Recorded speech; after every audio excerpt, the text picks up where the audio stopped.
so high because you just handed me the camera. I mean the radio, and I'm sitting there out there, and all of a sudden somebody talks. I lost the eardrum. You can yell at me. I'm used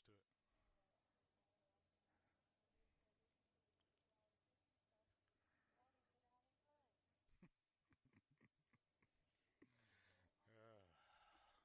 I was kind of bored.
Hey, folks, welcome to the 57th annual Pulltown Truck and Tractor Pull here. There's no words to describe the action we saw last night, but don't forget, go to fullpull.live. Go ahead. It's worth the $39, folks. Jump in. We're getting ready to start with opening ceremonies here in just a few moments. We've got about 80 vehicles here this afternoon, everything from super farms to modified. So we got a great show for you here. Joe Ader is going to be joining me here in the booth shortly. So he's getting the last few things set up for tonight. And folks, I'm telling you, this is an event you don't want to miss. If you can't make it, fullpull.live. All right, we're going to go to opening ceremonies and get them. Finisher in the 3- and 4-year-old division from Wayne, Clara Bodie. Clara, congratulations. All right, our second place finisher, Ridge Bosterman from Ridgeville. And your winner, Mason Meyer from Malinta. All right, so let's move on to our 5- and 6-year-old. Third place, Connor Moser from Perrysburg. Mark McCoy from Bradner. And your winner, Clayton Seachrist from Lisbon. Our 7- and 8-year-olds, Colby Coons from Salem finished in third. Aaron Curtis from Lipsick in second. And your winner, Abe Sawyer from Bowling Green. In the 9- and 10-year-old division, John White from Custer in third. Alexis Casey from Signet in second. And your winner, Holden Whelan from Tipton, Michigan. Let's give a big shout out to all of our kiddie tractor pullers. And again, tomorrow morning at 10 a.m., right over just east of the building there, you can check that out. So.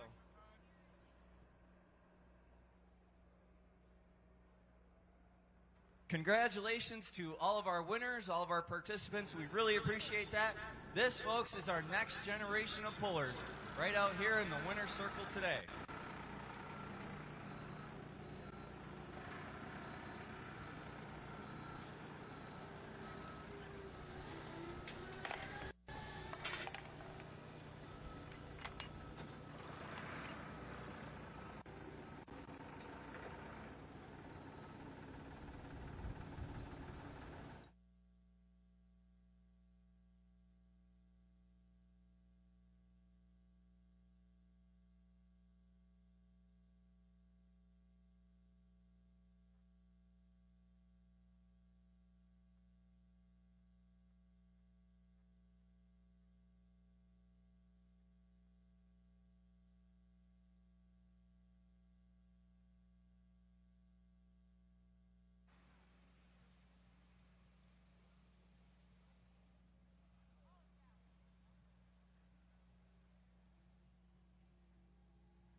We even give you an extra hour, and you're still a little bit on the sleepy side there. But that's all right, because we're getting ready to rock and roll here. The guys and gals out on the track, they're getting around here. This is session number 2 on Friday afternoon, and we have got quite the classes for this afternoon. We also have a ring that will be given out, the first ring here at Bowling Green, and we'll get into that in just a little bit. But we want to welcome you, the great fans of Pulltown, for being here this afternoon. If you were here last night, what a heck of an event that we had. And then we'd also like to thank all of our sponsors that are on hand. Make sure that you stop by and check out all the cool products that are available, not only in the industry of truck and tractor pulling, but they also apply to your home, your farm, your ag business, whatever it may be. It applies to everybody. And we'd also like to thank our presenting sponsor, Maxim Tire. That's right, the 57th Annual National Tractor Pulling Championships presented by Maxim Tire. Now, ladies and gentlemen, it wouldn't have been possible last night if we didn't have these wonderful voices to carry out over Pulltown, U.S.A. So please help me welcome the announcers of the National Tractor Pulling Championships. Ladies and gentlemen, Miles Krieger, Doc Riley, Dan Mayer, and Darren Hartwell.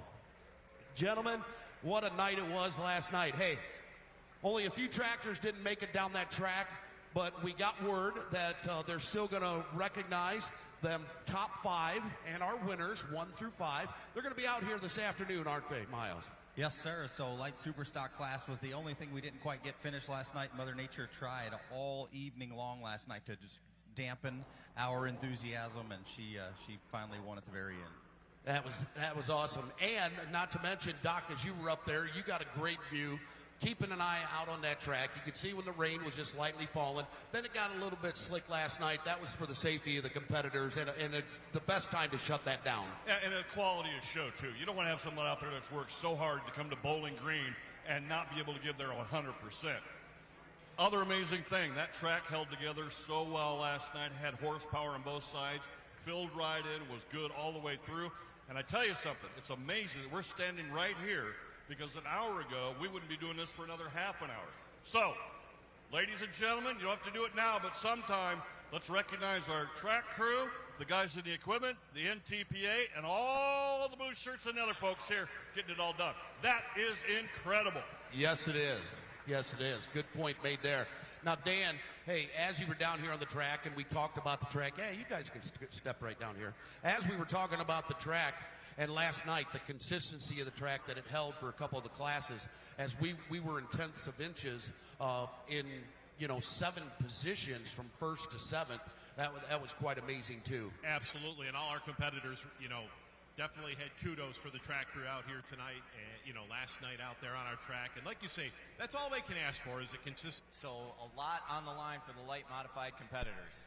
So last night we had a total 153 entries. So 153 hooks is what we had, not to mention a couple that didn't and so forth, but actual paid entries was 153. This afternoon we have 154. So now we've got 154 for this afternoon, and we've got quite the classes with the mini rods coming out here and the super stock diesels, and we're going to see the 4-wheel drive diesel trucks. But what an afternoon we got in store. So, ladies and gentlemen, these guys have some duties to get ready for. We got a few more things to do before we start with our national anthem. So one more time, put your hands together for the best announcing crew in the land right here in Bowling Green. Now it gives me great pleasure to bring to the winner's circle at this time. They are only a few of the blue shirts that you see around this area, but these are the blue shirts that have a little stronger hold, because this is your board of directors of the Northwestern Ohio Tractor Pullers Association. Give them a big hand, ladies and gentlemen, as our directors make their way into the winner's circle. These are the guys that keep an eye out for all these crews that are out here and are the ones that are giving that direction and making the decisions of when we're going to start. And amazingly, we're only an hour behind, and that wasn't our fault, and that just sometimes happened. So, ladies and gentlemen, Dave Schultz, been in the winner's circle many times last night as the president of the club, and his responsibilities and duties require many, but a lot of times it's also thanking those pullers and congratulating them. Most definitely. Good afternoon, everybody. It's a pleasure being out here. Love having all of you here. Can't wait to see what action we have tonight. Don't we have the best track crew in the world? All that rain this morning and hour behind, I'll take it every day. They sit there, and every year they sit there and go, don't keep raising the bar. And I said, these guys, they always get us to be able to pull. If it stops raining, they'll get us a track. That's right. Now, we got these smiling faces up here. Let's put some names to them. Why don't we? Will do. I've got our vice president, Donald Schaller. Our club secretary, Mike Erford. Our club treasurer, Lenny Talmadge. And we have 3 directors at large. We have Jim Alt, Dennis Tabor, and Russell Gibson. Out and about, Keith Seiler's actually working with a media crew right now. He sent me a text and said, I'm not going to be there. And so Keith's out doing, again, what he needs to do to make sure we have the best event possible. And Mike Hall is out there doing puller parking and a couple other duties. And he says, I'm not going to make it today. I'm going to be out and about. So if it wasn't for these 8 guys helping me make sure all of this goes on for you fans and the pullers. This is a team effort of over 225 people, and twice a month, sometimes 3 and 4 times a month, we meet to make sure this event goes on for all of you. Gentlemen, thank you on behalf of all the blue shirts. Thank you for the time you give to make sure Northwest Ohio Tractor Pullers is a smooth running machine. How about it, ladies and gentlemen? You'll meet the rest of the blue shirts on Saturday night for their tribute. But ladies and gentlemen, some of the brains behind the masterpiece of the best pull in the world. And I truly do mean that. So thank you. One more time for the directors of the Northwestern Ohio Tractor Pullers Association. Now, ladies and gentlemen, we're going to switch gears here a little bit. And we've got the 2 professionals that know it all when it comes to truck and tractor pulling and all the pullers. And we've got some of our last year ring winners that are going to come out, and we're going to let you remember who were those winners last night. We're turning it over to Miles and Dan. All right, so at this time, we'd ask that the ring winners, we see a couple of them down there on the starting line making their way out on the track. If we'd have some of last year's ring winners come on up here, we'd like to have a word with them and just kind of talk about what it means to win a ring here in BG. And this gentleman coming out here right now, he's been around pulling his whole life, fans, more or less. I bet you he knows more about the tractors than Dad. We're just going to say that. But Cody Chizik, our last year ring winner in the Super Stock Open class. Cody, tell these fans what it means to be a ring winner here in BG. I mean, this is awesome. I mean, I've been coming out here for 10 years. I mean, I was one of those kids earlier growing up, you know, in the pedal pull, winning that. I mean, this is awesome. I mean, getting to pull down this track and having the fans cheer for you, I mean, it's amazing. And absolutely, and, you know, and such a great team, you know, the family, I mean, 17 rings over the years, that's pretty darn impressive. Yeah, it is. I mean, we couldn't do it all of our sponsors. I mean, Terry, Josh, I mean, Blackburn Racing Components, K3 Tire. I mean, it takes an army to get these tractors up and down the track every weekend. It's amazing. Absolutely. Fans, let's give a nice round of applause, our Super Stock Open ring winner from 2023. And I'm standing here with last year's Unlimited winner, and he is already on path to try to defend that ring championship here in Bowling Green. Mr. Joe Ader, welcome right back here to the hallowed grounds of Pulltown, USA. And obviously, it means a lot for you to be here and win a ring. Yeah, absolutely. You know, this is a great show. They put a lot of work into it, and it's an honor to win one. I'm going to ask the question, where do you keep your championship rings? Are they hidden somewhere in the sock drawer, or do you have them out displayed somewhere? I got them in a trophy room. We're adding to it, so just keep piling them up if we can. Absolutely, sir. Well, obviously, when you come to a place like this, numbers usually increase just a little bit. Things change just a little bit. Any different sort of philosophy that you bring to the table here?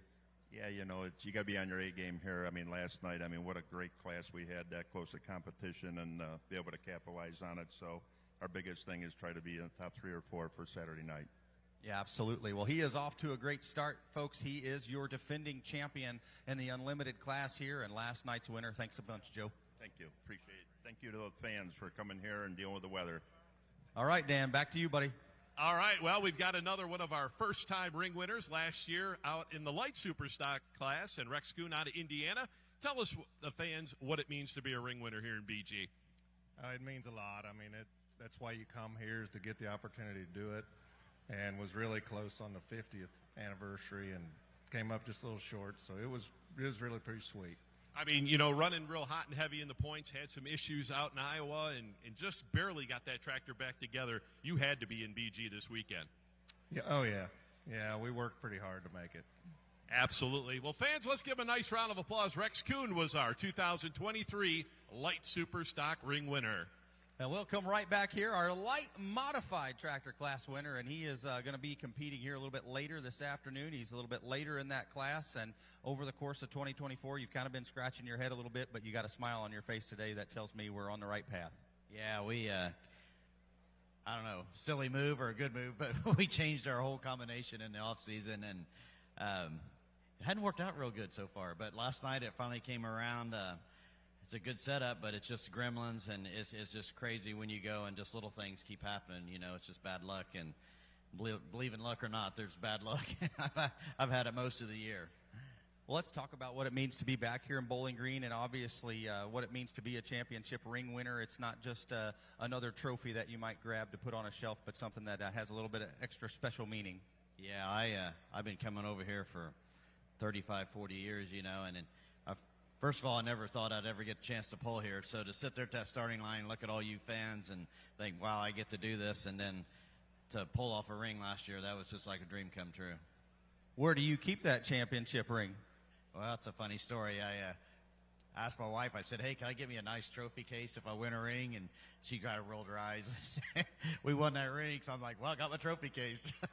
We got a nice case at home. We keep the trophies in the ring in.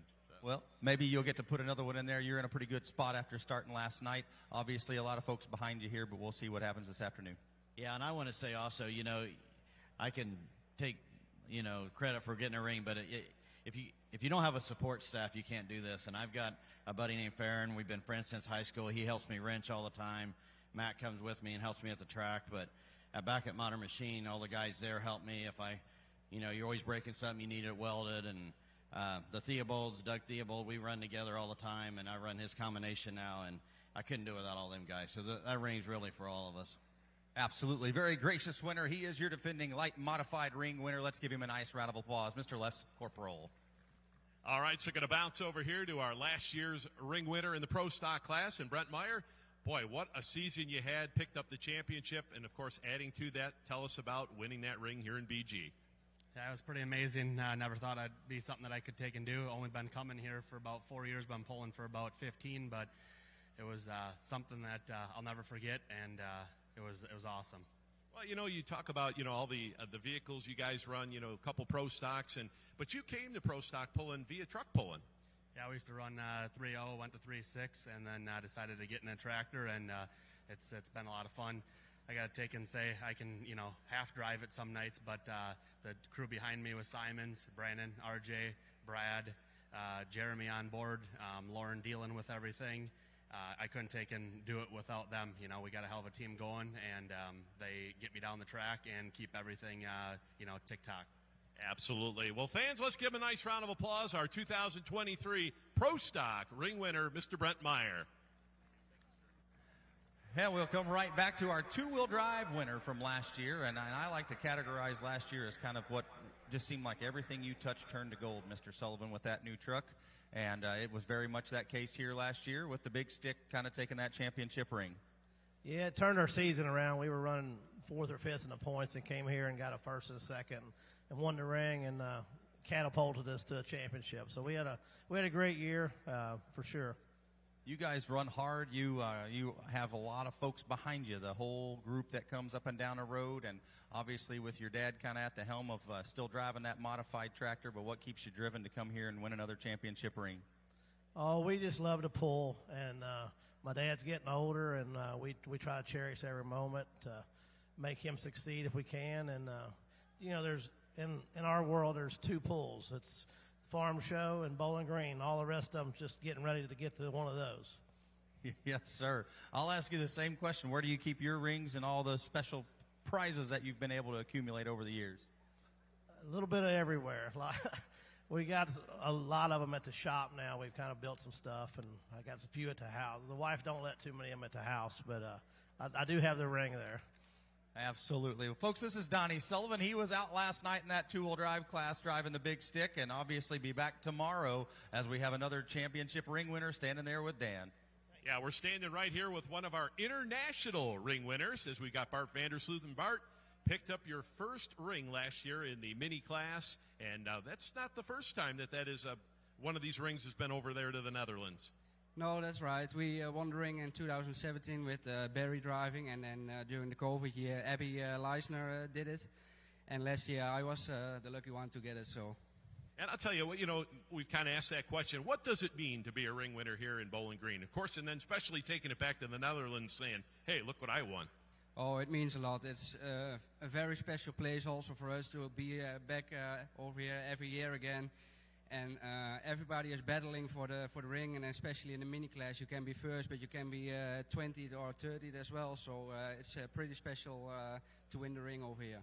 Absolutely, and it all starts this afternoon, 52 strong here in the mini class. Fans, let's give him a nice round of applause. Bart Vandersloot, the winner of our mini class last year, the ring winners. Well, we have quite a few championship ring winners here over the course of the weekend. And, Dan, what has really happened here? You think about what the plan is and how we do that. We tally those scores. So, folks that might be first-time attendees here at Bowling Green and talking to us about the championship ring, our whole idea is each class gets 2 sessions. From those 2 sessions, we are going to take the lowest total of their finishes. And then over the last several years, we've had some ties. We've had to go to the footage pulled over the course of those 2 sessions as well, and it's really fun when we have a pull-off included in it. How about it, Mr. Whitaker? Yeah, it certainly is. And just a little bit of history about that and the ring. It is the 31st year for the ring to be given out. And back in 1992, Mr. Chrysler, which was a past president at that time,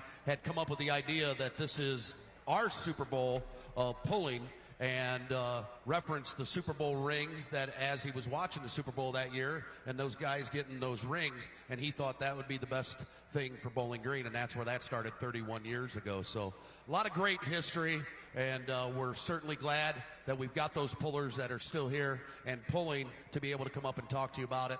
Our first ring will be given away here this afternoon. So, ladies and gentlemen, at this time, if you would please rise and remove your hats for this afternoon's prayer given to us by our chaplain from Pullers for Christ, Tony Kelly. Please allow me to pray. Father God, once again, we thank you for another day of life that you've blessed us with. We thank you for the freedom and the opportunity to be here in Bowling Green and enjoy this weekend of truck and tractor pulling. Thank you for safety throughout last evening, and we ask that you'd be with us throughout this day, that you would watch over and protect each one that is on this grounds. Father, we ask that you allow each of the competitors to do their best, and we ask that you would give a special blessing to all the sponsors and supporters that make this event possible. And in Jesus' name we pray. Amen.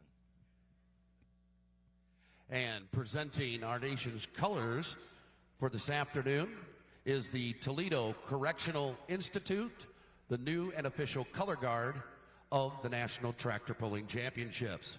And ladies and gentlemen, here to sing both of our anthems, Miss Evie Van Voris, getting ready to start her sophomore year at Otsego High School.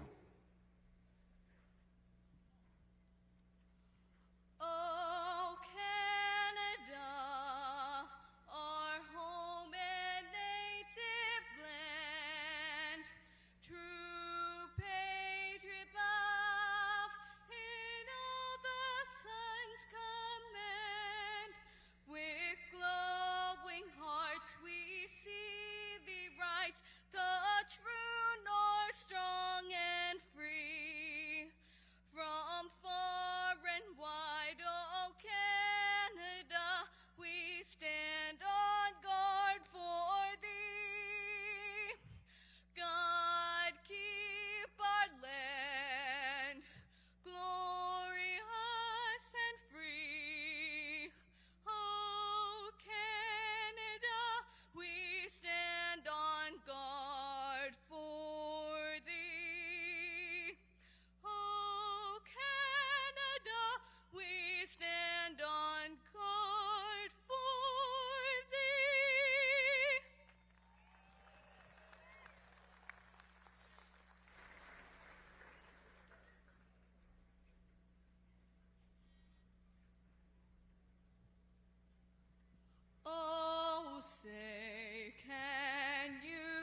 Folks, 57th, best show I've seen last night. We had all kinds of stuff happen. We had some underdogs take the win, and we had some of the favorites take the win. Joe Eder is going to be joining us here in a little bit. But, folks, getting things kicked off, we're going to be starting out with the light mod class. And what I'm showing is the Superstock diesel class. So we're going to be starting out with a little noise and a little smoke. Last night, I'm telling you, folks, if you missed it, it's definitely worth going to Full Pull Live. Fullpull.live. Check that out, $39. You can't beat it. It is definitely worth the ticket. If you're close by, come on down. This is going to be a fantastic show. If you look at some of the winners that we had last night, just looking at it, Mason Brizendine, the underdog on the cut loose, ended up winning the four-wheel drive class. But you had two-wheel drive. 16-year-old Mason Theobald took the win in that class out of 61 competitors. Light mods, R.J. Simon in that Simon Says, and Joe Eder on the Unlimited mod taking the wins. We've got 154 entries just for today. So this is going to be a big show. We're going to run it in, run it out as quick as possible because we got more action coming on tonight. Had a little bit of a delay. We had a good rain shower this morning about 9:30 a.m. I'm telling you, the blue shirts have worked tirelessly getting everything pulled out, get everything straight. The track was superb last night, even with that little bit of drizzle that we had at the beginning. And we had a little bit of drizzle there towards the end, and they finally decided to call it right in the middle of the light Superstock. So for safety reasons primarily, because what was happening at the top of that track was getting greasy. But a guy that needs no introduction, first one up, is going to be Colin Ross on the triple bypass. Now, he is the points leader in the Superstock diesel class. No doubt this is going to be one guy to watch. If you've ever been to Bowling Green, you have a north side and a south side. And let me tell you something, folks. Those two get kind of competitive throughout the night of who's the loudest. And normally, the north side will take the lead by the end of the night. But let me tell you something right now. You see coming up this shot right here. Beautiful machine.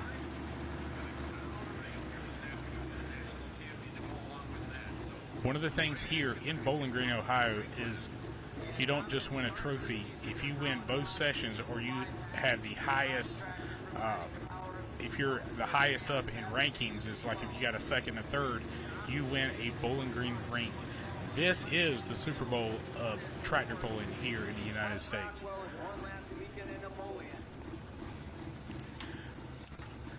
Now, he did win in Napoleon, and he's only had one. He had one mishap, I would say, in Fort Recovery. Had an issue on the starting line. But the first one up, he is going to be your test hook. Colin Ross out of Waynesburg, PA, on the triple bypass Superstock.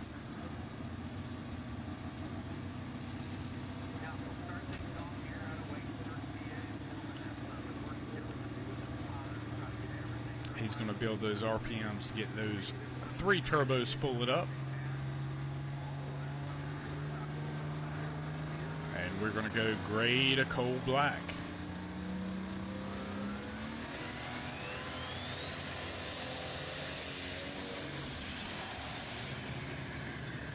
Uh-oh. Now, a lot of things could be happening here. Could be a water injection issue. It could be he just didn't. You've got to drive these tractors out. You've got to build that boost up. And wondering if he had a little bit, change his driving style. The way that track is superb, folks. I'm telling you, it is a biting track. So looks like he's going to drive. We'll get the official on that because they are unhooking them. All right, going right straight into light modifieds.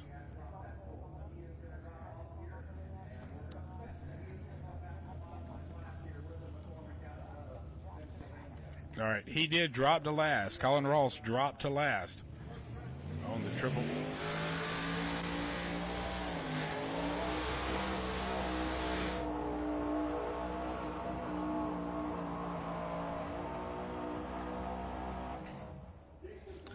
That was Jason McKenzie out of Thomasville, PA on Never Satisfied. Never could get the front end picked up on that. We're going to wait and see. He is the first official hook, whether he's going to take it and turn it down. See a little bit of, yep, they're getting him a toe back tractor. Going to pull him off. We'll find out if he's going to take that one. One thing to look at, if you noticed on his run when they pull the replay up, he never was able to get the front end of that tractor to pick up. You want that weight transfer to the back. Pull those front tires up a little bit. Way to the back. Looked like about 75 feet to open. 244, 655. 244, 655.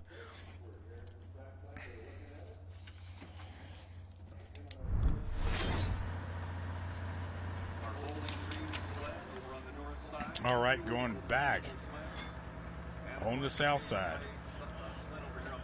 John Raymond on Smoke and Mirrors. He took that. All right.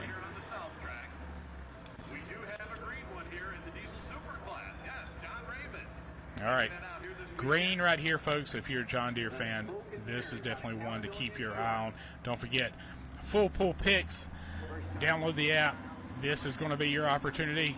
There's a lot of tractors all day today and tonight. You might have some good opportunities.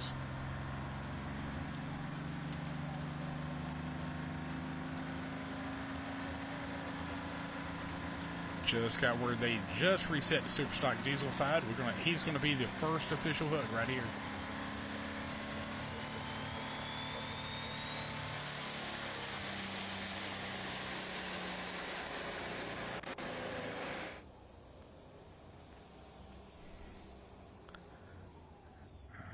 She never cleaned out.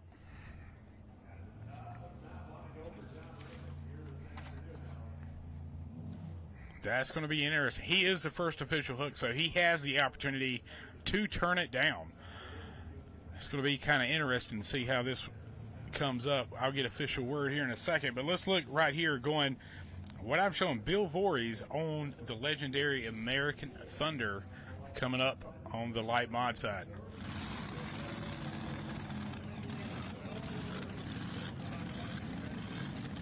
If you look at the way this set up, now he has won his very fair share of championships. Took a little hiatus from pulling for a few years and said, you know what, let's come back into it. Let's get it done. I want to do a 2-engine. And this light mod class right here, they're running 1471s and limited to 572 cubic inches, maximum 2 engines.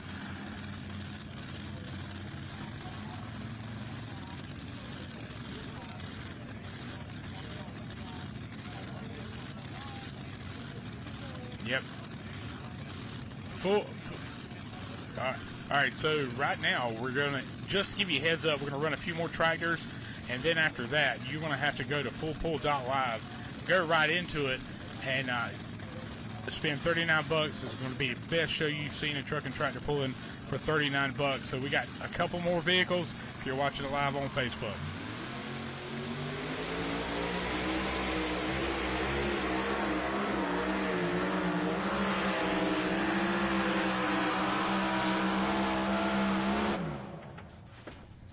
Working that left-hand brake. All right, looks like right now John Raymond is going to make his second attempt now.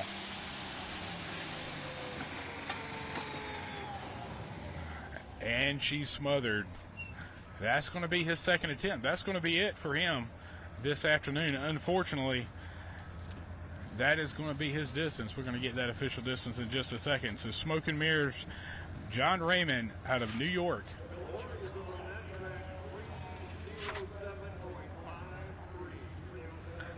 All right, don't forget, go to fullpull.live. Got a couple more vehicles, and you're going to that's where you need to go this afternoon for the best action you're going to see in truck and tractor pulling. This is the championships of tractor pulling here in the United States. A lot of points races will end this evening too. You watch Bill right here, 307, 535. That tractor started pulling hard to the right. He was working that left-hand brake, trying to bring it back. So you see all that up and down. It's kind of throwing the kilter off that tractor. Hey, PK. Hey, how are you? I've been running off. But what we're seeing is Bill last night blew a burst panel. It went a little deeper than that, so it's exciting to see him put such an impressive pass down. But I'm going to give way to Joe Ader, who's going to come in just a few minutes. But I just want to give you an update on Bill Voorhees. The burst panel come off the front of that engine. It went a little deeper. He had the parts to fix it, but he didn't know if he'd have the drive and the power that he was expecting when he came to Bowling Green. A little disappointed in how the engine failed on him last night. Well, but that's part of pulling. You're pushing it to the max here in Bowling Green, Ohio. So he was 5 points out. He dropped only 1 last night, so he has a chance here this afternoon. I said night, but he has a chance to make up some distance here this afternoon in a deep list of mods, light mods. John Belafant's coming up right here on the chain breaker.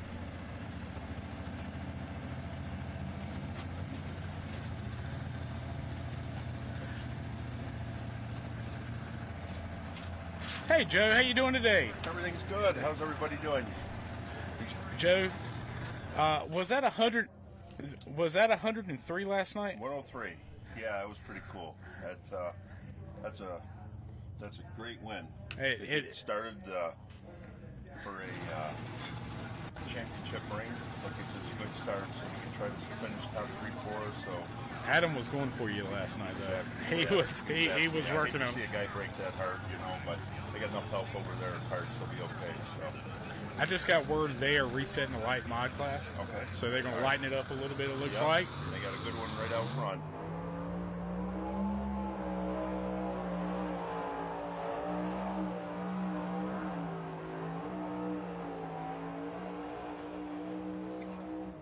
Steve Bollinger on the money pit. So when you see that run like that, good smooth run, are you going to take that every time? That looks like a good one, And afternoon show, there's a good chance the track could dry out a little bit, but these guys are definitely on top of keeping enough moisture in there all the time. So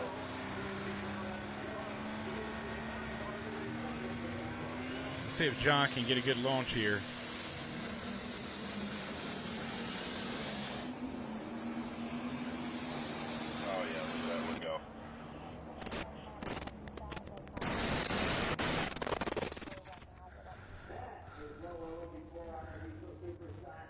So, and you're a blower motor guy. Now, your history in pulling, where did you kind of start out as far as in pulling? What was your first thing you ever drove? A single engine Economod with a big block Chevy, But Daniel watched Bollinger come down the track there, and he's just really doing a good job pedaling that thing. He actually jacked the throttle coming out of the hole. It's pretty cool. That's something back in the Engler days that they would do to try to plant the tires, but everybody's trying to figure out that light mod deal, the sled's a little, they say that maybe it's a little light on the pan and maybe it's chopping the box or the pan coming down through, and so different driving styles are trying to make it work, but the Top Guns look like they're getting under it pretty good and carrying it, so you'll be all see how it all comes out here today on a little different track than what we saw in Iowa. John's all the way out of Salem, Alabama on the chain breaker, but you watch that run. It was a good, smooth run. You want that front end to kind of just bounce off the ground and kind of come up and down. And yeah, that tractor looks like it just hooks to anything. That's always been a good tractor. That's a cool deal there, the night train guys, Heilman. The old stair-step style, I guess you can say. Yeah, cool. I've seen some of them, especially back in the old days, like in the 90s. Yeah. You couldn't see. Yeah, that's right. You had three engines stair-stepped on top of each other, and that was like the cool thing there. Yeah. But last night, this tractor ran flawlessly. Yeah. There's no other way. Yeah. There's a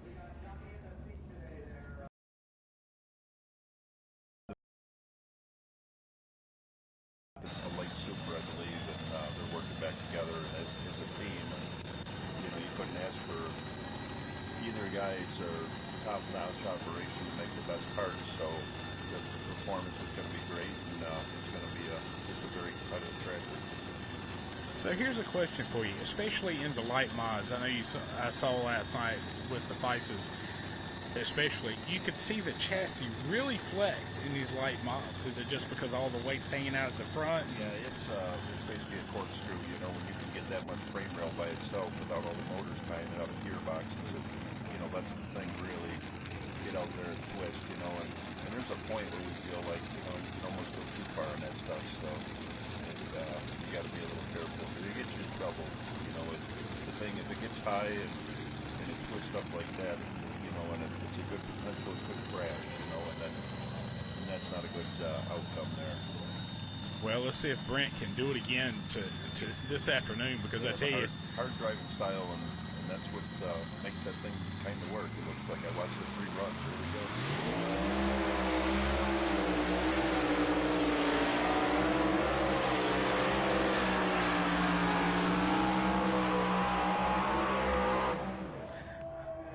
I think he went past 350 on that one. He yeah, did. He put her out of the big end. That's one thing about today, and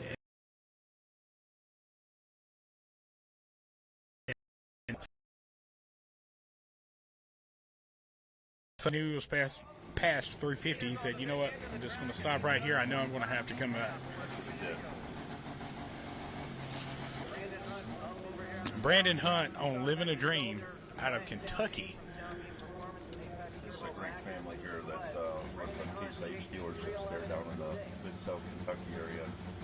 I'll tell you what, when they come to pull, they bring a beautiful piece and a great running tractor. It's probably a top 5 tractor here, definitely for the weekend.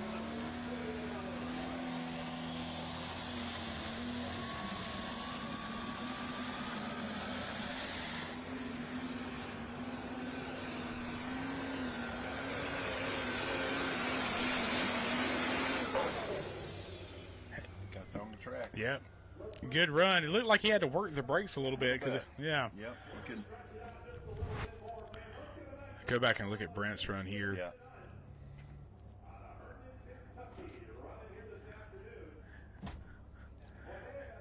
It only fully dropped one time. Right. And it just kind of toted it the rest of the way. Now, you see all the holes in the side of his chassis. Yeah. I just noticed that. I didn't notice that yesterday when I was walking by and talking to him. We run what we call like a C channel, and that's actually like a box tubing wedge. And that's just the new latest design that them guys came up with over there. So, again, they put lightning holes in it, not only to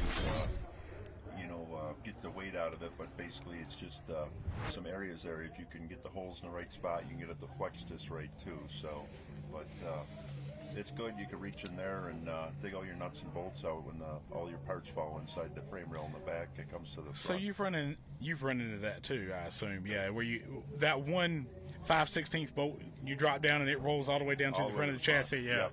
At the end of the season, you can end up with a pretty good selection of 3/8 nuts and bolts at the base of the very front of your chassis. Yeah, and an extra 20 pounds too, probably. Yeah, that's right. Mixed with stones and pebbles.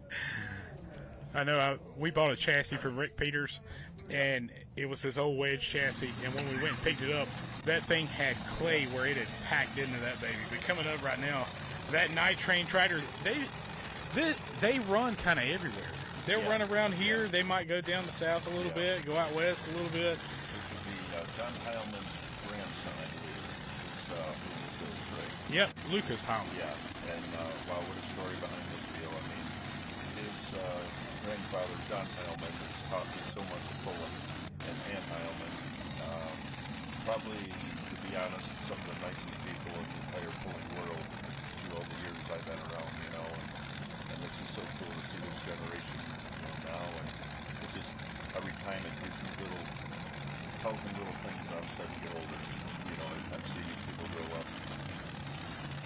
Well, the thing about it is, too, that you're passing that legacy to these guys. Yeah, that's cool. And they see that, no doubt about it. He's going to have to lay down one heck of a run. We're going to see he's got a tight chain.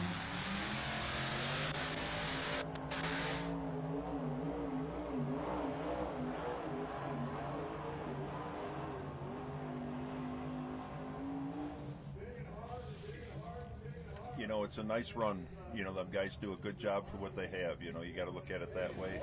That thing's probably down, literally 1,000 horsepower, 1,500 horsepower from the other guys, but it's just what it is, you know. And but you know, on a state level deal, they can go and have a good time every weekend and pull and have a lot of fun, build experience, and they can always grow into something bigger down the road, you know. So I give them a lot of credit, you know. We need them people out there to keep this sport growing.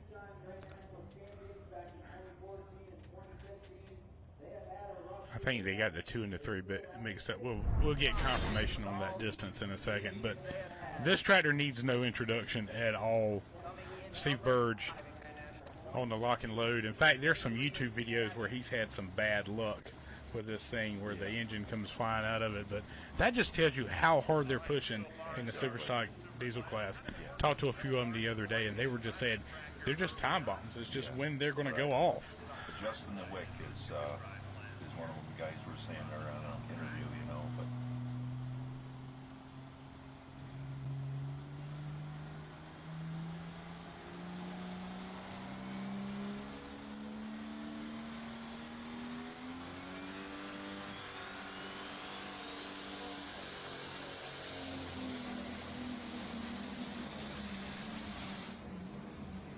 it's at 351, not 251.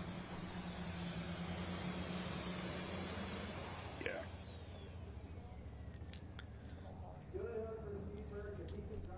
Never did really clean out. It just kind of smothered. yeah, just hung there. Yeah. You know, it just never.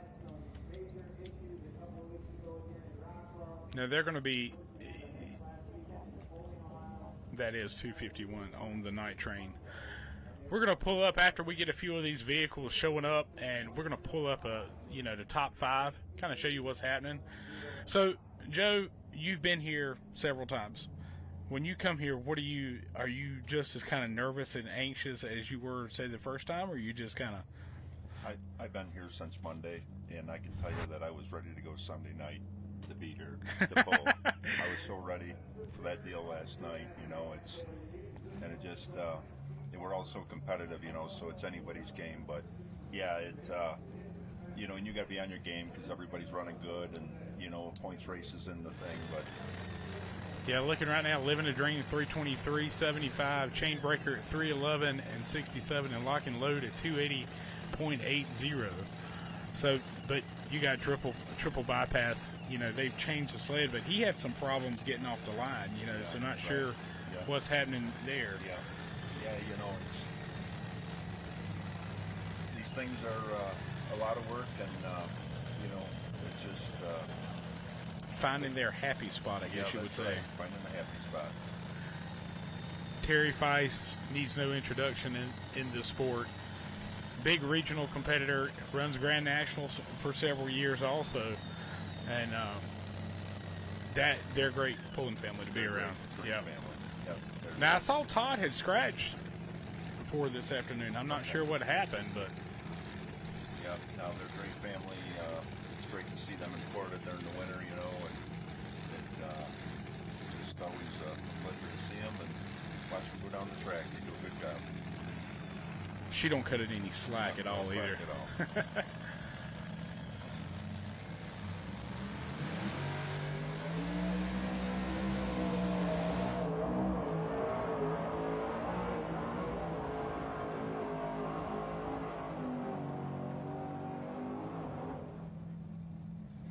Good run. Looks like dropping a couple of cylinders there in that one motor, and that definitely affects it. You know, you take it for granted that motor makes, you know, 2,500, 2,800, 3,000 horse, whatever.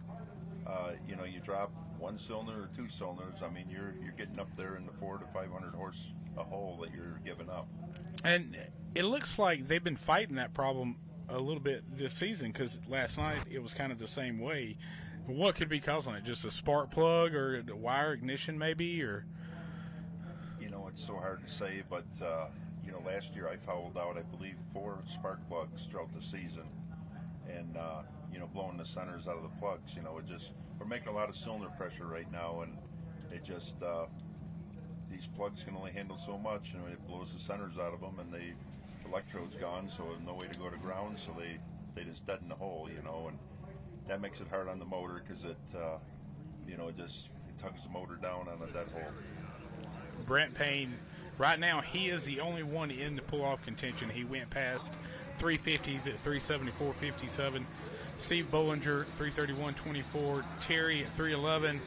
And Lucas Howman at 251 on that night train.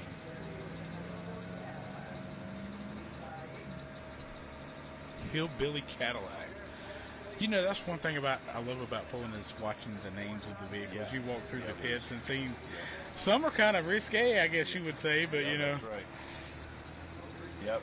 A lot of those probably in the middle of the night around a bottle of beer and a whole bunch of teammates and good neighbors and friends all working together on a tractor, and they come up with a name. So that's how a lot of that's engineered. We call them 40-ounce ideas. That's great. That's great. That's a great idea. Jason Smith out of Blue Springs, Minnesota, on the Hillbilly Cadillac.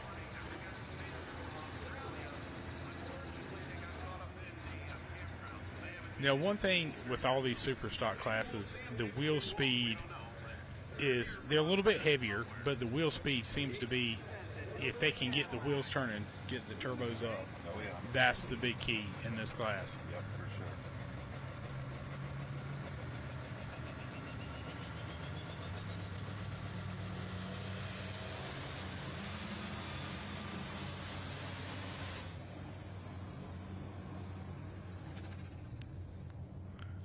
Looks like water.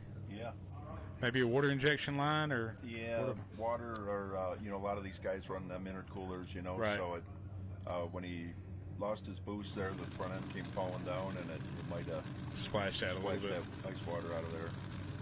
It's hard to believe how fast it'll turn a big cooler full of ice right into water, almost a lukewarm water from all that hot air going through it. Austin Berry coming up on International Salvation.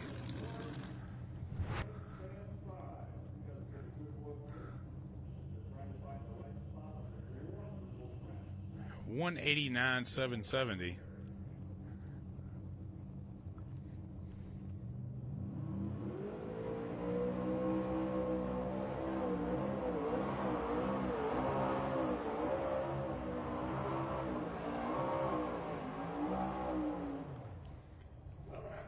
That is definitely hard on things. So if you start out with that, it's, from what I can see, owning a mod and driving a mod, is that just looks like a light front on, and then the pan come down, and everything just kind of multiplied there and turned it into a bobble stick, basically, So, but he's driving off the track. He's lucky to survive it, and he definitely could hang on to it there, and it's scary because at any point there something bad could have come out of that, but.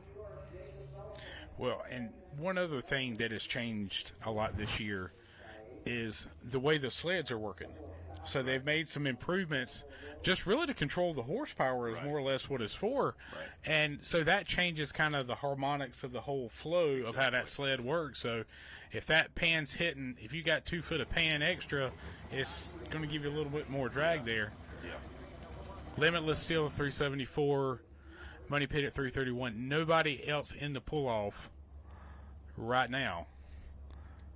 I'm going to go back to that. They're going to slow it down and watch. This thing just kind of gets. Yeah, you can see the one wheel right there is just about ready to come out of the dirt. Just one thing with a light mod, they're not spinning them hard enough where they're going to one wheel where our big tractors will. But, God, right there, that's hard on it there.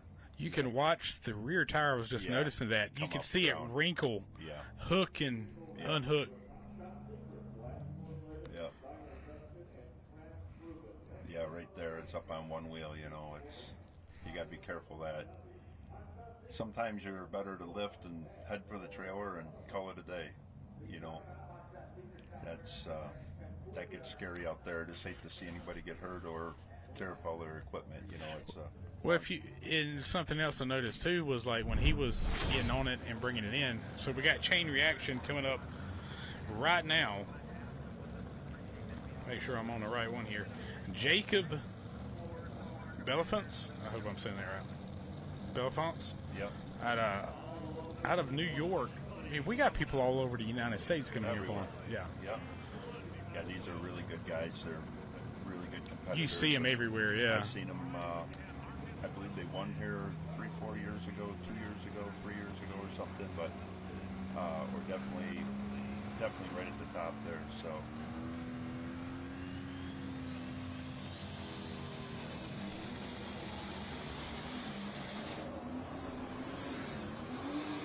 Oh boy! Ooh. Wow, he pedaled that thing and he got through it. It did get under it finally, but that was quite a driving style there. You know, it's. We're over here on Hush Money. Steve Hood out of Industry, Illinois. Is the track changing? I'm wondering a little bit. Is it getting settled in a little bit? Yeah, That's the what's track's kind of definitely getting settled in. I think. You know.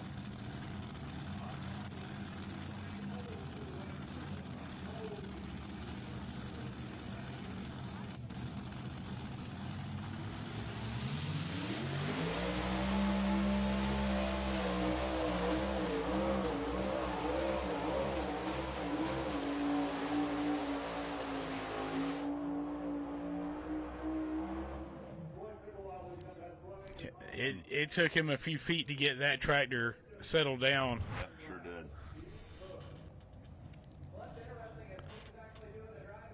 Look at Jacob He got here. that thing up. It was already one wheeling. Yeah. Yep. Look at that. That's scary right there. That would have been a disaster. And he as actually backpedaled it, and he came with the throttle right there. You can see back this black smoke. He's trucking down through, and then it basically got on the turbos, you know, as the load's coming on him. But he salvaged the run for what it was. You know, that was a good job. And that's the thing about it. When you're that high in the air, you've got to think about how am I going to bring it down safely. Yeah. It's hard to backpedal a lot of times because turbos, you back out of them and they'll fall on their face and they're done. You know, they'll just spool over and you're done. But a supercharged motor, you know, they'll pretty much make power about every position, you know. And as you're backpedaling, you're literally hooking the thing up more in a crash type situation. So, you know, it's once you're in and you're committed, it can be a real problem. You see that tractor just never could get settled until the box came up on him and the pan and hit again, him.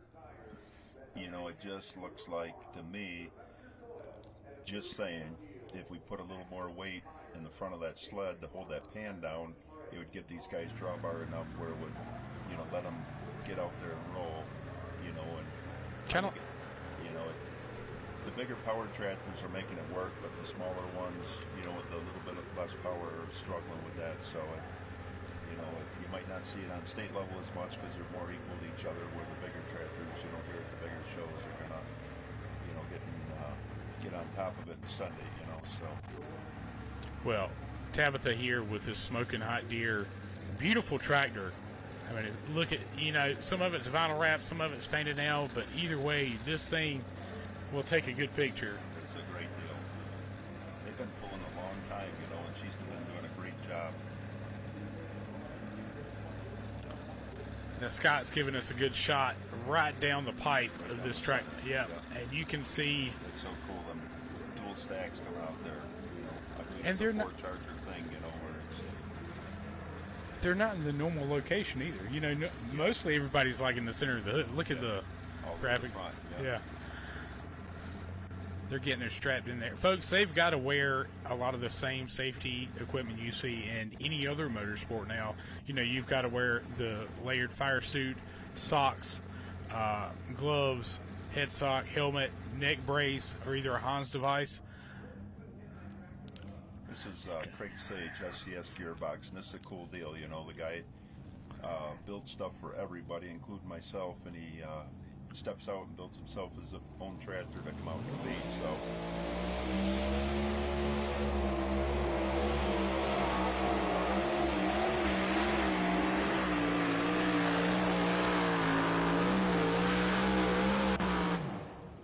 You know, that was good. He made a good, clean run.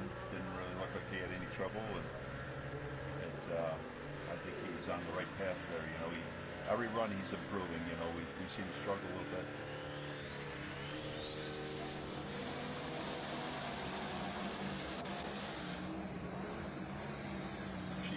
onto it. She's on the right side of the track. Oh, she fell. Under the boost. Man. She had to work that brake pretty hard, though, yeah. Oh, boy, she was on a run. She's going to get over there in that dry dirt. And, you know, don't want to give all my secrets away, but sometimes you can head these big sleds in that dry dirt. You can get them to take off, and she was on a run there. That would have been a good one. And a lot of people don't realize that in this sport, you're out there looking at track conditions constantly. You see the shot of Tabitha. They're already talking about what could we do, what's going on, or what do we need to do next go around. So she did an excellent job. Oh yeah. You know, give her.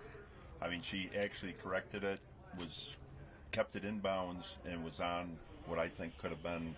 You know, that was definitely the road, and the motor got down and got under the turbos, but definitely that was a cool deal. Give them a lot of credit. And we were talking about track conditions, but you look at the sled. We'll go back to Craig here, and he's running a crank to crank, which you don't see a lot of that anymore. Right, yeah. You know, Simon's got it on that light mod with the 871s, but you know, for Craig to do this with 14s, that's pretty cool. But that's a great run. You know, that tractor was pulling right down through there. You know, it could be a tire pressure adjustment, maybe a gear ratio adjustment, and you know, move that tractor head 10, 12, 15 foot again the next pass. All right, so you're still looking at Brent Payne, 374.57. He is the only one in the pull-off contention. Money Pit right at 331.24, and the Feisty Farmer sitting at number 3. Going back to Tabitha's run, you look right here. You can tell she's already working the brake. Yep. You see the back end of that tractor. Yeah, exactly. Yeah, but I'll tell you, you know, right there, she just got into the groove and was holding it, and you can see that tire squatting down where, you know, when you step on a brake, it will upset that opposite tire because it's pinching, is what I call it, you know. But, you know, right there, God, she was on a run. That would have been, you know. That would have been out there. That would have been really out there. Yeah. That would have been one for everybody to look forward to. So, good for her. You know, third place right now with a 306. And, yeah. But I guarantee you, there was 25 feet left in that run. Every bit of it, because it's almost like when she hit that right side, that it just picked up speed. All right, we got Stan coming up next. Stan Blaugrave out of Texas on the Red Horse. This tractor has been around anywhere and everywhere. A great bunch of guys out of Texas, and they just keep coming back and just keep laying down good, solid runs all the time and do a good job. They definitely represent the super stock class very well. Right now, that's going to be the trick, it seems like, in the super stock class, is finding that groove, keeping it straight, keeping the tractor level. Absolutely. So we got Les Corporal pulling up on the other side, on the mod side, and he's been working tightly with the Theobald family, and they found some screws and nuts and bolts they were working on, and they went in the right direction as of last night, and he got up into third, and you know, that was pretty cool, and you know, just what a great deal that is. You know, Les has took over the Banner Brothers, carried that legacy on, and building chassis, and you know, they've helped me a bunch, and all the pullers, and you know, they are the innovators of the sport, and it's good to see these guys out here not only having their own stuff, but working with everybody. You know? I was hearing it. Here we go with play games.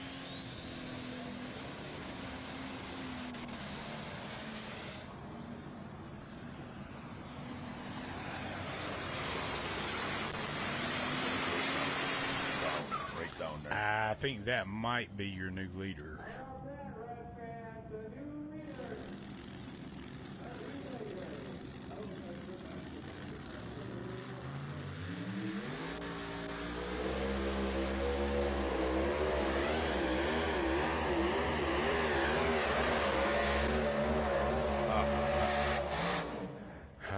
He kissed it, and he knew it as soon as he did it. Yep.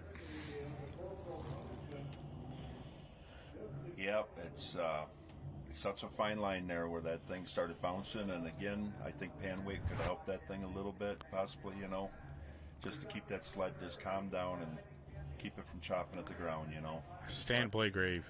Wow, what a run. Yeah, phenomenal. 344, Yep. 840. And again, he's on the break there a little bit. That thing's trying to go left on him. Down there, that left-hand corner's always been a pull, and it... Mr. Knoll in the winner's circle. Tell us about that run last night. Well, we were a little light on the nose. It ran really well, but hopefully we'll get to try again tomorrow.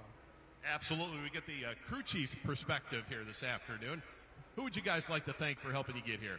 Well, we'd like to thank, of course, this whole group here at Bowling Green. Fantastic place. Our first time here. We pulled all over the country for the last 20-some years. Gene's Machine, we want to thank them. Case IH and Mondovi Tractor. Well said. We'll send it over here. Dave Schultz, the president. On behalf of Risk Strategies and Northwestern Ohio Tractor Pullers, congratulations on the 4th place.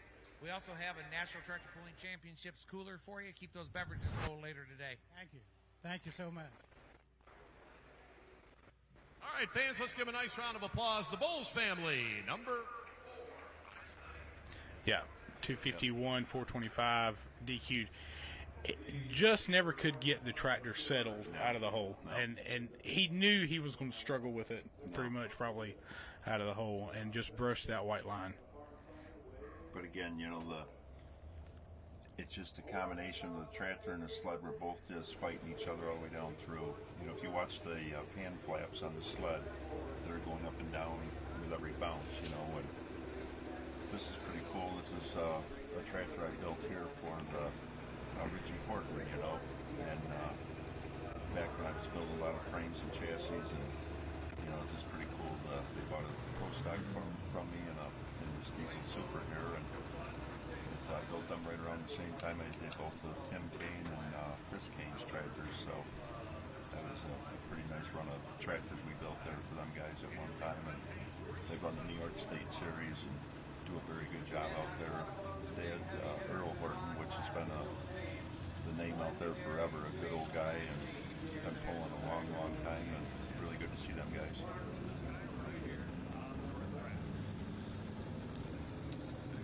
It's going to just about have to be perfect to beat that red horse. That's right. We're going to wait and see how he comes out of the hole. That seems to be the trick. Come out good, smooth, and hard, you're good. Yeah.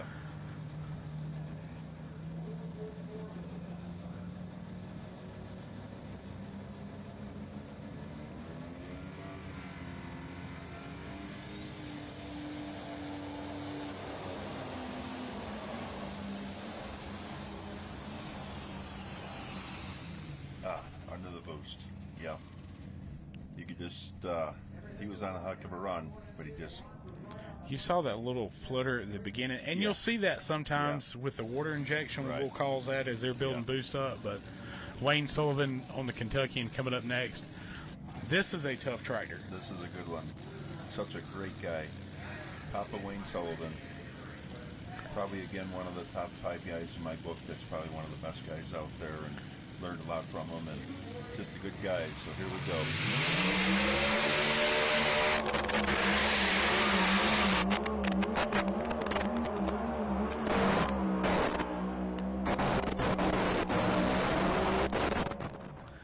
Yeah, just The kind of the same thing we've seen all afternoon. Yeah. Now, is there a way to offset that? Let's go back to this run here. Rich Horton, just up and honestly literally gone. Probably, believe it or not, just half a point ratio, just too much maybe for the Bowling Green track. You know, maybe a motor issue he had or something, but just he was hooked up so hard, and that thing was on a rail, you know. Papa Wayne coming out, you know, they get upset like that, and it just multiplies. And then here's the sled, both of them working together. Yep. You know, the sled's digging in, it's not. It just, I don't know. That's a tough deal. As soon as the weight gets on them, it settle down. Yeah. You know, think you're fixing stuff when they're going down the. And all the blue shirts and their sponsors, Marvin Epperson, all the NTPA crew and all their sponsors, our Grand National sponsors. I want to thank Brent Payne and everybody at GMS. They keep us going. Kevin Hall at Hall's Porting Service. Larry Darbro, he keeps our tires sharp. And just everybody else that has a hand in our tractor. I really appreciate it. Zach, on behalf of Risk Strategies and the National Tractor Pulling Championships, congratulations on a great third-place run. We also have a National Tractor Pulling Championships cooler to keep those beverages cold while you're getting the tractor ready for your next run. Awesome, Dave. Thank you. I really appreciate it. Fans, let's give a nice round of applause to Linville. All right. Hey, we're back. We're back. Yep. All right. Here we are. So if you're looking at, I like that.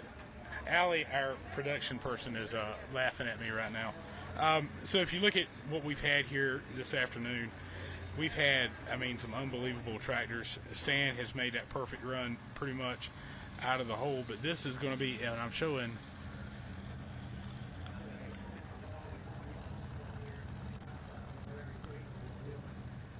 This is going to be Larry Getz, is what I'm showing for the Ohio Harvester. It's cool seeing that old 38 series or 88 series sheet metal. It's classic. It's classic. I built the tractor for Jimmy Shandorf, and it was that same sheet metal, and God, what a cool deal, And I worked the fields with 100-horse tractors like that,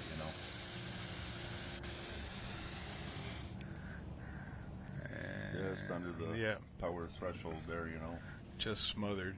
So like you were saying a while ago, it could be just a half a round on your gear ratio as far as the final like drive. there, it don't look like he got up on top of it to get it going, but here we are with Bob Jostock. What a long-time puller. He's pulled everywhere, anywhere, anytime. Here he's up to another run.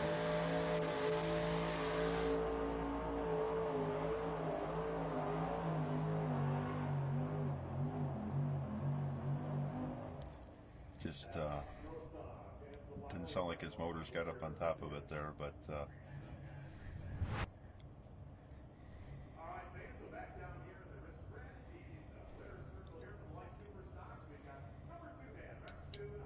there he gets on a Ohio Harvester, 163, 120. Not what he wanted to do by any means, but it's just kind of the deal here in Bowling Green sometimes. Red Horse still at 344.84. Came together. We didn't get here till yesterday, go out and run. And that doesn't happen without Robbie Tillison at home is my main guy, and Brent Payne at GMS, and Jesse Petro, Mark and Jason Hoopman. This takes a lot of people. Everybody says that, but it's the truth.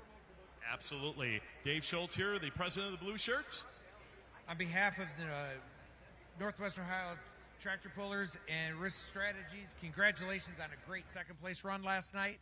And we also have a coffee mug. Keep that coffee hot for you in the morning. All right, fans, Rex Kuhn, number 2 in our last night's Light Super. All right, just another one. That's going to be Roger Peterson out of Minnesota, Cosmos, Minnesota. So the challenge tonight in Superstock seems to be just getting her spooling up, getting her going, and if you get it going, keeping it leveled out. Yep, that's the main thing right now is they got a road built out there where you can follow right down the center, maybe to the right a little bit, but it's got to get you got to get down there with all your power.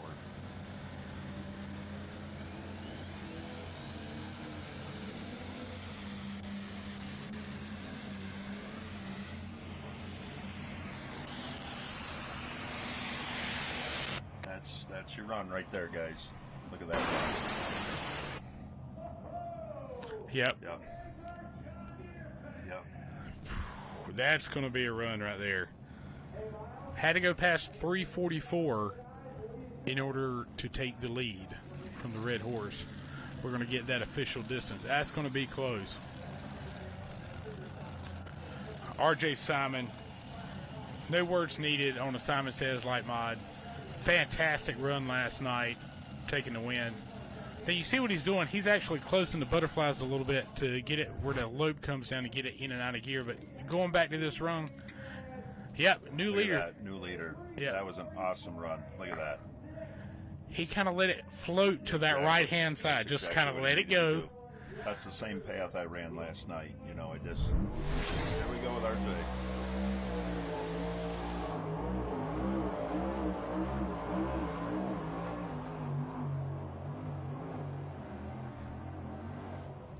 He never gave up on her. He needed every bit out of that tractor he could for a points race, and this could get scary here. If Bill Voorhees comes out and lays down a whopper run, that could change the outcome here. Something went down, you know, it acted like maybe a rocker arm or something. There was one cylinder was dead there, and it just got way under it. And again, that's to prove us a fact here. If you're underpowered down a little bit. Stock class, and Terry Blackburn sitting in the number 1 spot when the reins came down. Congratulations, Terry. Yeah, it was a good track. You know, the crew out here, the Blue Shirts, did a great job on the track prep, but, you know, Mother Nature, you know, you can't argue with her. When she puts the rain down, that's it. But, yeah, I got pretty slick out there for the last guys, but I was glad we were on top when it all ended. Absolutely. Who would you like to thank? Big crew behind you. Yeah, Mike Cheesick and his family, K3 Tires, Schaefer's Oil, all the guys back in the shop, Josh, Brandon, Glenn Tyler, Lance, you know, they all do maintenance and get us out here every weekend. And, you know, all the Blue Shirts again for what they do out here. This is a great place to pull. We've been coming out here for a lot of years. And next up, Dave Schultz here, the president of the Blue Shirts. Terry, on behalf of Rich Strategies and the Northwest Ohio Tractor Pullers, congratulations on a great first place run last night. Also have a blue cooler for you. Keep those beverages cold while you're getting everything ready for the next run. Okay, thanks a lot. It's really an honor to be up here in the winner's circle. All right, fans, let's give a nice round of applause. Terry Blackburn. And they just got back from the Netherlands. They just did a great job over there, laid down 4 excellent runs, and we're hoping that Hansi can make a nice run here and be the.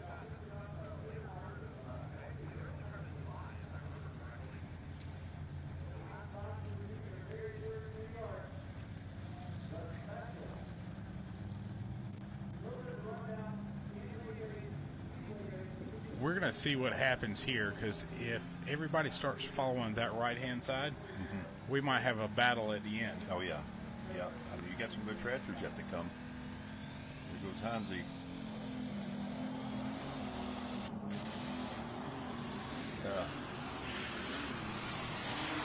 Man, Hansi. There you go. Quite another day. Come back. Yeah, that's... He was going right directly to that right side, a little bit faster than I think he wanted to. Yeah. Well, let's see, he was just light, you know, and it's just, what are you going to do, you know? Jason McKenzie on Never Satisfied.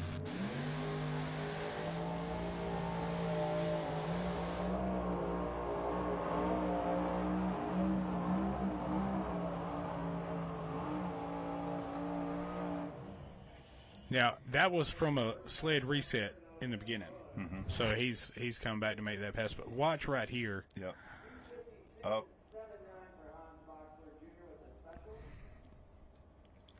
I mean, that tractor was out of kilter. Yeah. Yeah, he was going to get in trouble, and it, you know, he's trying to save it. There's a sideline, and it just, unfortunately, thank God he's got an airbag suspension in the front there to take some of that shock out of there, because that's so hard on it. But you could see the... Yeah, right. Yeah. Yeah, that was a rough ride, but it looks like it's salvageable to drive her away and go again. You know, it's just one of them things. So we look at the top. Well, we're going to go to this real quick. It just seems like the tractor could never get kind of settled in, and maybe what he was adjusting for the bounce he had in the first run. But 268.035, Jason McKenzie on Never Satisfied. That's going to be kind of one thing, is trying to figure out that magic combination. But it looks like Brent Payne has figured that out. Yeah. Here today. In fact, that's going to finish us up right now. So Limitless 374.57. He was sitting back there just in case. Oh, we have one more. Okay, I was just told we have one more coming back. Who is it? It's got to be Bill Voorhees. It's Bill Voorhees, yeah. Yeah, it's Bill. What I'm wondering is if there's 7 positions there, RJ's in 7th, does Bill Voorhees have a chance of getting around him? You know, because I knew it was a 4-point lead. I don't know how bad last night got hurt. You know, with Bill. I think it was just a point. Just a point. I So think that's it was 5. So this could be a. It would still be tough to do. Yeah. Yeah. Kent Payne, Super Rooster, classic, iconic tractor. Growing up as a kid, you see this one and you're like, yeah. Yeah. Now, Brent has done a little bit of driving of this tractor throughout the season yeah, too. I saw that. Yep. I can hear him talk about that. It's going to be a pincher here. Yeah. This is that light mod class is going to be tight. And believe it or not, there's only, I would say, 1 or 2 classes that it's not up to 1 run. No. So I mean, myself, you know, anything could happen again. You know, we were fortunate to capitalize again last night, but Saturday night could all fall apart for me, and we got another event after that. You know, so Bill Voorhees told me the other night he come in here 11 ahead, and he come out, I think 7 or 8 behind. You know, back years ago. So it's not over till it's over, because it just, you know, this is could run a tractor. He's consistent. He's an excellent driver, front end up, and he just gets down the track every single time. not a bad run.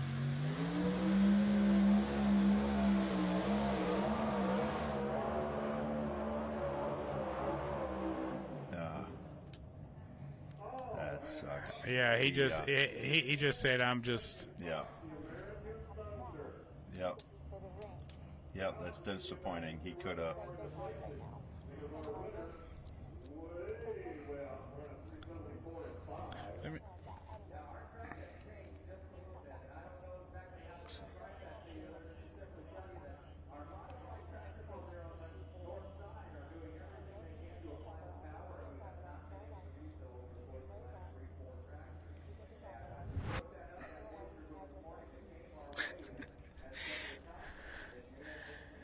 Good run. It looked like the tractor it never could quite get stable. Yeah. You look for that Right. one bounce and it Right.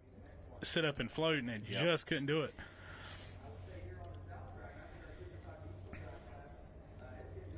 Good run, though. Yeah. 336, 130. I think that's going to third put him in place. a number 3. Yeah. Yeah. Just Bill watch was hungry. He was after it, you know, and God, I don't understand what the hell happened there, you know. The thing was just violently not happy, and that's a whole points race there, you know, right in the handbasket. But you know, it's so good for the fans and everybody sitting at home right now watching this, because it's anybody's game, you know, till it's over, you know. And if Bill would have won that class, there's probably a chance that he could have won the championship in that light mod deal for the year, you know, over Simon's having trouble, you know. So that's why it's important, you know, in the middle of June, July, anytime, any point, anytime, you got to grab all the points you can, because at the very end, it's the final countdown. Travis Schlabach coming up now on the Bone Twister, and I was just giving word.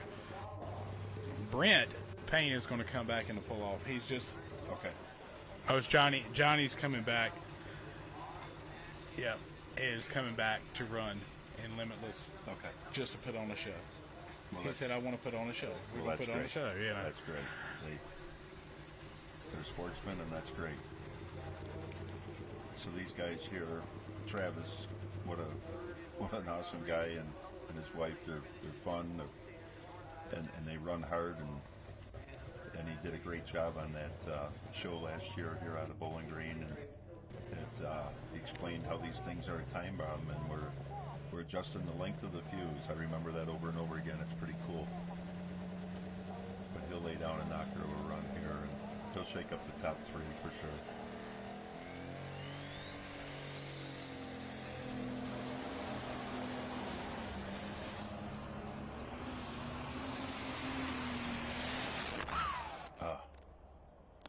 believe he was second or third in points right now. Yeah. So here's the final rundown. Limitless, I just got word he's decided he's not going to do a fun run. Limitless 374.57. Money Pit 331.24. The Feisty Farmer had a good run at 311.90. Her first top 5 in a few hooks. Yeah. Hush Money 310.97. The Kentuckian at 299.96. Ohio Express Jr. 292.31. Simon Says at 290.96. Never Satisfied at 268.03. And the Night Train at 251.86. And Les Corporal with just having a rough afternoon. Out of bounds. Yep.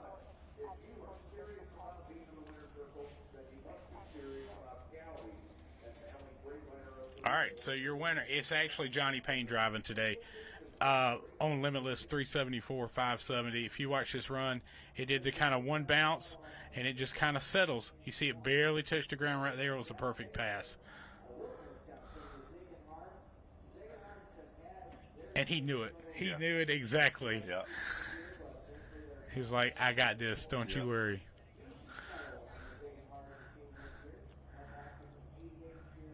That was your winning run right there. Now we got, what I'm showing here is we've got a few more in the Superstock Open class. I mean, we got Esden Lane coming up in Redline Fever. Matt Goodwin on the Intimidator. But watching this run here, just, he was fighting it, but it looked like he could salvage it, and it just kind of, that was it. Yep. Pretty amazing when he lands the thing and how far he coasts. That's how much momentum he had. You know, he was probably doing about 34, 35 miles per hour at that point, you know, when it came down, you know. So that tractor had a lot of momentum behind him. That was going to make a good run. You know, talking about ground speeds, over the years, I've watched it as a kid growing up, and it was kind of, we had what I'd call the old yeller sled, you know, and it was real slow. I mean, it used to go so slow, you'd have people just riding on the pan, and now the ground speeds you'll see in some of these classes, the mid-30s. We can get up the speeds, you know, when we get these 360, 70 runs on these big tractors like ours, you know, we can get up in the 36s, 37s, 38 mile per hour. And then, you know, you get a week ago in Iowa, we're finishing out at 309 and 310, 312 is a finish. You know, the ground speed goes right back to, you know, 30, 31. You know, I'd much rather have that long run, and the fans would too, to see these things get out and run, you know. So it's easier on equipment and everything to let all these vehicles get up and go, and it's more action-packed, you know, to see these guys go. Zach Degenhard out of Wisconsin on Digging Hard. It's going to be coming up next. You can hear all those motors running in the background. A lot of motors out there.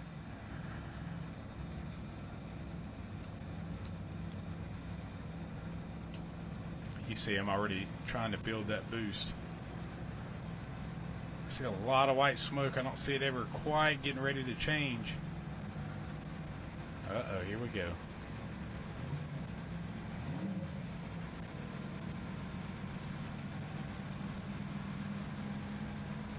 He's trying to get those turbos turning. There we go.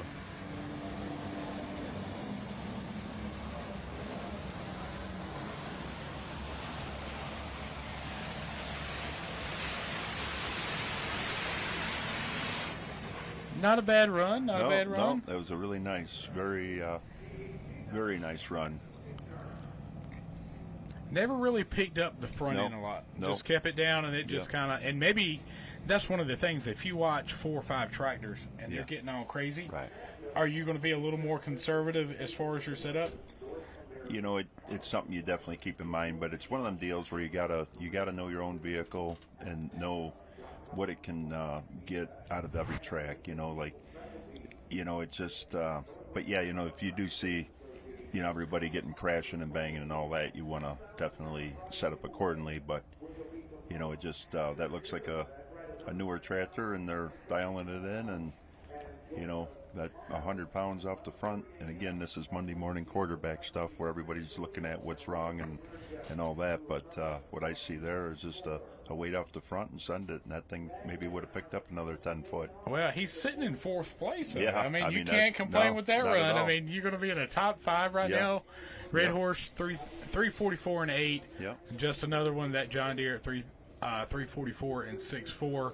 The Super Rooster 336 and 13. Digging hard, one that just ran 325.79.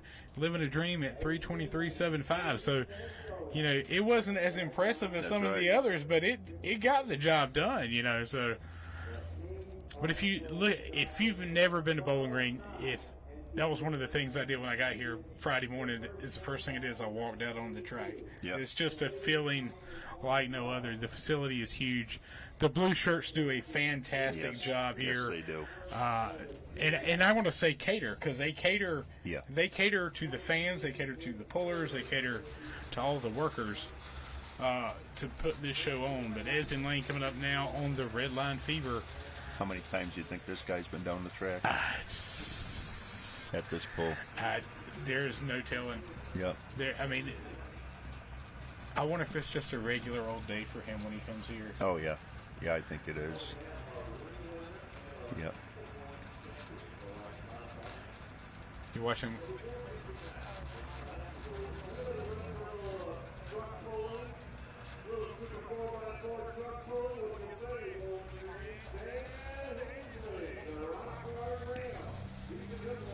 All right, building those RPMs up. Oh, see the old rings come up.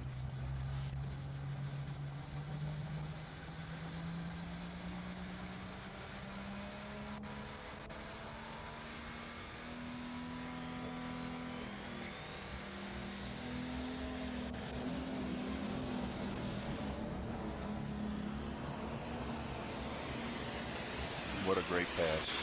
Yep, look at that. Straight down, mixing up. He's close. That front end just kind of bobbled on the front to try to stay pretty level. All right, going right into Superstock Diesels. Rock Hard Ram. This class has really got rib pits on a heck of a show. Yes, it has.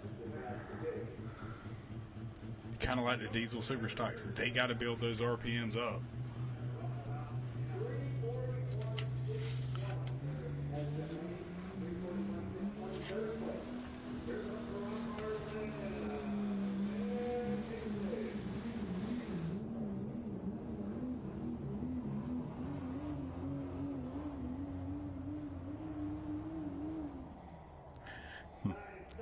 Interesting there. I mean, he had to pedal that baby. Oh, yeah.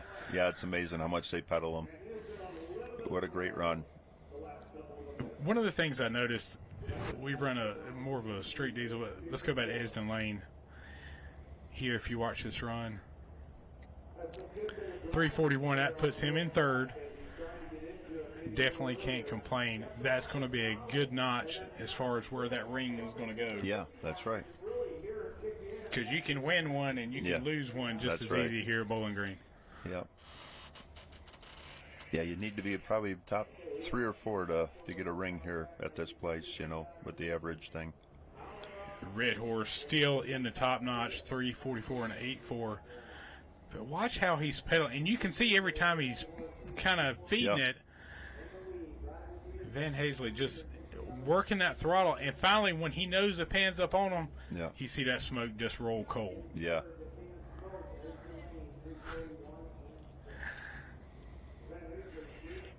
I was looking at the tires. If you look like a Pro Mod 4-wheel drive, the tires on them are tall cleat. Okay. These are shaved down a little bit. Right. They're almost kind of like what they do with mini rod tires, where they take some of that cleat off, which they've got all that wheel speed. Right. You don't want to have all that. Yep. No, that's for sure.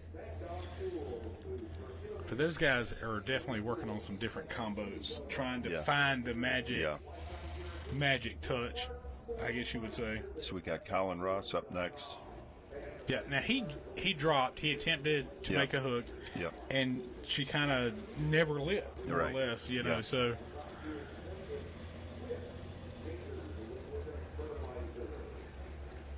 He had one little hiccup in Fort Recovery on the afternoon show. I believe it was the Saturday afternoon. Yep.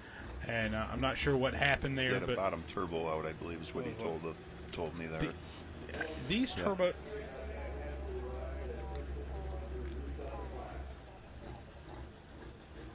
Just got word. Rock Hard Rams dropping the last. Okay. That looked like a pretty easy full pull, so they reset the boat over there, and he did drop the last, they said.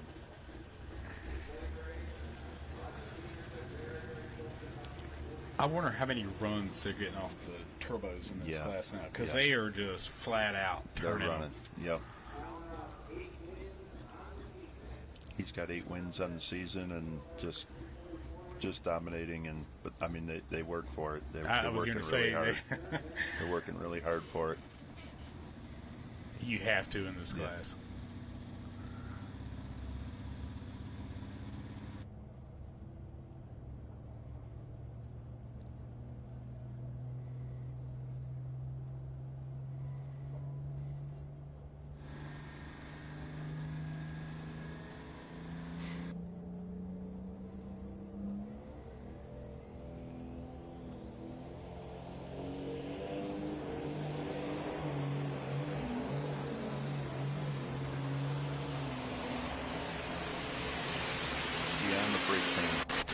Yep.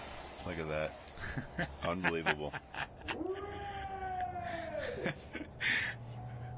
I think he's going to be our new leader, but we're going right now to Witt Farms.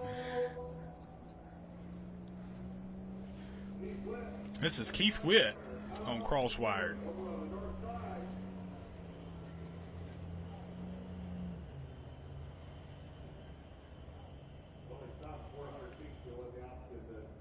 So he did move the sled. He has that option. He can take it now, or he can drop 6 places or drop to last. So they're going to back him up. He's going to take it right now.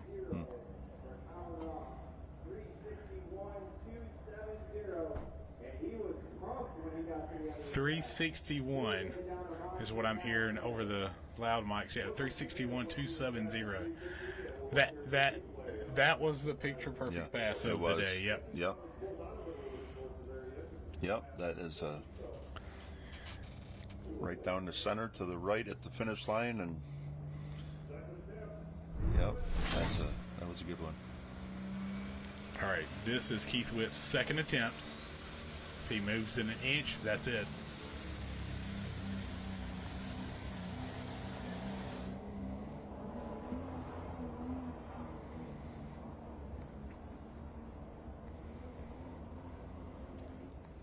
Not a bad run. It seemed like she fluttered a little bit out of the hole. Yeah.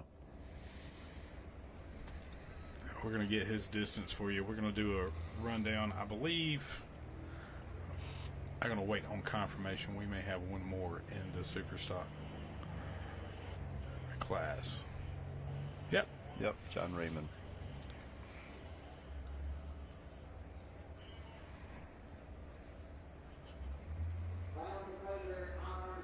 John Raymond, Smoke and Mirrors. If you watch the smoke, it was feathering kind of like what we saw before, but you could hear that little bit of a flutter. It wasn't just like he was trying to feather it.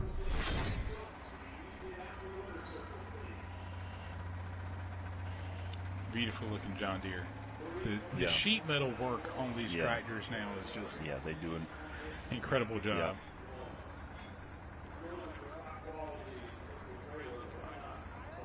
And tires with today's pulling is just so important, and there's so many great pulling tire. You can get them from a lot of different places, but Chad Mayhill, those guys, Pro Puller. There's a lot of different ideas and theories and. With what's going to work. Right. That's just a part of the puzzle. All right. Going to have to be almost picture perfect on this run.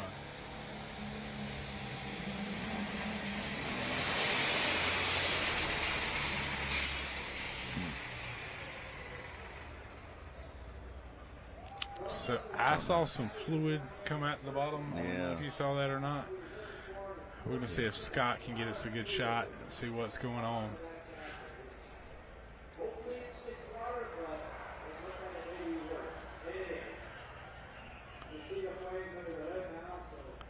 Yeah, we're hearing over the loudspeakers that's a tough break right there. Oh, we got a little flame. Stop fire extinguishers taking care of that for us. Yep. Rekindled. You got to realize the amount of heat. So if that liquid hits it, it's going to be. Yep.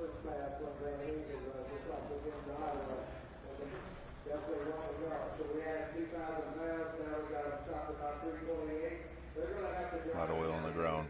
Yeah. That's a tough break for him. Yeah. This is the only place that you're willing to do it. Yeah. Yeah. I mean, if you're going to do it, you're going to do it here. Yeah. All right, we're going to go to the winner's circle here. Shine as he comes up.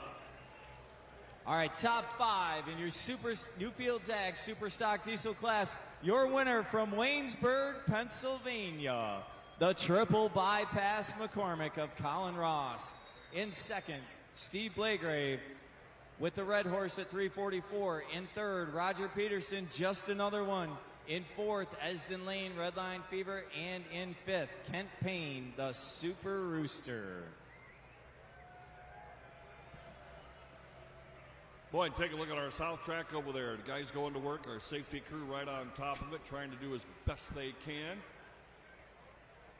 to make sure the track is consistent for the next one out. All right, we'll direct your attention to the north track right now. The Angry Shine Ride.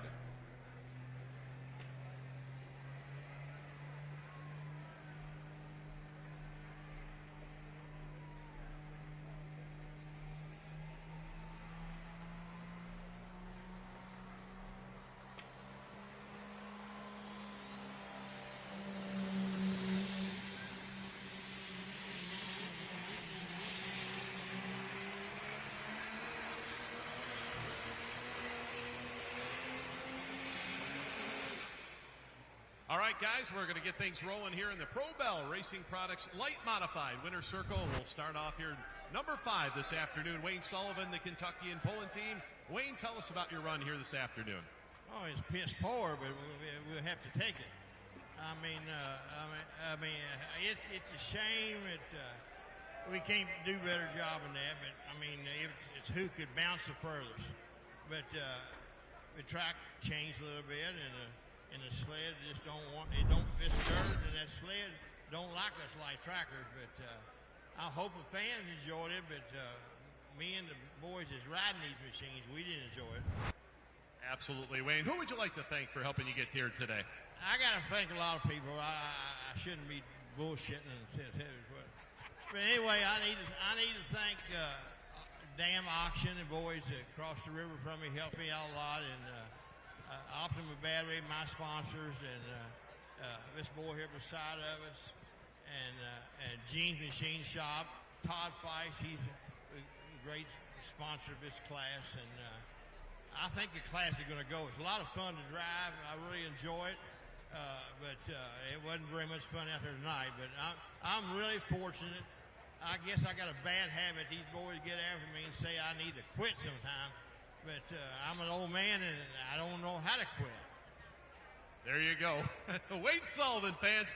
Craig Sage here, SCS Gearbox, going to present our trophy. Wayne, on behalf of SCS Gearbox and Pro Bell, congratulations, your 5th place. Truly is fun to be with you guys and hang out with you guys. Thank you very much. Here we go. Back action right here against the grain. Right now, so far, everybody's kind of stopped at that little happy point, about 325 feet. Cody Hastings, the Superstock Diesel class. These guys, I'm telling you, if you check out the front tires on that machine. They're cut down a little bit more. The back tires still have a pretty good tall cleat, but they cut them down a little bit more just because of the pure wheel speed. They have to feather these trucks quite a bit out of the hole.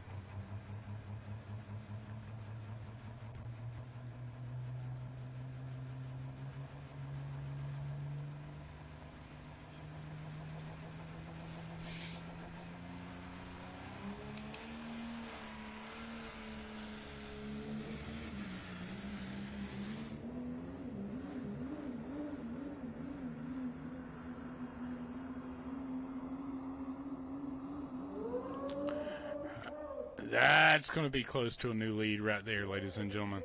Why? I mean, if you noticed, he had to really feather that baby out of the hole. But once he got going, the ground speed was just phenomenal.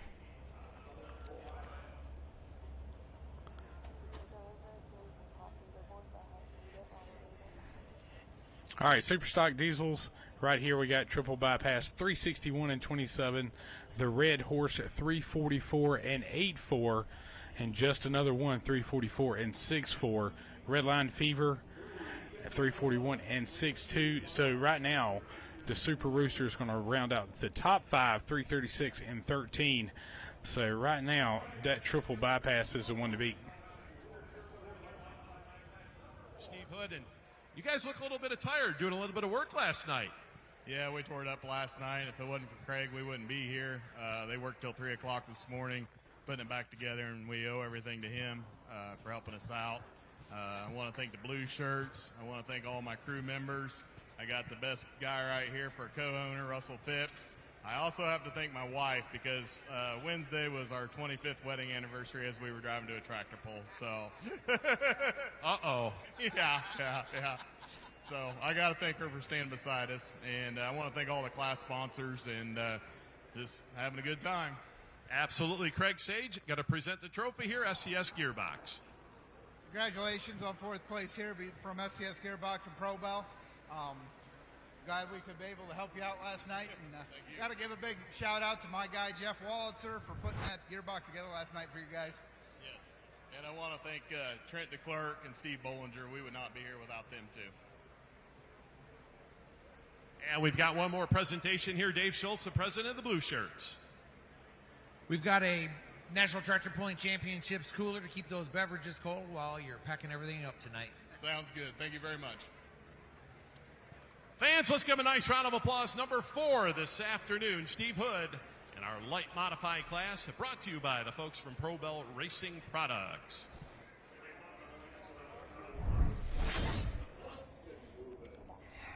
Funkin' Movin' coming up next. This truck, I'm telling you, I saw this truck run at one of the first shows I did, and Ryan Funk. This truck is a cool looking truck. This is a first gen Dodge. Love the way the graphics look on it too. These guys don't cut it no slack. They have several trucks in this class.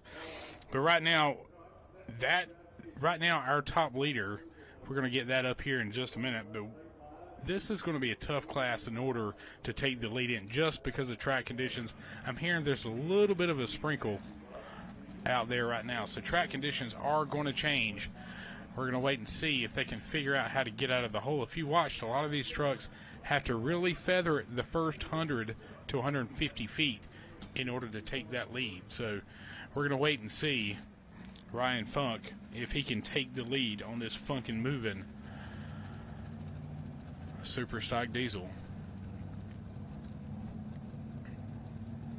Building those RPMs up. All right. We should have one more Super Stock Diesel. Oh, we're going mini rods. Carolina Night Train, Cody Singletary coming up on the South Track.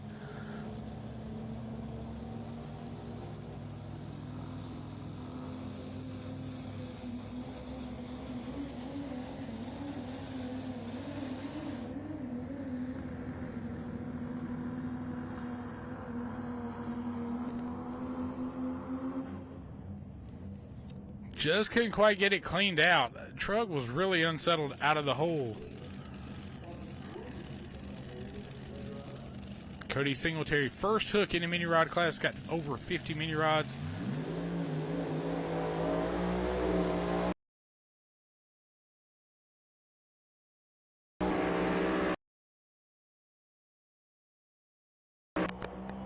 Good solid pass for the Carolina Night Train, driven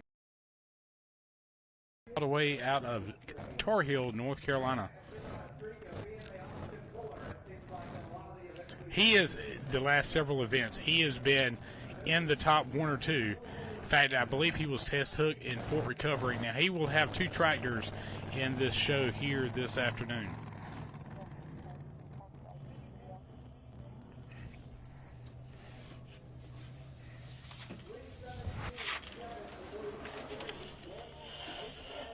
Funkin' Moving, Ryan Funk, 3:03.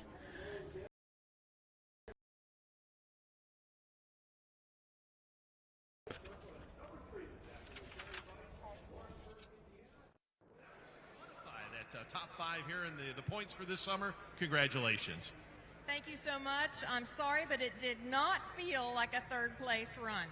It was bouncy, it was ugly, and I tore some stuff up, but I'll take third place. She'll take third, absolutely. Who would you like to thank for helping you get here? My crew is always great. They help me all the time. Todd has been amazing as far as a track reader and stuff like that. We have a lot of moving parts, a lot of stuff to take care of. I love that SCS Gearbox is part of this because he saved us several times. And he's right there. If I got to pull the next day, he's got it together. And I want to thank Gene's Machine Shop, even though they're winning us, but I really appreciate their support a lot. The other thing I want to say is I hope that the fans enjoy this class. We enjoy this class a lot. It's not a good show today at all, and I'm sorry for that. Well, we know down the road, we've seen it all summer long. You guys have put on a great show, wherever you've been, and the fans know that. They've been following it all summer long, so great job. Thank you. I want to thank Angry Farming, too. They're always out there for us, and we use a lot of their stuff. All right, well, we're going to send things over here to Craig Sage, the SCS Gearbox man himself, to present the trophy. Congratulations, Terry, on third place here from SCS Gearbox and Pro Bowl. Thank you very much, Craig. Yeah, I'm going to give him that. And Brad here from the Blue Shirts is going to present also another award. Yeah, we got a cooler for you, NTPA cooler. Go in there to the grandstands, it'll get to you. All right, fans, Terry Feist. Let's give her a nice round of applause.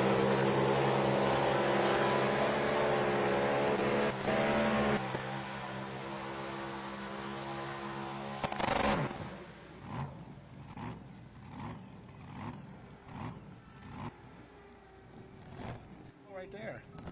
Yeah. I mean, Unbelievable. mini rods, super stock diesels. Yeah, and I'll tell you what, it looks like the Superstock Diesel just kind of maybe edged out Chase Richardson, although they're moving the flag for Chase on the vibrator. I asked Chase earlier, and I was like, so you ready for today? He said, I guess. I was like, you're going to pick up a win today, right? He goes, I don't know. We'll see. Comes in number 6. Now we're having to race back to the finish line with the sleds. Number 6 coming in the points. He's back 54 points. So there's quite a spread after you get past the top 3 in this mini class. And, we've had a lot of these going back to, if you watch these trucks, they really have to feather it. Todd Custer, he was working and still got a good pass. 325, 170, sitting in 4th. What's interesting on the Superstock Diesel, A little bit there and kind of hurt that run, but real nice run here today. Yeah, I felt a lot better today. Finished up today, and next guy came up, blew past me 40 feet, and I go, well, maybe it wasn't that good a run. Good job. Who would you like to thank for helping you get here? Adam Kester at MBR Engines, Craig Sage for all the stuff he does for us, Modern Machine, got my group that comes along with us. This is Bowling Green. Absolutely. Well, good luck. You got another couple classes to run here this weekend. We'll see if the Money Pit team get back in the winner's circle. We'll give her a shot, see what we can do. All right, well, we're going to send things over here to Craig Sage, SCS Gearbox, to present our trophy. Congratulations, Steve, on second place from SCS Gearbox and Pro Bowl. Thanks. Thanks, Craig. And also, we got the Blue Shirts presenting. We got another award here. You get a tumbler from Blue Cooler. This ticket here will get you at their stand back there. And then there's also some stuff from Pulltown. All right, fans, let's give Steve Bollinger a nice round of applause. Number 2 here this afternoon.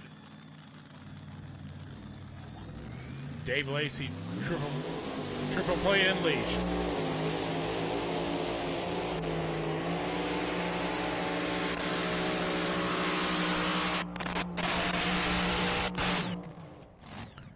Not a bad run. It seemed like maybe had a couple cylinders dead on that run. Yeah, the Lacey's, when they come to play for keeps. They've been perennials on the Region 2 circuit, but really they could come step up the Grand National and challenge for those top 5 positions anytime they come out. Good equipment there. Nice run.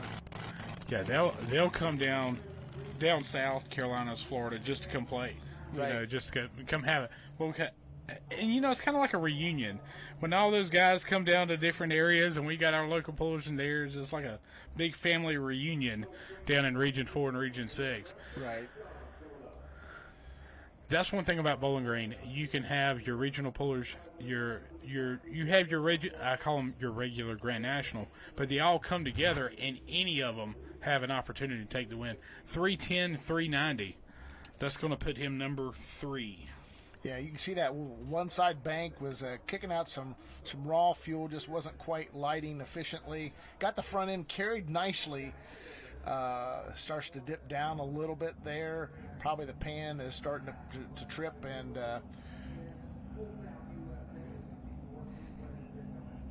always good to see the Canadians in the States mixing it up.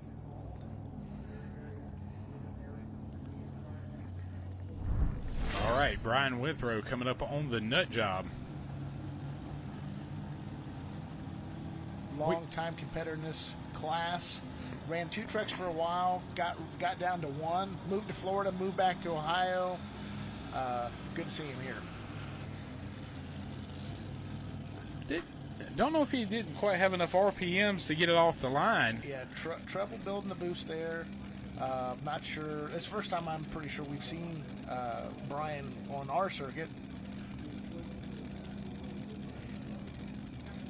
Comes Ty Miller out of Copley, Ohio. The unfinished business resurrected. Nice tube type chassis there. Hemi up front.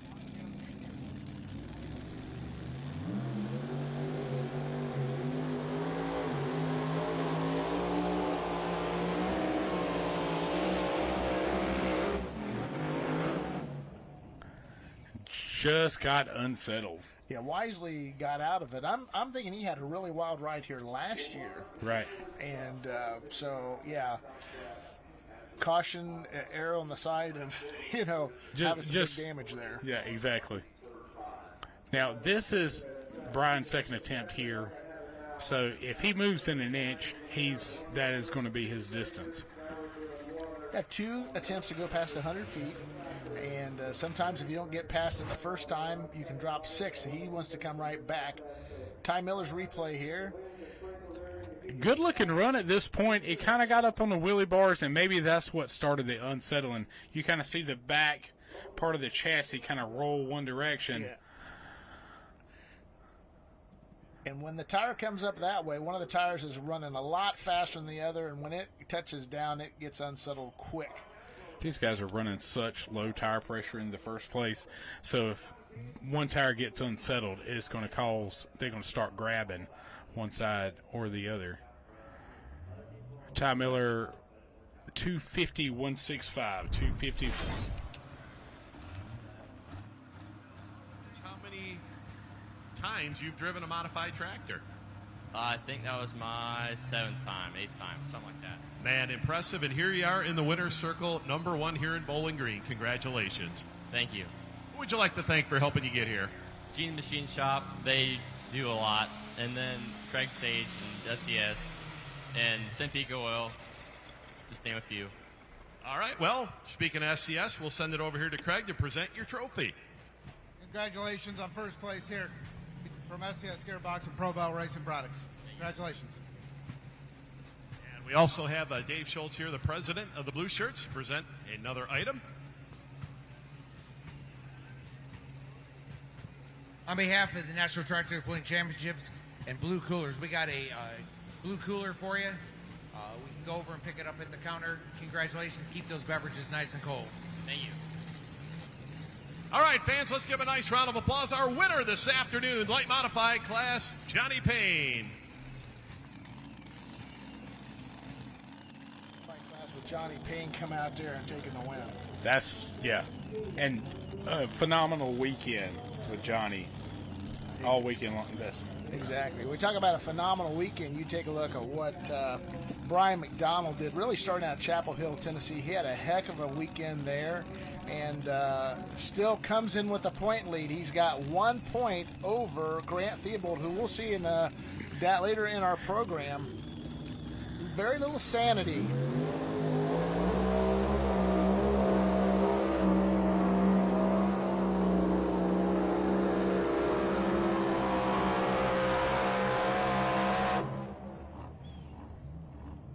makes a decent pass there, Brett. I mean, that's one thing about it, the consistency in this class. If you go in here and you're consistent week in, week out, that's where your points are going to kind of build up, because it's real easy to be inconsistent in this class, having one wild ride. I mean, you watched Ty Miller just a few minutes ago having a up and down kind of run. Looks like a 3:29.06 for Brian. So looks like he just bumped Chase out of the lead by a little over 2.5 feet. Yeah. Nice lap for Brian, and that's all he needs to do, honestly, the rest of the way. Look at it, taking the lead there. All right, switching gears a little bit. This is going to be Dustin Bueller. Bueller. He's on the Knox County Fair Board was in the Knox County Fair Board in Mount Vernon, Ohio, and has graduated up into the Superstock Diesel category.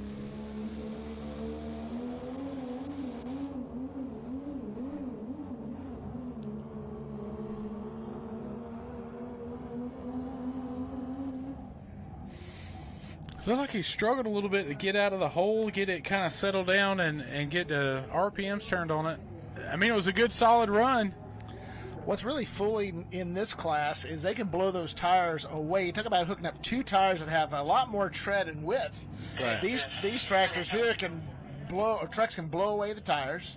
And so what they're trying to do is find when that pan drops, and they really get after it, because then they got full drawbar and they're not going to blow the tires away. And you'll see them kind of milk that, and then they'll get into the throttle. And it's a guessing game sometimes. It's a feel, seat of your pants driving that they talk about. This class really epitomizes that. Well, Van Hazley, right at the beginning on the Rock Hard Ram, that's what he timed it perfect. Pan hit. I mean, when the box topped out, he took it over.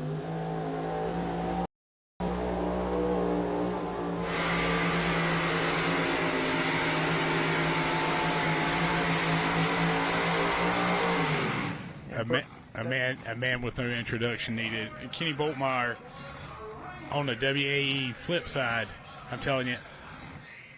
Out of Southwest.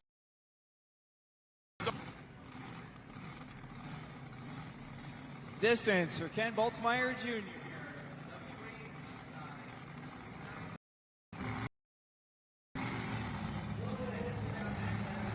Okay.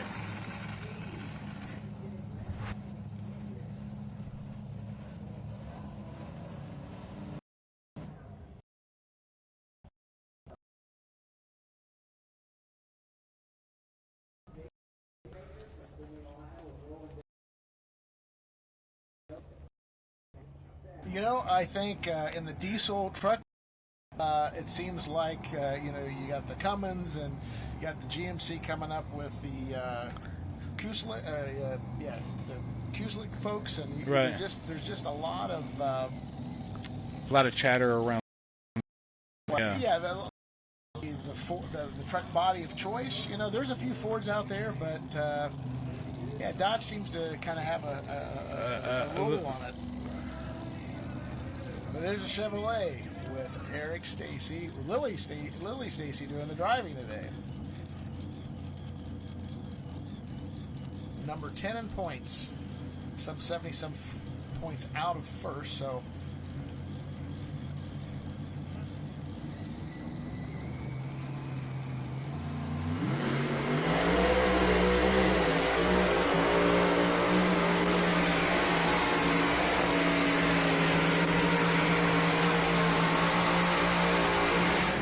That was Kevin Dick on the Cat Sass.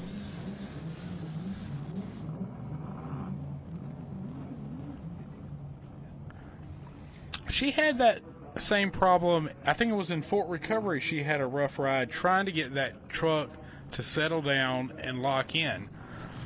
Yeah, it's harder than it looks, and I think they're definitely cranking out a lot of horsepower, and there was maybe how the tires can kind of blow away from the track, and you bring it kind of back to try to get it to hook, and at times it's tough to do. Line of when to pour it on. Yeah, exactly.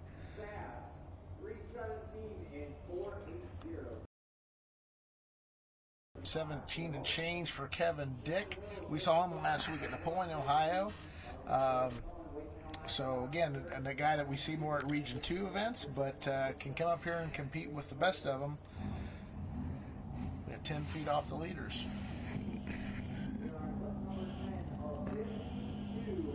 52 minis here today, Bert. That's a big mini class. It is. Everybody has the option to win in this one because everyone with the setups and the configurations. 317-480 for Kevin Dick. Gotta say that slow. The cat's sass. The cat sass, yeah. Yeah. Slow it down a little bit. There's our leaderboard. Brian McDonald still remains in the lead, and here we see Lily Stacy. Tires bouncing, and it just seemed like she couldn't get quite hooked up like is capable. It almost looked like the back tires were hooking a lot. Yeah, it did. Bristol, Vermont, plumb crazy. Can't say that I've seen this tractor much, but glad that.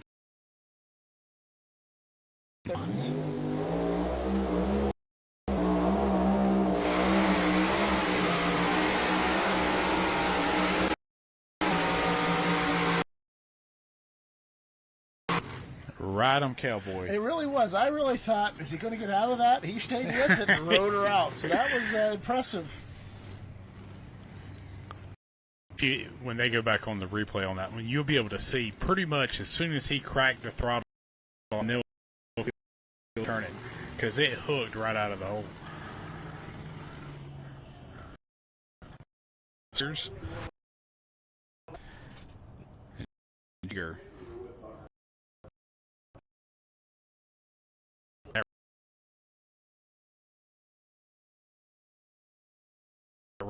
It happened when it would come up, it would hit those wheelie bars or back down. It would force the front end back down.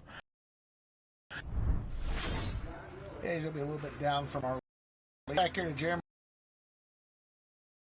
Number 3 in Grand National points, 8 back from our leader. Our leader, Van Hazley, who opened the class and they reset the sled.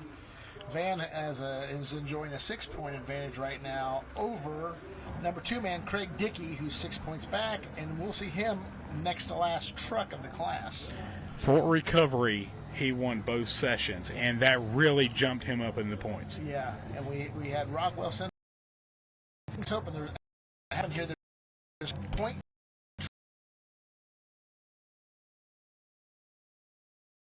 Rather fluidly. The Chevrolet body truck.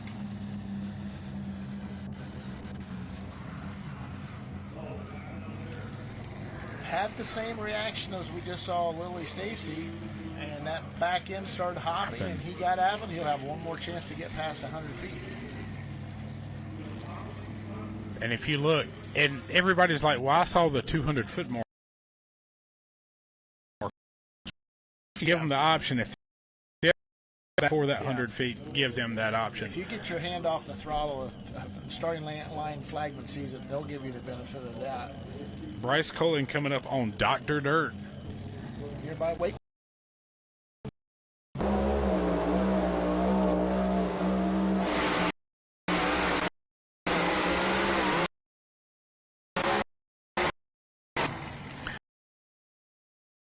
The suggestion. Eaton chalk. Yep. And that's going to be a DQ. That was pretty much a no-doubter. Scott Doty, the end flagman. He's been the end flagman for a number of years. He's just 30 miles north of Monroe, Michigan. WPI board member. That one's in Bryce for your edition. Brian Guza is going to be right in heaven. We're going to see if Jeremy going to come back right now is going to be the question. He's backing up. He's backing up. So I guess he's going to take it. Yeah. They may yeah, a lot of times they'll do that. They don't want to get out there too aggressively and have extra rolls or anything like right. that. But yeah, they'll groom that off there.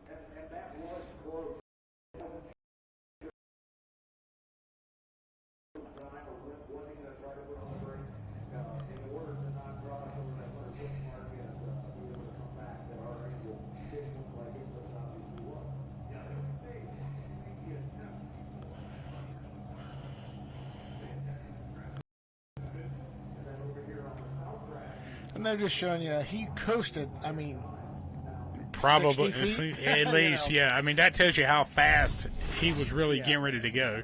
But he's coming back now. You think of it, 30-plus mile an hour in 300 feet the length of a football field. That's just moving. Yeah, That's moving. yeah. Pipe dream, Jeremy Yeager. He's got to go all out here. This run will count.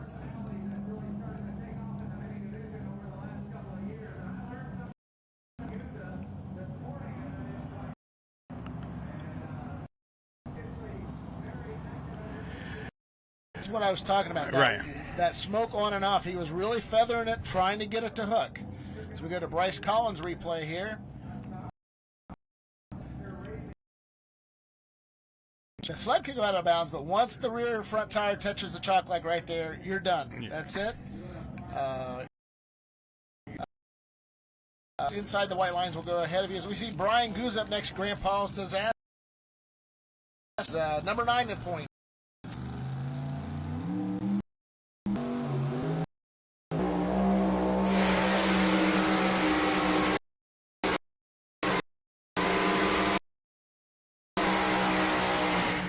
Good solid pass. Going to be a little bit short, but I mean, when you're here, you're not going to complain with that run. That's very true. You know, look at that Bryce Collins. The right. Driver's he's on that speed. Is that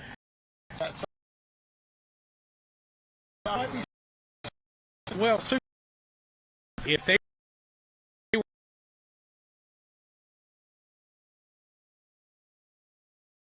years I passed here, it always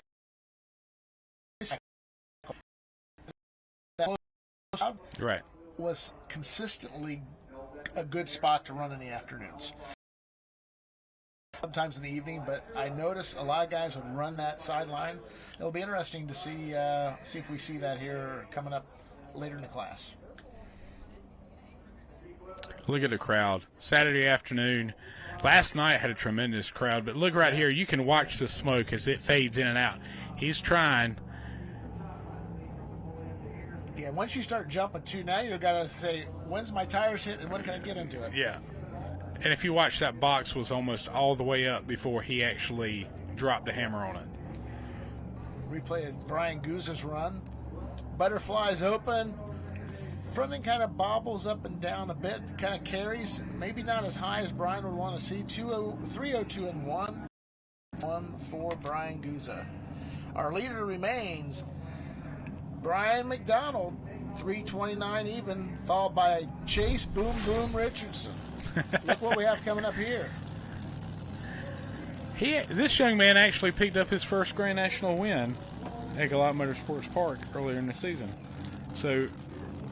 Well, no, this is Adam. I'm sorry. I thought Ron. For some reason, I was thinking it was Ron. Yeah. I was thinking Ron on that one. Yeah, this is the Beast of Burden. Adam Kester out of Wadesville. Chevrolet sponsored. They run 3 different tracks, basically 3 different setups. That.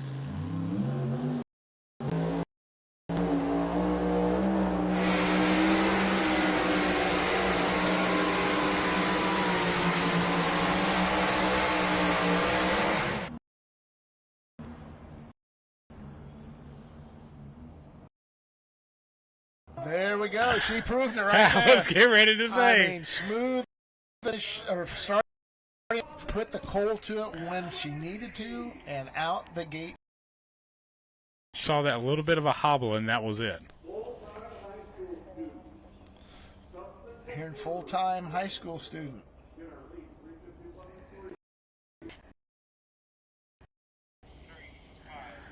$358. $358. That's going to be even. All right. Newfields Ag, the presenting sponsor of the NTPA Grand National Superstock Diesel Tractor Class. Welcome back to Bowling Green. Welcome back to the Winner's Circle. It's good to be back at Bowling Green. It's especially good to be back in the Winner's Circle. You can't duplicate this place. You know, we just love coming here. There's no other place like it, and it's in the Winner's Circle. And the last year, so I don't know if we're not close to that number one tractor, but maybe we're back. Well, we're glad to have you, and it's awesome to have Miles meet him this morning. So, Generation Pullers are here. I'm going to turn the microphone over to Dave Schultz, the president. On behalf of Farmers Equipment and the National Tractor Pulling, congratulations on a great second place. Thank you very much. I'd like to thank Farmers Equipment, you blue shirts, for making this pull happen no matter what the weather does, no matter what the odds are. We appreciate what you do.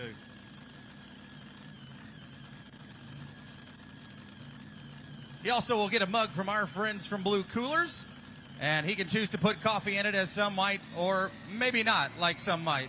Mr. Blagrave out of Ackerley, Texas.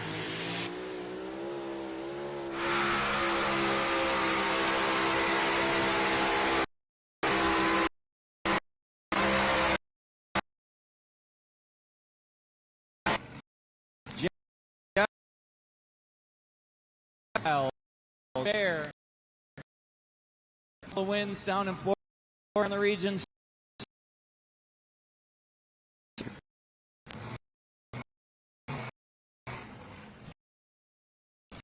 Next,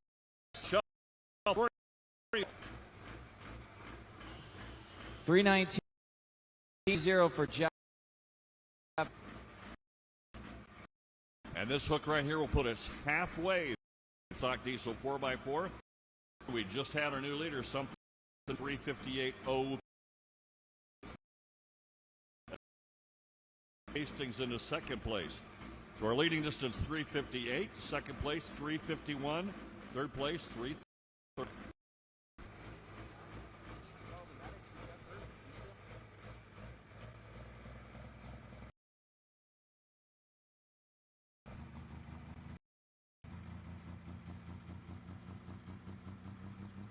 Congratulations, Blake Graves. Nice job, guys. Jordan Nelson going to try something completely different with the North American trailer ranked seed.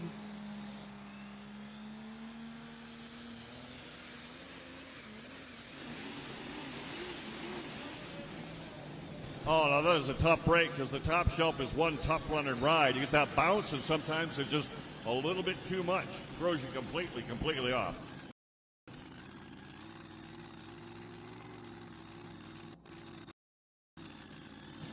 Jordan Nelson going to move that mini sled, the Iron Boy, all the way over to the left-hand side. This mini out of Brett Berg's stable in Farming. Jordan moved back to the Illinois area earlier this year and campaigning this tractor. Brian McDonald, your Grand National points leader, sitting up top with very little sanity at 329. Oh.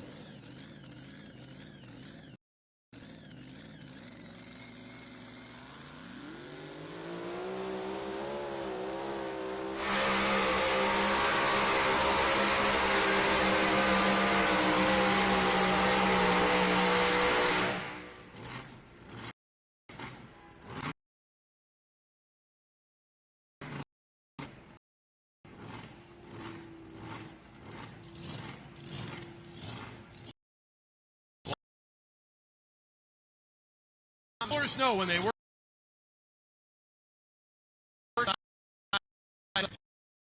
working that left back, he wasn't worried about it at all. He wasn't, and it's amazing that the couple that was on the right side, just one width of that small tractor really made a difference. One of them, was just too close over, and it sucked that tractor right over to the white line. Now, sometimes that's the track, but sometimes that's mechanical. Was the tires not cut properly? Was the right side tractor will start to veer on. This would have been purchased.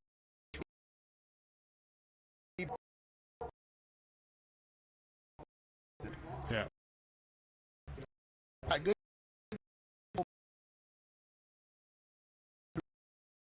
Happening really fast, but you look right now. I'm going to show you on the top shelf. assume he just took that distance, but you see all 4 tires come off the ground. I have a feeling. So there's a lot of times the starting flagman will have the green, and when the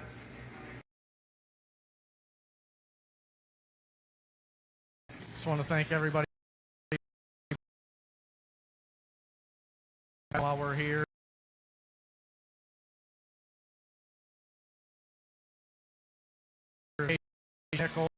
Obviously, my mom and dad for letting us do this. My girlfriend for supporting me, and we're just happy to be here. I want to thank the blue shirts and like to congratulate the Blake Grays. They had some on Chapel Hill, and I watched them guys growing up. So to be here doing this with them, that's pretty cool. So I'm a pretty lucky.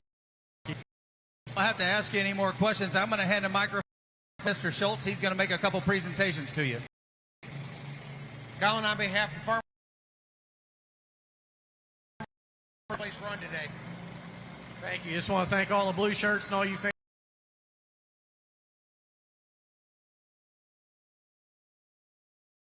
It's the weekend for you.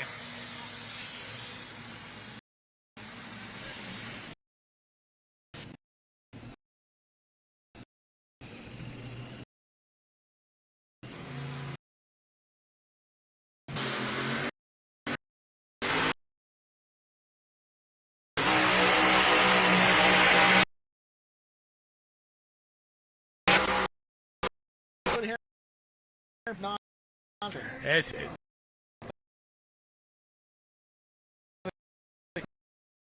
we had to do a hard correction to go back right. So she's going to be about 310 feet, I have a feeling.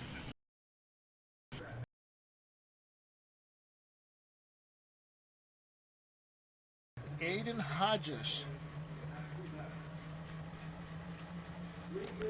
Second generation of Sean Hodges, I am assuming.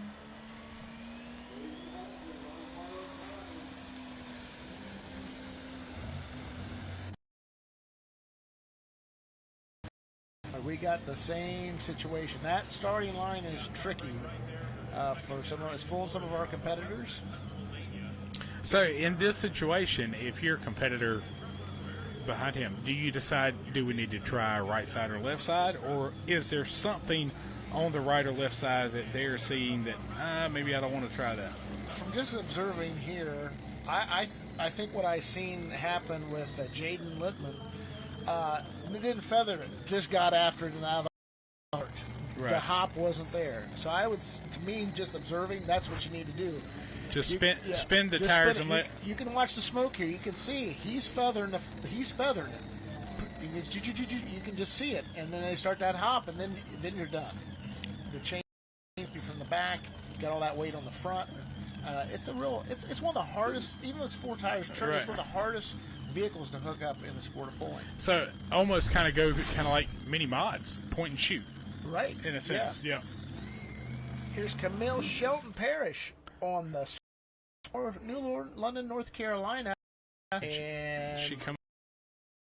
So got bumped on the kill switch. That can happen. We'll see everybody looking around for loose cable, switch, kill switch, checking the kill switch. Every one of these happens to the vehicle from the sled or from the sled. What the sled up? That's how we can stop it. I just heard Marvin Epperson come over the radio and say, so there must have been some. Right. Her come back here. You hear the north side competition going. It's coming through the trailer. Here.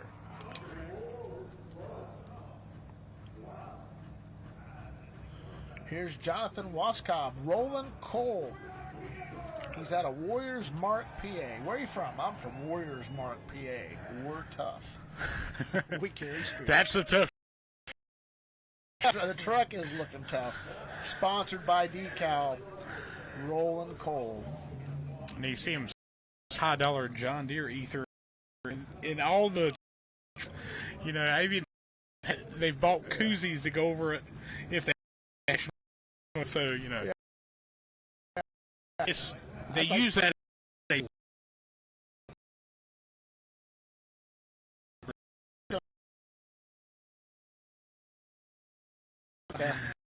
Respirator.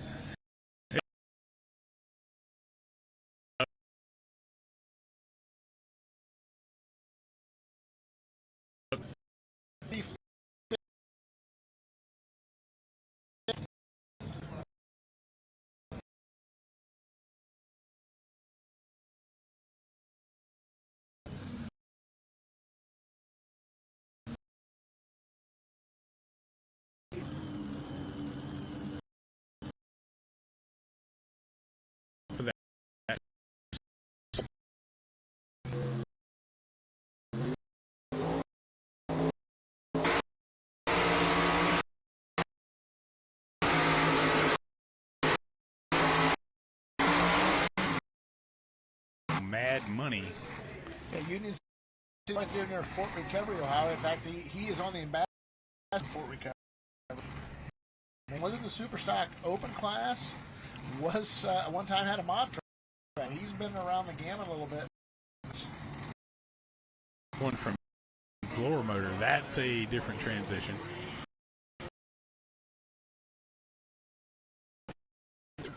And a little change there for Chris Shoemaker.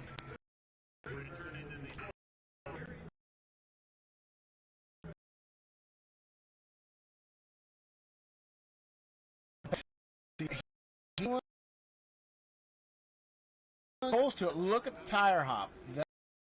This is kind of a storyline here. It looks like you can get after, and it's not. It keeps you away from that tire hop.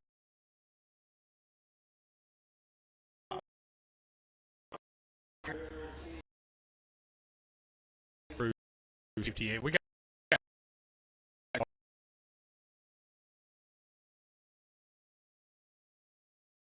first shot. You got to make round one, or you got to get to round two rather. So that's what they're doing. Here's Chris Shoemaker's replay run on Mad Money 300.5. That's 12th place. In the old days, 300 feet was your pull off. Yeah. Mark, there was no floating finish except for the second run.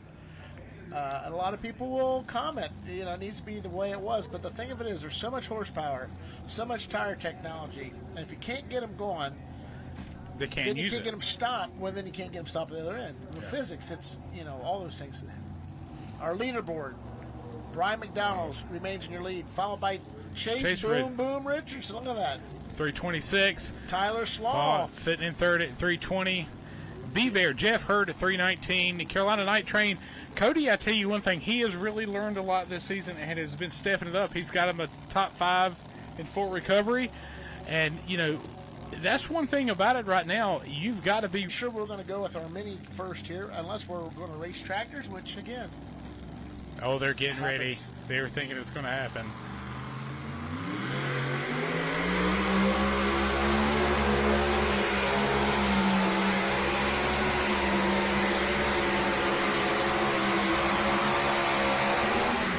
Oh, he had to work the brakes. A little drier over there, and did not work out for Grant here like you would like to see.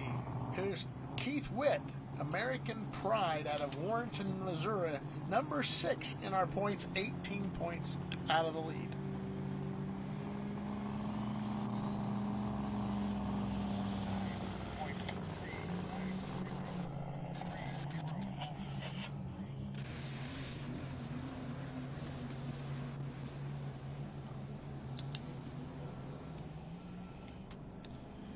So Grant Thiebel, 309 and 3. That's going to be down the leaderboard.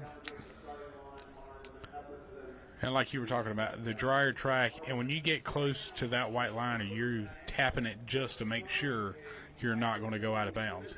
And that's going to hurt you also. 319 and 7 for Keith Witt. 319 and 7. Go back here in our replay on Grant Theobald. You see he gets over that, and I was talking about this sideline here, but around the 250 mark, you can just see. You can see the dirt pouring. Just get a little dry, and dry can help the pan slide, but sometimes it also means there's loose dirt. So we see what that did there, and boy, didn't see Grant in that top part of the leaderboard. Keith Witt, though, kind of getting a little distorted right there in the middle. 3:39.720.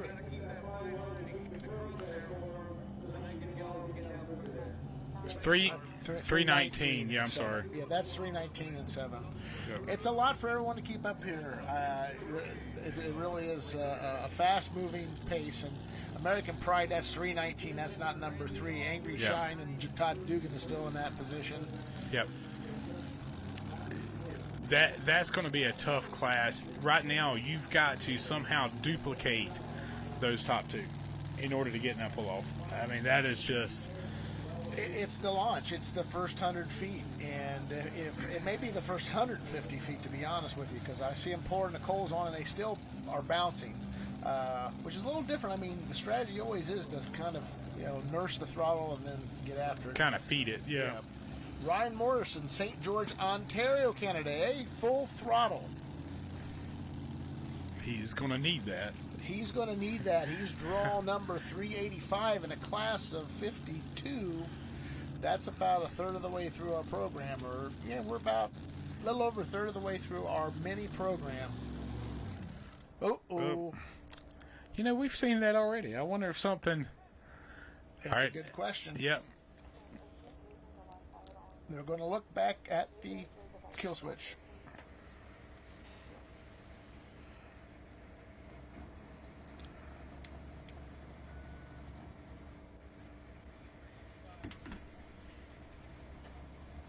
And Ryan Morrison will drop 6. So just kind of like what we saw with Camille Shelton Parrish a couple minis earlier. Here's that Kent Crowder, Attica, Indiana, Shy Diesel. Here's one of the favorites.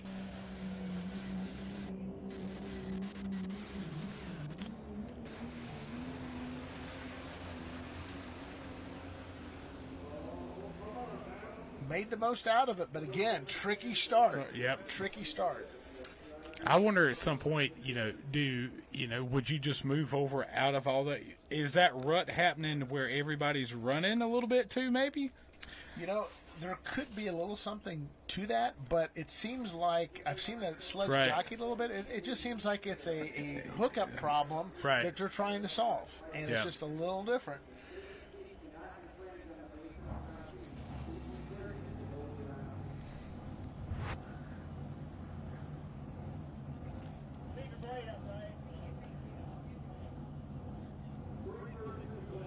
Three 32 and 6. 3:32 and 6 for Kent Crowder.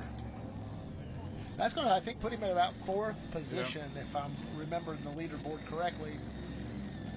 As Kim Kwame comes rolling out. She used to be north of the Twin Cities growing up. Actually have stayed at the Kwame household. Dale Kwame is a WPI board member, her father. You see her husband, Zach Zimmer, backing her up. And Kim's a pretty good driver, well-oiled machine. She actually learned the ranks through garden tractor pulling. Once upon a time, her dad was president of NTPA. That's how I met Dale back in the late 90s. Oh, okay.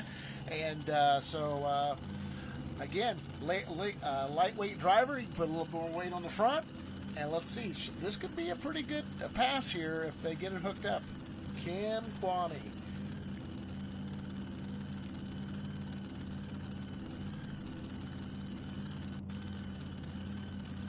Took a little break. Her and Zach had a child. Got a couple children.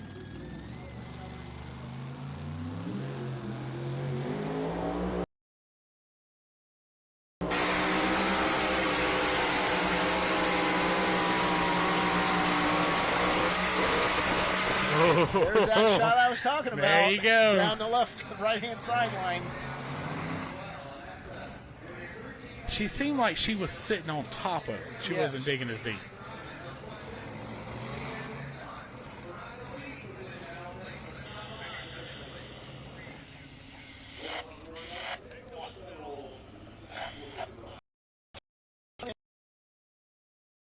Can't take the lead, but hey, right. Top five. Good pass. 3:22 and 5. Yeah, and you can see she just started letting it drift over that right-hand side about the 250 mark. By 300, had a lot of good momentum. Powered it out there. Something I noticed, though, you saw all the dirt going underneath the pan as she was going down. Just bumped Tyler Slaw to 4th. So our top threes, Brian McDonald, Chase Richardson, and now Kim Kwame as we go to John Mann's Crazy X. I don't know if I'd put that on there if that was true. I want to know the story behind that name.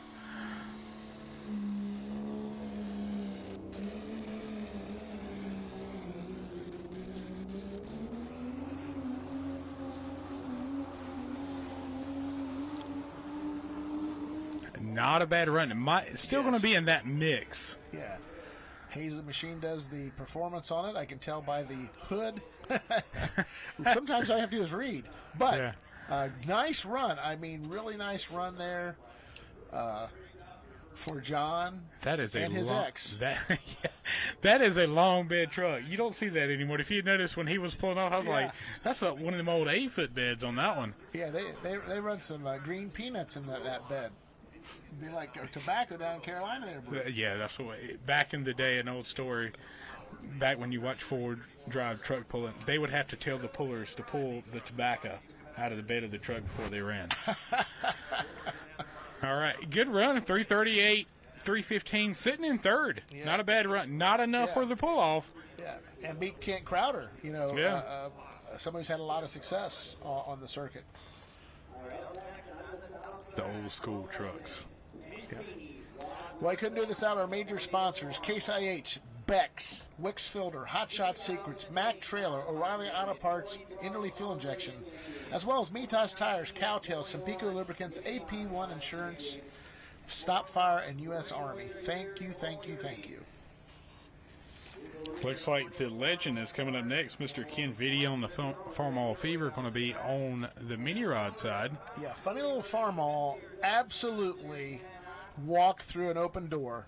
As our points leader, Brian McDonald, Theobald, they both stubbed their toe.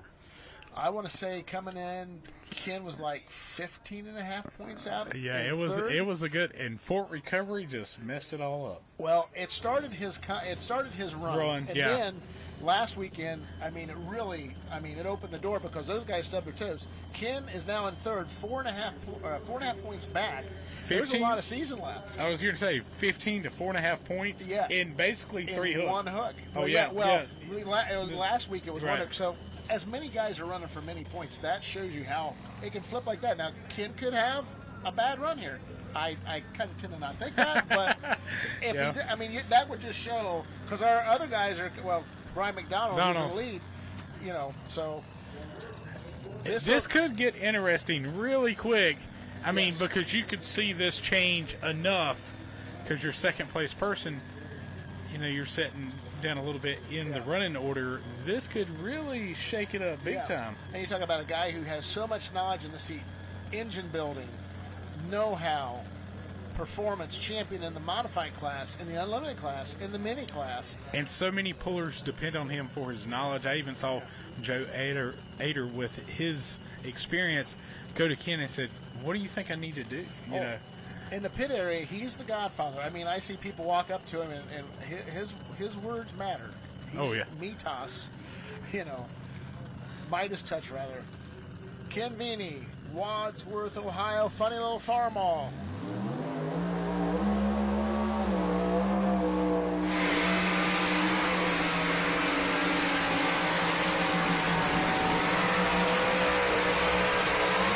There's your new leader. Wow, what a run. What a run. That is going to be amazing right there, what that's going to do to the points.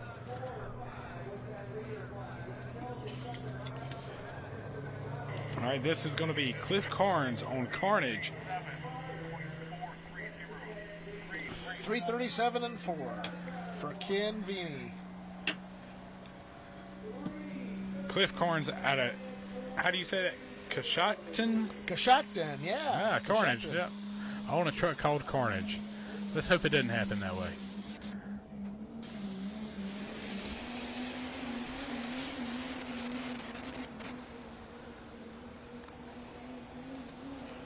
Looky. Wow, what a run there. Well, you saw he didn't have that hop. You didn't see the whole truck get all disoriented. He did what you said. He moved it over a little bit. It was more on his driver's left side on that run, and he may have gotten out of that washboard. Yep. Because if that ever gets created in a track like this, a power track, sometimes it may create a little bit of a... Because that not only does it to the vehicle, but it also does it to the sled. And we got 3 in our pull-off. That's a 3:52 for Cliff Carnes Jr. from Coshocton in Carnage. Say that 3 times fast. I'll let you do it. You're watching Full Pull Live coverage of the NTPA Super National Circuit here in Bowling Green, Ohio. The Northwestern Ohio Tractor Pullers Association rolls out the red carpet, or should I say the blue carpet. All these blue shirts out here do a fabulous job. The 57th annual running of the National Tractor Pulling Championships, as we see our drop competitor Camille Shelton come back, and we'll see Ken Vini's launch on the funny little farm-all. Patent-looking run by Mr. I mean, you look, front end stayed 1.5 feet, 2 foot off the ground, and it was just a straight shot. That's where you wanted it. Yep. Now we're going to go take a look at Cliff Carnes' run here. He started off in the center, but it looks like he moves this way. Yep. But he stayed in the throttle. He did not jockey it much, and that, to me, was the difference.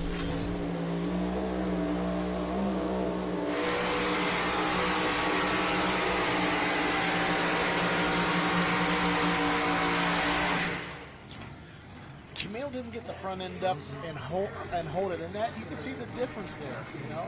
Well, if you notice too, when it does that, when that front end doesn't come up, it loads the buckboard with dirt. Yes. Yeah.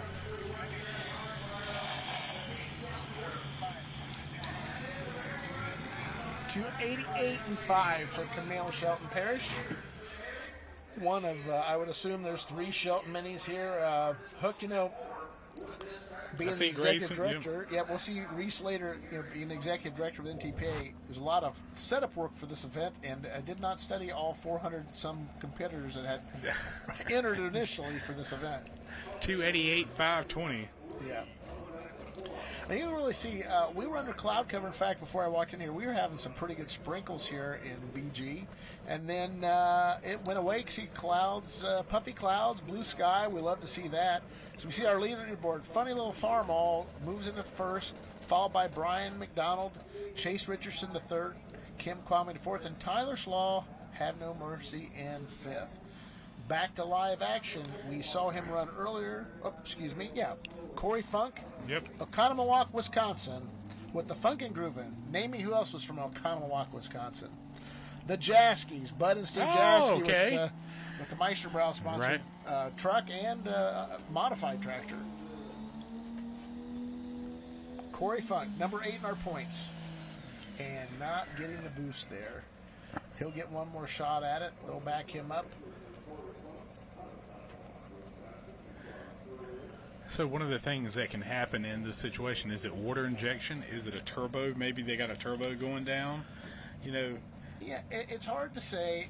You know, if they're kind of trying to get a little bit more boost because we are in Bowling Green, you know, we're building some more heat in the engine. Maybe our water's coming on. We want to put a little more water in it. Maybe the water's coming on a little bit before they get everything spooled up. There's a lot of things that could be happening there. But this is going to be his final attempt. Yeah. It's been great having these new guys in the super stock diesel truck class. You know, we went through a little attrition there in the class from a few years ago. Here we go. He's got the boost going now.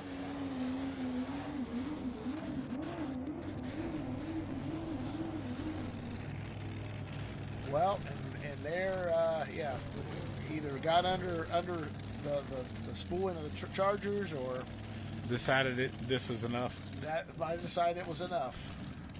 Coming back to the program here in the mini side, this would be Butch Poland, Paris, Ontario, Canada, the bull hauler.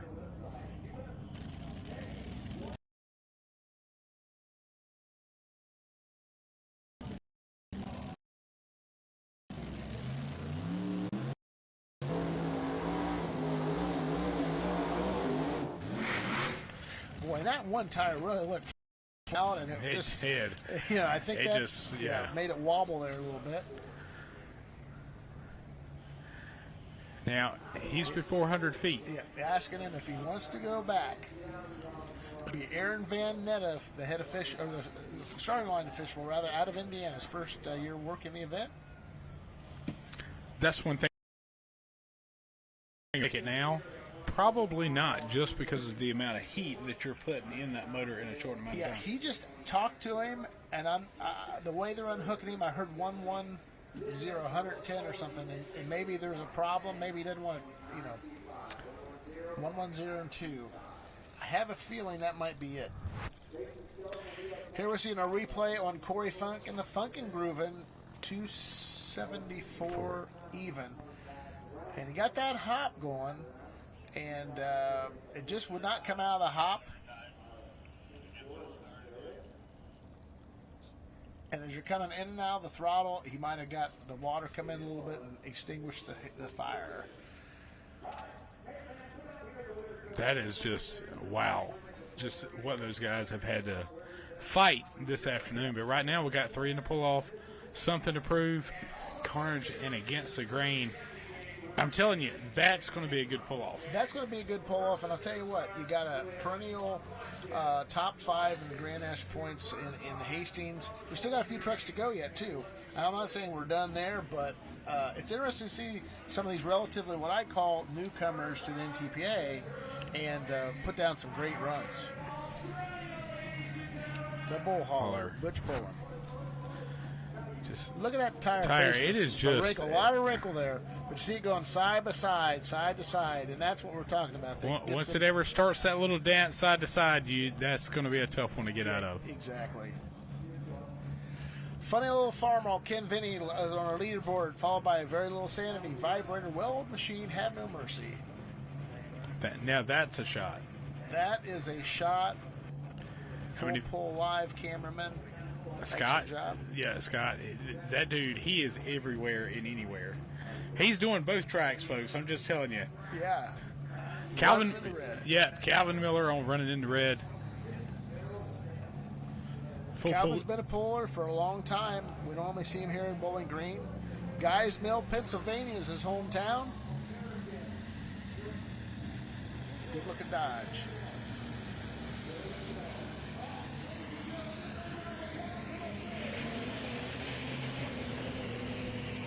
On a good one here, Bert. Come up short there. Yeah, I think it's going to be about that 325 mark. Didn't have the bounce. That's why I thought it, but the ground speed was not as the front view is harder to see than the side view. Exactly.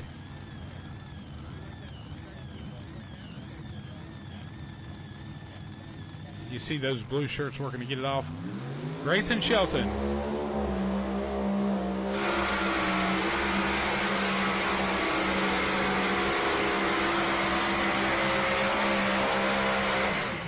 That's going to shake the order up. That's going to be close to Ken get knocked off the top spot. Up the front. I think he might be a little short. 3:16 and 4 for Calvin Miller. 13th spot. 3:27 and 6 for Grayson Shelton. So that's going to put him number 2 and 6. So Boom Boom gets boomed out. Chase Richardson. Oh man! Right now, still looking at the top 3 in the Superstock Diesel 4-wheel drive. Going back to this run, this is a good run. He starts drifting a little right, corrects it, and just sits there. The front end stayed up and really worked for him there that last 30, 40 feet, and he rode it out there. So, again, kind of like thinking about Ken Vinny's running this run, kind of similar to where the wheel sand was. So, yeah. That's not, they haven't updated that one yet, but right now. Well, Saldoff will be number 3. So it's top 3, Vibrator in 4th, and Well-Oiled Machine. Kim Kwame slips to 5th. And we're going through an afternoon track. Now, what they're doing is they're actually spraying a liquid on this track about every other pass. So when they go around, and that's keeping, if you look at the dirt underneath the tires there, it's still dark. It's not like like back in the old school days. It was just dry dirt on the afternoon track. Boy. Yeah, You couldn't see the sled a few times when I was out. Looky here, we've got Jeffrey Myfick out of Greenfield, Minnesota. The Triple Alpha Process Hades Edition. He took a little time off, came back this year. Great to have him. he's got one of the coolest helmets too. He does. Great for Halloween parties. Yeah. Good look at the cockpit there. You can see how much pressure is being put on those back tires. They've got a lot more tire pressure than what the front do. You've got that big heavy weight box to keep those front tires planted when they go down the track. The sled is going to plant those rear tires up. And their inset camera, that's Lindsey Campbell, Washington, PA, short fused.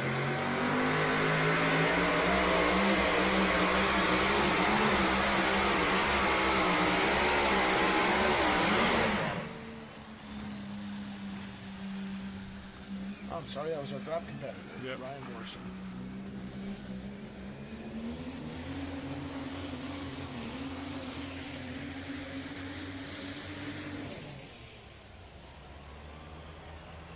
Well, the door opens up and Jeffrey makes his run. He's going to be a little short there of our finish line, 3:50 to make our pull off. My apologies, our dropped-in competitor came back in there. That would have been Ryan Morrison.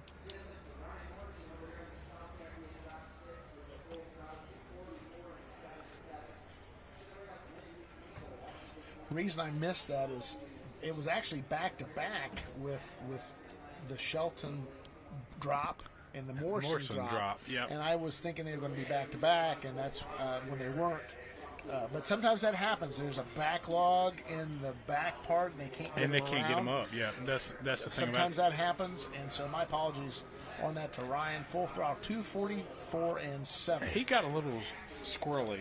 He decided he wanted to try it and see which tire could bite the hardest. Right. Yeah. The other thing that was fighting me there is it was in the little inset, and my eyesight to that TV and that little thing is a little short. And he takes bounces the front end, does Ryan, and here we go. There he goes. Right there. Yeah. That's why they wear the neck protection. You see that, and a lot of the mini rod guys now or ladies and guys have that protection for their helmet because you saw how hard it shifted him to one side. Yeah. Here's Jeffrey Myfick's run on the Triple Alpha Process. And again, you watch that smoke. Light to dark, light to dark, light to dark. And then we're just dark. Now we're dark. Now we're pouring the coal to it or rolling the coal. Door opens up. He still keeps both hands on the throttle and steering wheel. And got the most out of it. It looked like he was ready to go. That door opened up right there in the middle of the run. Now we're going to go to Lindsey Campbell out of Washington, PA, short fused. Saw Lindsey get in the seat last year out in Florida. Iowa took kind of a rough ride, but she's really turned in some real good laps. Good driver. We'll see her husband Kevin later. Chaos Manufacturing, you hear that? That's the guy out front backing her up the sled. Her husband Kevin does a lot of manufacturing. Was a former Grand National champion in the Superstock Open class. And a lot of efforts you see, the Colin Ross, his efforts here, just a lot of different people, things come out of the Chaos fabrication plan.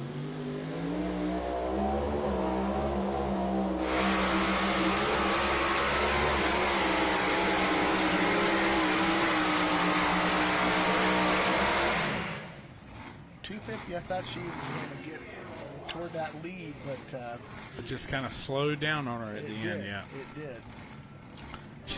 She is going to be in the mix, though. She's going to be right around that 315 to 320 spot.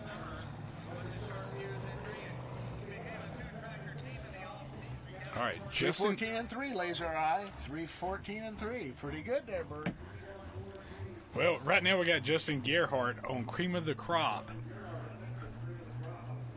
Good-looking Gen 2 Dodge. This one has a chance as well to join our pull-off party here at Pulltown, U.S.A.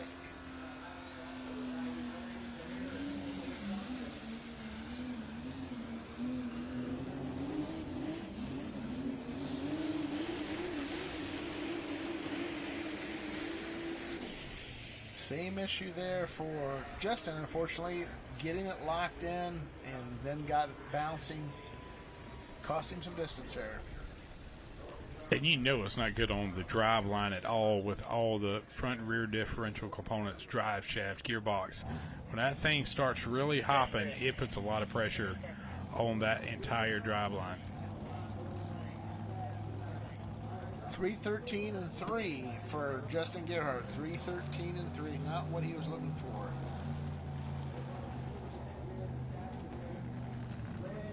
And Jeffrey Neifeld before him was 5th in the points. He was 16 back. Did not help the cause. Short fuse with Lindsey Campbell. She rides out to 13th position, 3:14.3. Stacking them up there pretty good. Ken Vinny, though, still in the lead on that funny little Farmall at 3:37. Brian McDonald. I'm telling you, that mini rod class, the points, it can get swung around so much.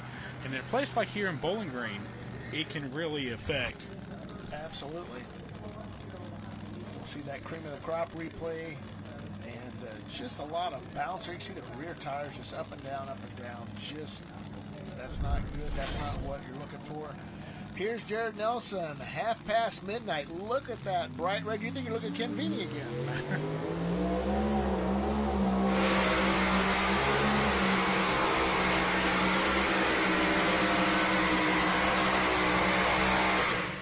Those wheelie bars, I think, really hurt him. Yeah, you know, he's waving to the crowd. Yep. Up, down, up, down, up, down. And, yeah, not what they're looking for. And if you noticed on the Vinny Pass, especially, once that tractor ever came up, once it got up the first time, it settled right down and it's sitting there. And doing that, and if you could actually watch it, and you don't even have to slow it down, just look at his pass. He's going down, and every time it hit the wheelie bars, that tractor would literally slow down just a little bit. You could see it actually slowing up. Yeah. So fun to watch these guys that are successful in other divisions come and ramp it up in another division. And, I mean, good equipment, just some things still to work out. 3:09.1 for the Nelsons.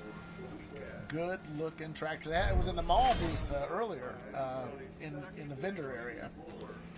In fact, the true wheel drive's there now.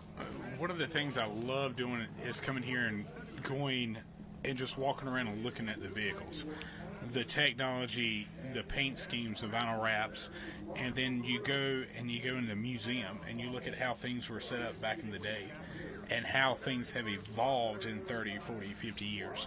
We got a story here coming up here on our south side track, or rather north side track. We've got the son of Ryan DeBrew, the Super Semi champion, Marshall DeBrew, New Franken, Wisconsin, Flame a Bull. Of course, his dad works in New Franken with the fire department, and this is his first hook I'm hearing ever coming out on our north track. Meanwhile, the second entry of Dave Lacey rolls out on our south track, Thetford, Ontario, Canada. Triple play, double or nothing.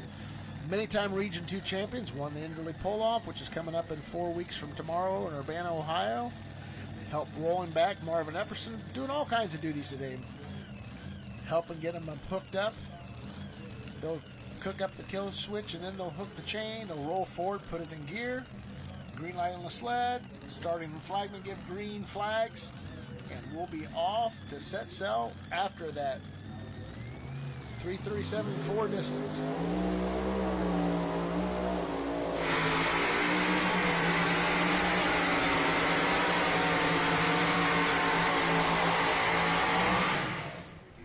Good pass. It looked like he had to work the brakes a little bit. That tractor was really drifting hard. Yep, and if we went 3:10 in the first pass with the Unchained. And I think we're going to be right around that same mark here. 3:10.4. He went 3:10.5, 3:10.4. So talk about carbon copy. Not what he wanted, though. He needed a little bit more real estate to get in our top 5. CJ Grazik coming up next on the pile driver on the mini rod side. We're going to be going Marshall is coming up. First ever hook in competition, by my understanding. That's what I understand as well, and I know that actually Ryan, his dad, had called and talked to me, or maybe it was texting. I get a lot of messages heading up to Bowling Green Week, and he was asking me some questions about his son. Oh, I know, it was about how do we get Rookie of the Year? How do you qualify for Rookie of the Year in the NTPA Grand National Circuit? Well, I believe it's a minimum of 6 competitive hooks, so him dabbling here at the end of the season will not qualify him for Rookie of the Year, so he can come out here, he can go play in Sandwich, Illinois. I think that's the rest of our hooks for the Superstock Diesel division. And so, yeah, first time out. Look at that clean look, and you can see some of the same kind of the logo.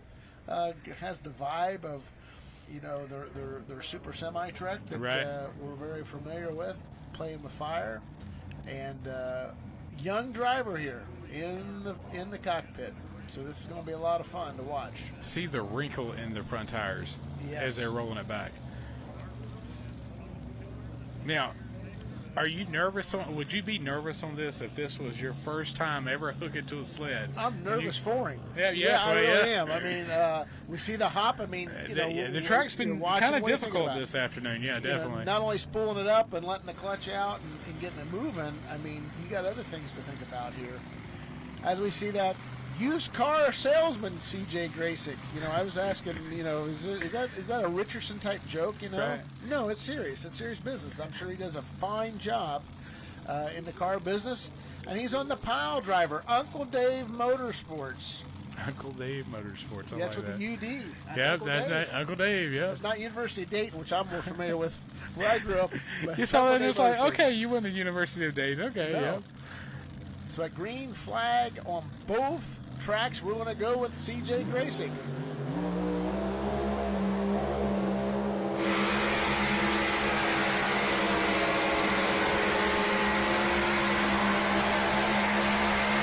Boy, again, 200 feet it looked like. He was going to be challenging for that lead, and then by the time we got to about 270, 280, kind of drops the hammer on him. Unfortunately. I wonder if the track's starting to dry out and get a little air, drying out towards the end. And you've got to be literally on top. If you're anywhere in that track, and when we talk about on top, you want to cut off about the top an inch or two in order to, and that's it. So you're not digging. 309.5 for CJ. Yeah, it could be. I mean, and it will change a few times during a class of 50. It just has to. It's just natural, yeah. It is. And that's why it's a draw system. It's all by luck of the draw. And with the new machine, there's a lot of things to think about. And I saw them cranking that truck up earlier in the pit area. And they're looking at it. Marvin Epperson's there at their side. They got 3 minutes from the time they're called to the sled to make a run. A lot of times they'll be a little judicious in how they do this. And with that, maybe give them a little time. They could drop 6 and come back with just 1 attempt. But right now, we're seeing they're cranking it up. You see them in there between the tire and the hood. Yeah. I see Marvin. He's telling them, get out of there. We don't want any accidents.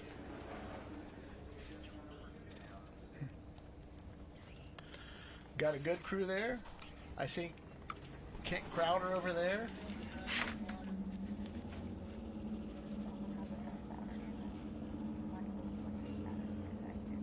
So they're really trying hard to make this truck go.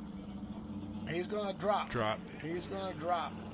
So he kind of was spending his 3 minutes, so they're going to take it back to the drawing board, and they're going to get him toe out of there. New truck, everything with that. And that's the thing. There's nowhere to practice this stuff. You're coming here. In 1989, my dad and I had a mini rod, and I learned the first time what vapor lock was. We turned off the ignition, then the fuel pump. No, turn off the fuel pump, then the ignition. Yep. That was a fun lesson. Take all the spark plugs out. As we see CJ Graysick, 309.5 on the replay. Yeah, that's one thing about it. You got to take all the spark plugs out, turn the engine over, get everything out of the system, and then you're good to go. Yeah. Obviously, right now, Ken Penny sitting on top, very little sanity, 329.06.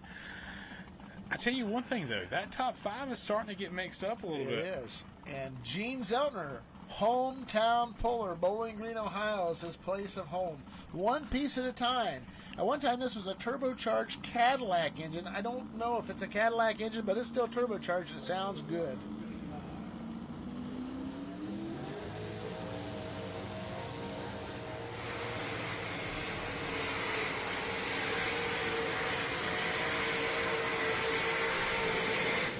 Hey, Gene's figuring that out. I saw a distance there the other week, and I said, wow, Gene's really getting her figured out. Glad to see him making a great run.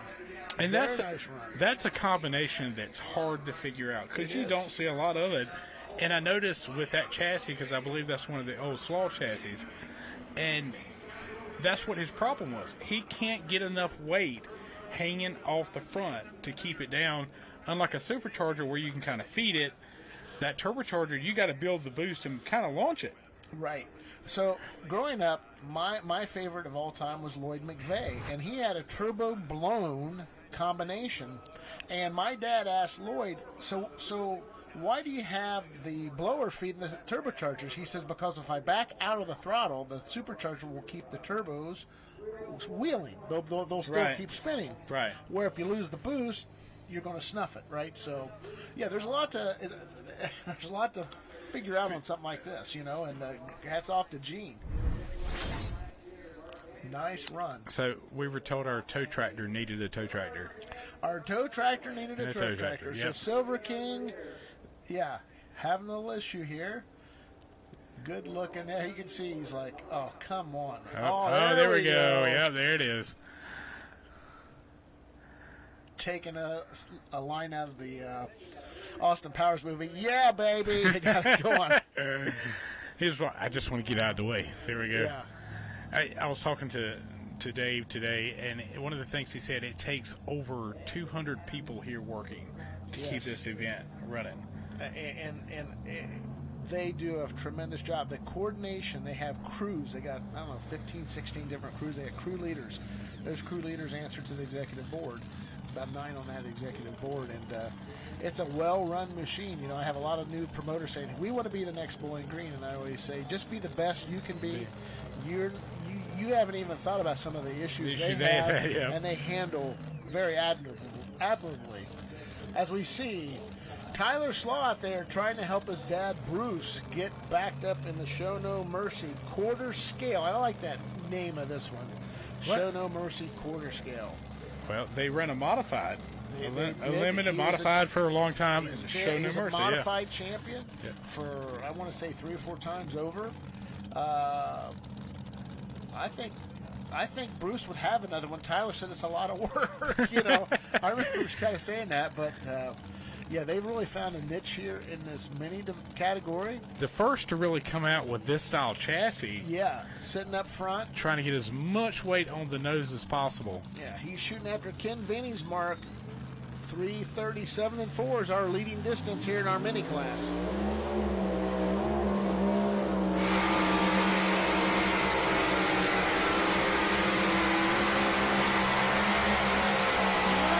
I think we might be in the top 5. We're gonna be close. I see that leader marker.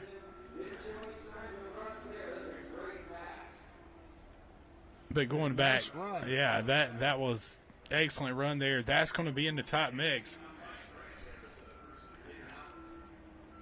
Now, if you see one thing, you notice how he pulled his legs out. New safety rule, one of the biggest things here is, especially mini rods, because they're more susceptible to rollover with the wheel speeds and everything else. And what has happened, what they were afraid of, a rule came up and they said your feet and legs have to be on the inside of the frame rails, because if that vehicle runs over, something will happen. They actually used to drive these with the feet underneath the engine. 324.574 put them in 5th. 5th place, yeah, nice run. Yeah, I've seen a lot of the rule meetings, and there was a lot of conversation about, boy, should that be allowed? And it was like, if some of the board members are really concerned about the safety aspect of it, it's probably something needed to happen there.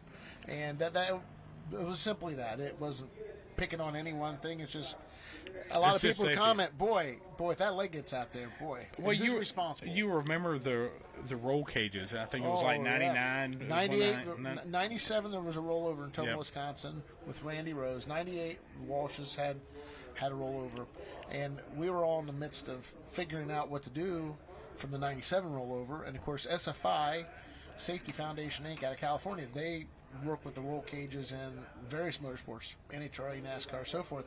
For us to do our own, our own thing with a roll cage and trust them with everything else safety-wise did not make any sense. And probably nothing to hang your hat on if something were to happen. Who's going to take that liability?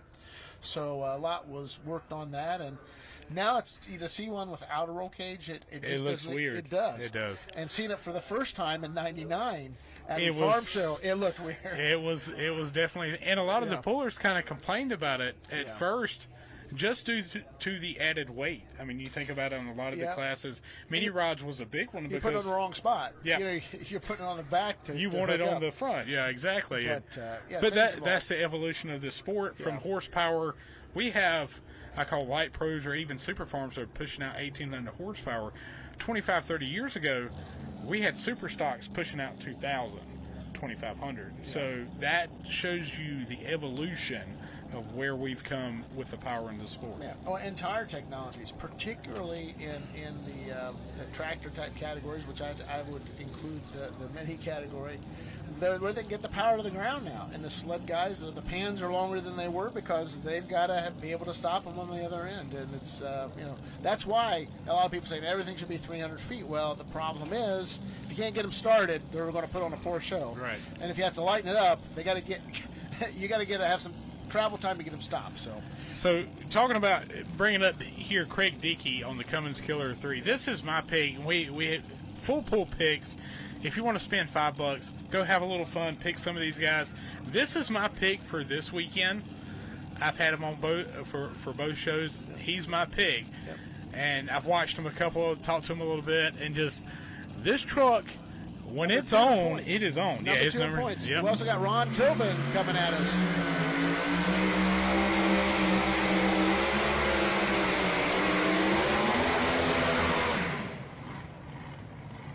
It almost sounds like something maybe like in the drop. Something happened there. Yeah. Craig Dickey on the Cummins Killer 3.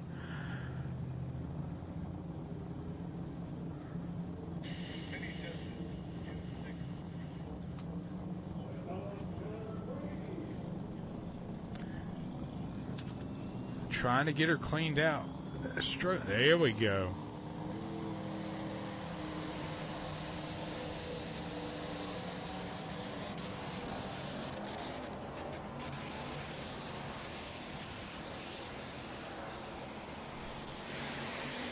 I don't know if we're going to have enough for that pull off. That's going to be close. Yeah, he was down there pretty good, but I think he's a little short of that 350 mark to get to round 2.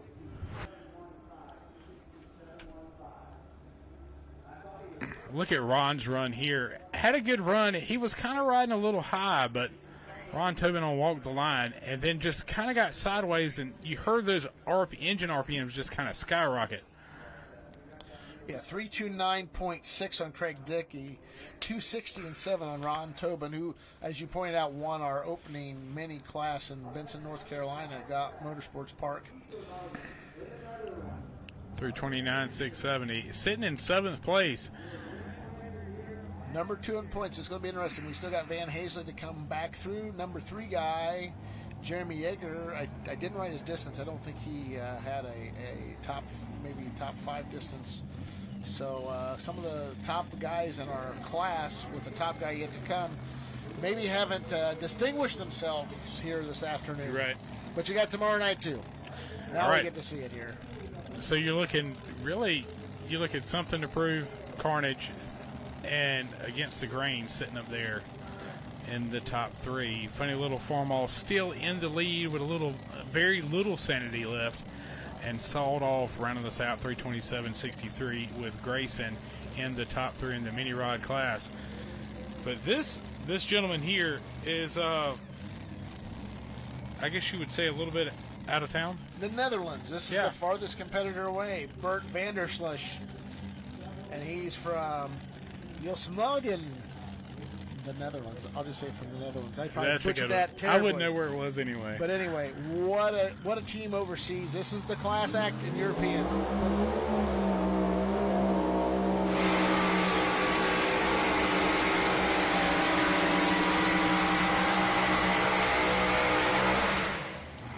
Not going to, they've won here before, but not today. Going to come up a little close. Team Bobcat.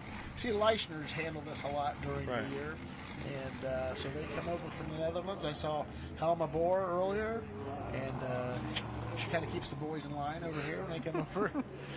So Chase Eller, Lafayette, Tennessee. This is the caretaker. Good run. Didn't have maybe another 20 pounds to the back. Maybe would have helped him a little bit.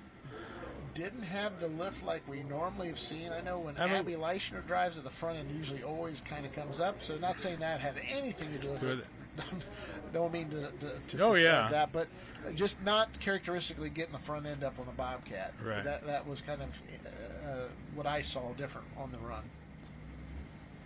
And that's one thing, and you see them checking the headers, just making sure everything feels okay as far as, and what they're checking for is to make sure all 8 cylinders are actually firing. Yep. Well, and also you can feel cold cylinder, hot cylinder. Right. 319 and 8. 319 and 8. That was number 32 of our class of 52. So if you like minis, wait, there's more. Now we're coming back to Chase Eller. He's trying to get past 350 to join round 2 here at the National Tractor Pulling Championships here in Bowling Green, Ohio.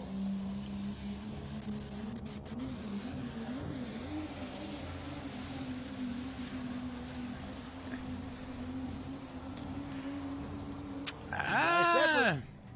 Good effort. I don't know if that's going to quite do it, though. Because if you look, you can see the leader flag right there where his cab is. So I think he's going to be high 330s, maybe tickling 340. Yep.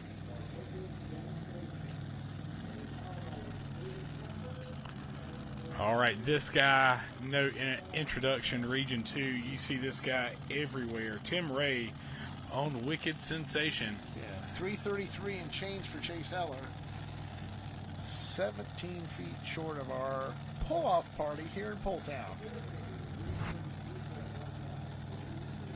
Watch the run. The truck got really distorted, as a lot of the trucks have been all afternoon, but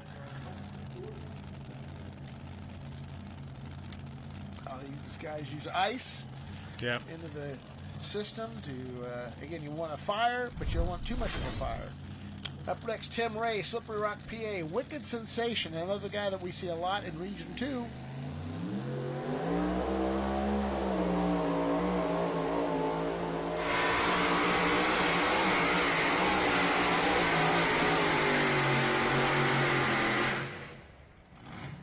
Not the distance we normally see Tim get with that Wicked Sensation entry.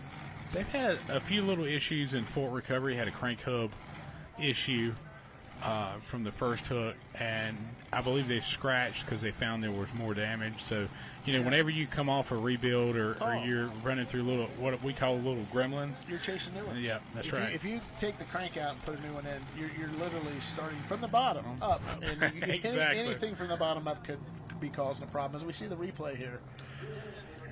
Got the butterflies wide open. Just maybe not the wheel speed we normally see out of that tractor. And maybe he's dialed it back a little bit just to make sure it lives. Read some, diagnostic have things. something to work off of as a base Come back foundation. another day.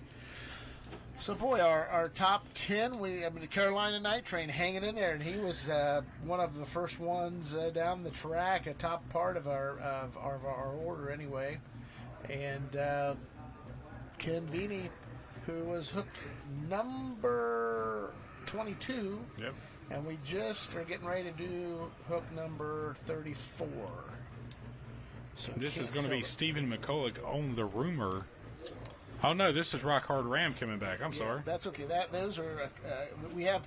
So in NTPA competition, you have to enter online, and there's a lot of people that enter hoping to get here, and if they can't make it, they're a no-show, and maybe they're waiting on parts. There's a few of those guys. They text you after the deadline on Monday at noon and say, hey, we're not going to make it after all. Yep. So we're at the top of our order. Van Hazley, Fairmount, Indiana. Rock Hard Ram, number 1 in points, 6-point lead. He's been a Region 2 champion, never a Grand National champion. So I know Van and Patty, his wife, really, really would like to see this come to fruition. It can be done here. The guy has all the experience pulling as long as anybody in the Superstock Diesel truck class. Hazley Machine, the proprietor, the builder, the brains behind the builds. And here we're going to see what Rock Hard Ram can do, protecting that points lead.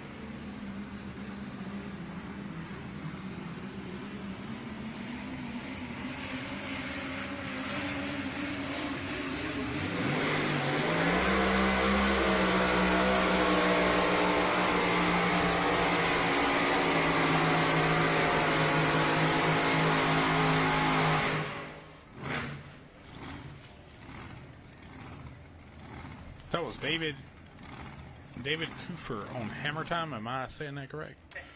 Good question. Superstock Diesel. I'm waiting on the distance. 327 and 215.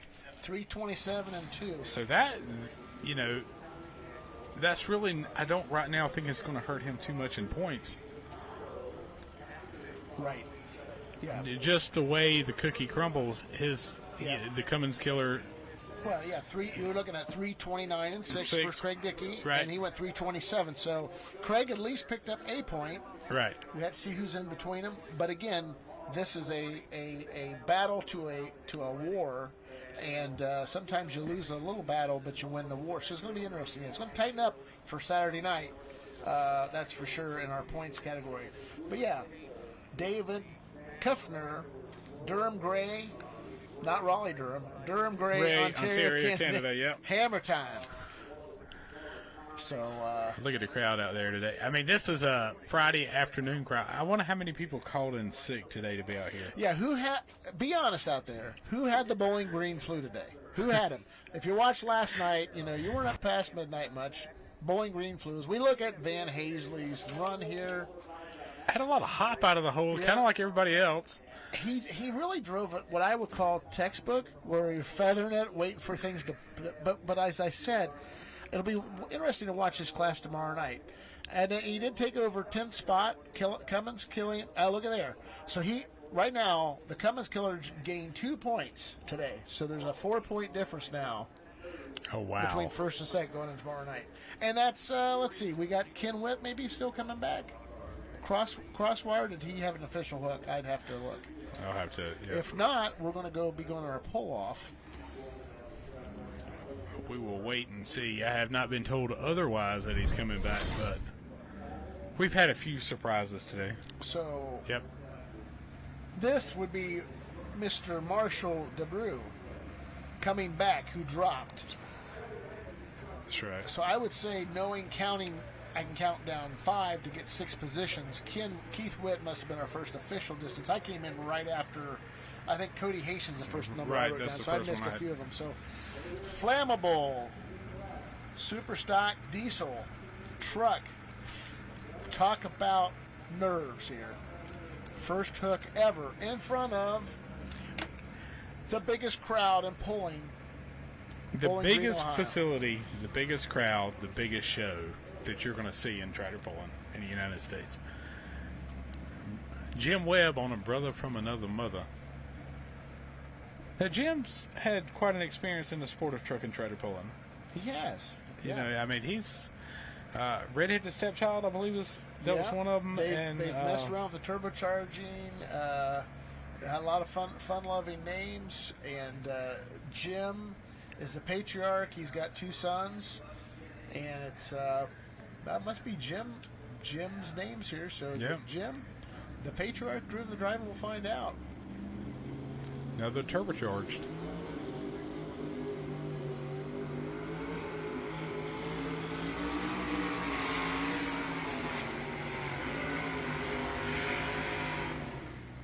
Well, I'll tell you what, going from A to B, that's a successful run. I've seen them have a lot of tough luck, and getting some dependability helps you fine tune to get more distance, more power, etc. You got to crawl before you walk. You sure do. Stepping it up each week, no practicing in this sport. So with no practicing, this is how you practice. 251 and change for Jim Webb, as we're still awaiting Marshall DeBrew in his debut in this flammable truck. His dad, Ryan DeBrew, champion of Super Semi with Playing with Fire. He's going to have to go with this run here in our small inset upper left-hand corner. We see Jim Webb. How do you say that name again, Bert? Brother from another mother. Every time you get that, you say mother. So mother, yeah, you gotta, yeah. Hey, we got some boost coming on the flammable. We're rolling a little bit of coal. He's got to bring it, or he's going to be done because he dropped 6. So let him keep the green out.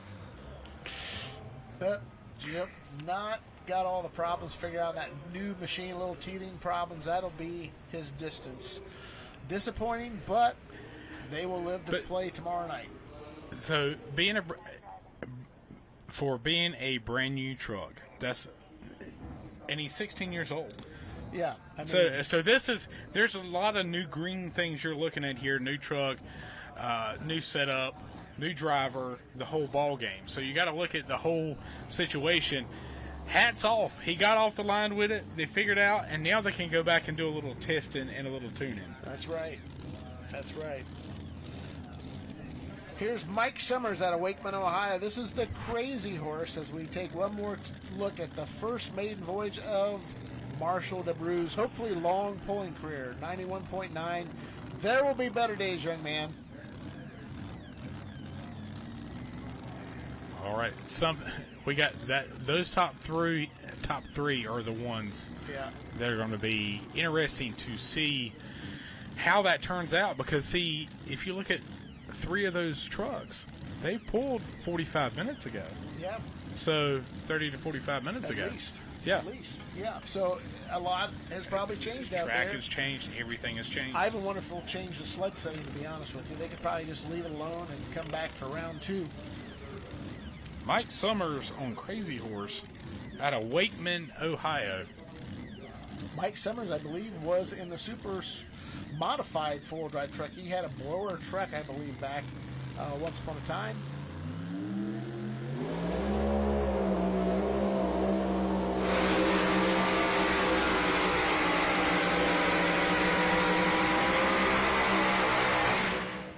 He's going to pump us past that 300-foot marker, but short of our leaders, and the one Ken Veeney riding tall at 337.4. That's one thing I'm noticing here on some of just the way the sled's working right now, the way these pullers are working. It seems a little bit like the track may be going away a little bit in this afternoon. They're not able to, get down there, get the hook, get the ground speed. Well, here comes our pull-off. Cody Hastings on Against the Grain.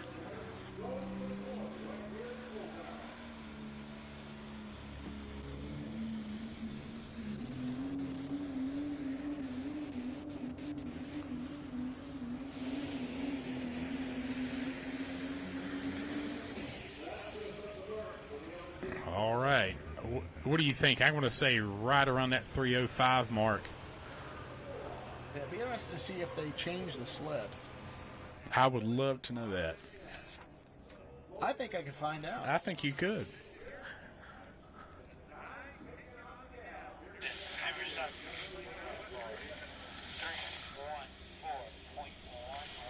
.314.1. All right. That's going to be the mark in our pull-off of 3. 314.1.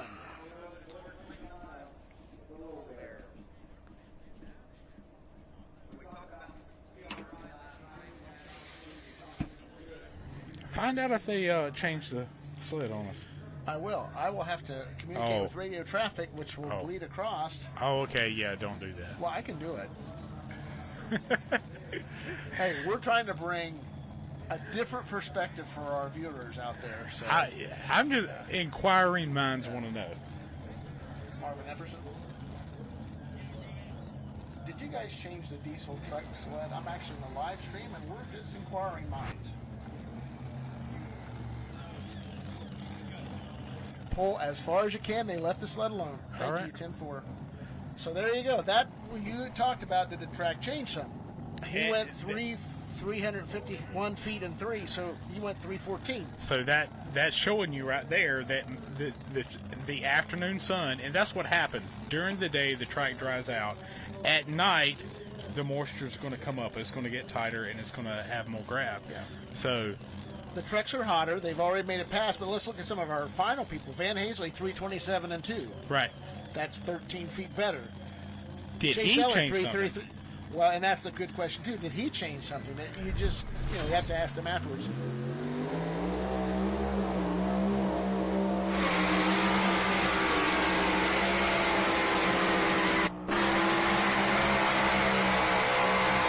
Whoa, Jeff Hurt on the Little Bear, Port Clinton, Ohio, not too far away. He's going to mix that top part of the leaderboard up. That's going to be interesting to see. I mean, right now, did he get Vinny? It's close. It's hard to tell from this perspective if he actually got it. 331.4. So that's going to put him, I believe, number 2, correct? That is going to get him. I think he just went up, surpassed, Brian McDonald, right? Chase Boom Boom Richardson. Yep, they're all going to drop down a spot.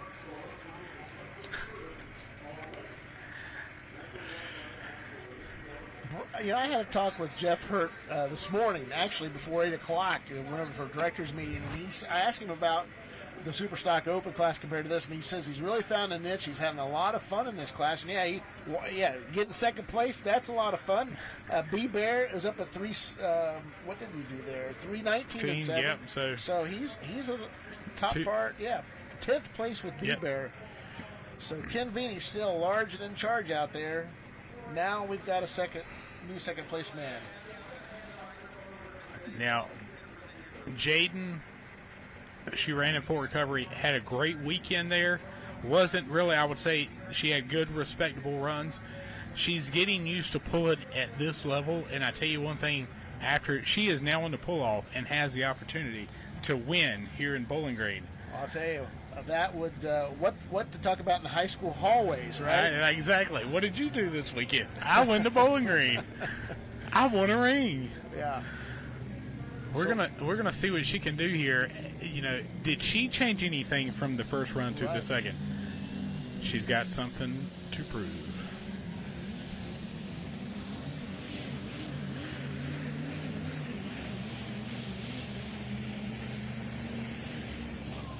Tough pass. That was just a tough pass. You saw the back end just break loose, and that was just... That was what we were seeing earlier. We go over to the mini class. We're coming into Jonathan Van Horn with Off the Rails. A lot of Canadians in our mini modified class.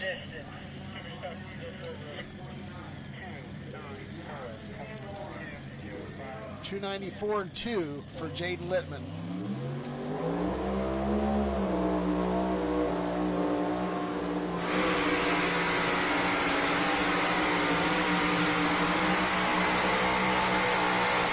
Stacking them up there in that 310, 315 foot area all day long. If you look at that shot, you see the blow-by coming off that engine. That engine was pushed hard, that 300-plus foot run. But watch her run right here, Jaden, as she comes up. Starts off good and smooth, and literally within 100 feet, the truck was just completely distorted. You see the hood bouncing around. The truck's just it's trying to get locked, and it just can't quite get there. Well, I think she had the similar driving style from the first one, because I was mentioning, how she didn't really feather it. She just came out and nailed it. Well, she did there, I believe, as well, and it just didn't play as well. Maybe she drove through some of those other ruts. I mean, it could be possible once it starts, it's just not good. But right now, second place here in Bowling Green, Ohio. Hey, there's a lot of people that would just love to pull at Bowling Green, Ohio. I pulled at Bowling Green, Ohio, the Wood County Fair in let's see, that was 1989. So I told my dad, can you believe in 2 weeks this place is going to be packed? And we had maybe 200 people watching us that day. But anyway, what a run here for Cody Hastings. You know, I was thinking as Jaden was backing up that Cody's maybe pulled that truck as long as Jaden's been alive. That's crazy, isn't it? It is crazy. And then you think about Ken Vini, he was building motors. And me and Joe Ader were talking about this. He was talking about how he felt like he was getting older, and I said, but you're passing that legacy to these new generations. Absolutely. And they want it. They want that influence. They want to be part of that game. Well, this is our final pull-off competitor in our tough as nails Superstock Diesel truck class, Cliff Carnes Jr., Coshocton, Ohio, with a Carnage Dodge. And this was a truck out of the hole. Didn't look like it was going to have that great or impressive run. Once it got past about 150 foot, it just turned it on. Yeah. Some days, combinations rule, and it could be today. But that 314-1, it's going to be very interesting to see how it holds up. Starts to build the boost. Looking for that 314-1 laid down by Cody Hastings. Against the grain, Asheville, Ohio is our leader. Last truck in our super stock diesel four-wheel drive truck category.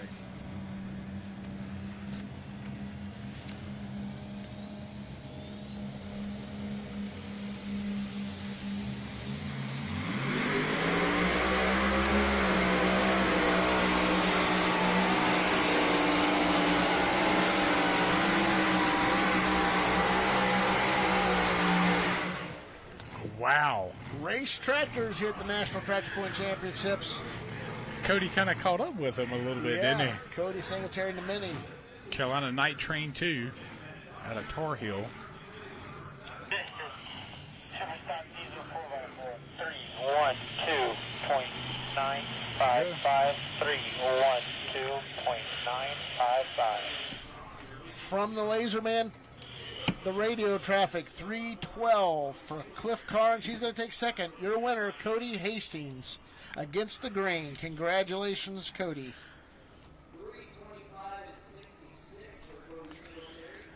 That's going to wrap up our Super Stock Diesel four-wheel drive trucks. And I heard 325 and 6.6 is what I heard for Carolina Night Train 2. And he was seventh in points, coming in 54 points out of the lead, but still in the top 10. Impressive.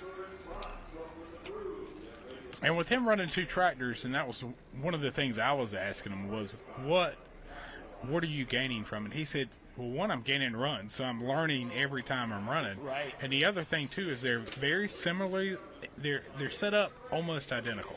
Right. So if he makes a pass and he comes back, say, what is he, 10, probably 15 tractors, he's sitting in sixth right now with that tractor.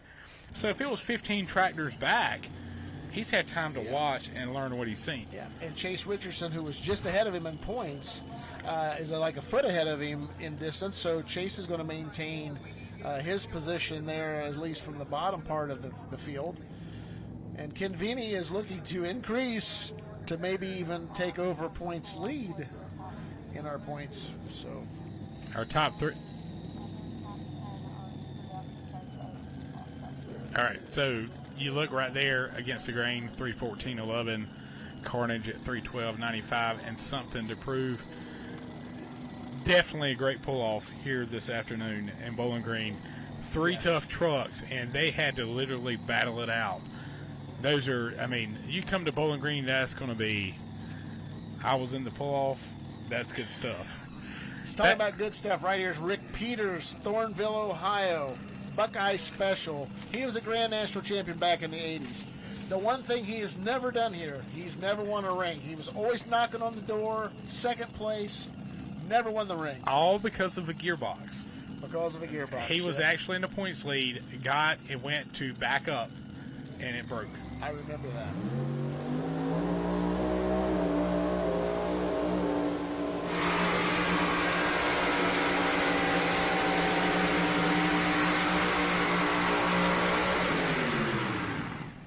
Well, he makes his pass here, and not where Rick wanted the Buckeye Special to go. His wife Donna and daughter April, big part. They've been around for decades and play at a top level. He comes out with a new paint scheme every year. He does. He's got a body shop. It's like 303 and 1. 303 and 1.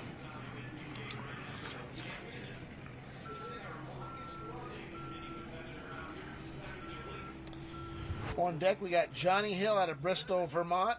Loose Screw. Has to be a team tractor to our other Vermont tractor, Plum Crazy. It is.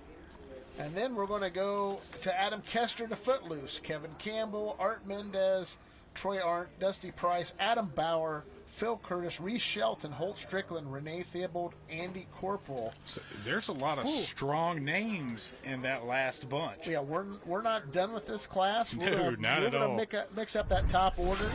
It's going to take a special run to get past that Ken Vinnie mark. Is it out there? It very well could be. But I think you can disturb the top 5 very easily with these numbers. You got Holt Strickland, kind of a new guy to mini rods. Been around tractor pulling for a long time, but he's learning to get his fill at mini rods. Renee Theobald, Andy Corporal, any of those tractors, Adam Bauer. We'll call them the Dirty Dozen because we got a dozen left in our mini. As we take a look at our Friday afternoon crowd here in Bowling Green, Ohio, the National Tractor Pulling Championships. We're so glad you joined us. Full Pull Live, the National Tractor Pullers Association. I'm Greg Randall. Bert Forbes is your lead man this weekend, it looks like. I'm just kind of all over the place. I was running cameras last night. I was playing with all kinds of other stuff. We were just having a good old time yesterday. Yeah, absolutely. So that's what it's about. When you come to Bowling Green, it's just a great atmosphere. Everybody's happy. Everybody's pumped up. Let's put on a show. Let's make a little noise. Let's blow a little smoke. Let's have a good time. Yep, and this is Johnny Hill, Bristol, Vermont, Loose Screw. Now, I assume this is Kevin Hill's son. Or I'm not 100% sure on that. I'm going to have to find out. I'll talk to him today.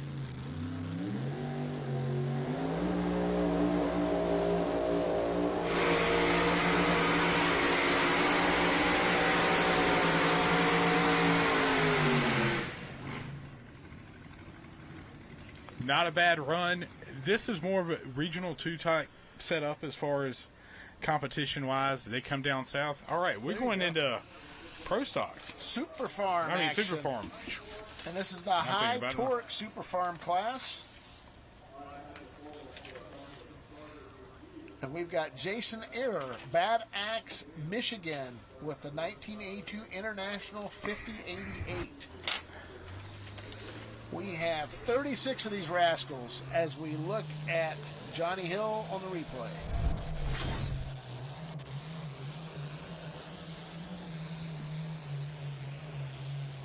Tractor going hard to the right.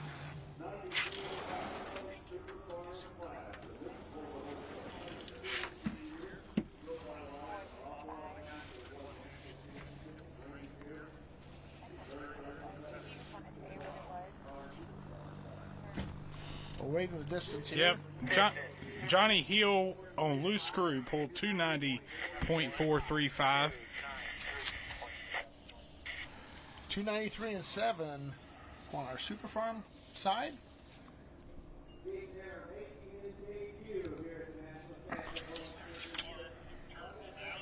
He's turning that hook down.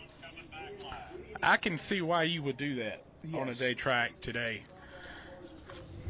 If that's 293 and 7, they're probably going to talk about that a little bit. They might watch one or two more just to see if it wasn't, because he was going hard to the right. So, and you can watch that left foot. It was hitting the brakes hard. And they're talking about that right now on radio traffic, about looking at one more. Yep, I'm cheating here. No, I got the radio here. You got the inside connection, Greg. Yeah, they said the comment, if he would have gone 320 if he'd gone straight. So I have a feeling they're going to probably look at one more as we talk about looking at one more from the Kester camp. This is Adam Kester, the Footloose. This is the former Larry Kester tractor. And, of course, you think about Bowling Green, you got to think about the Make-A-Wish program That here. is, yeah. They've raised thousands upon thousands of dollars through the crowd, the pullers. They have an auction here on Saturday afternoon.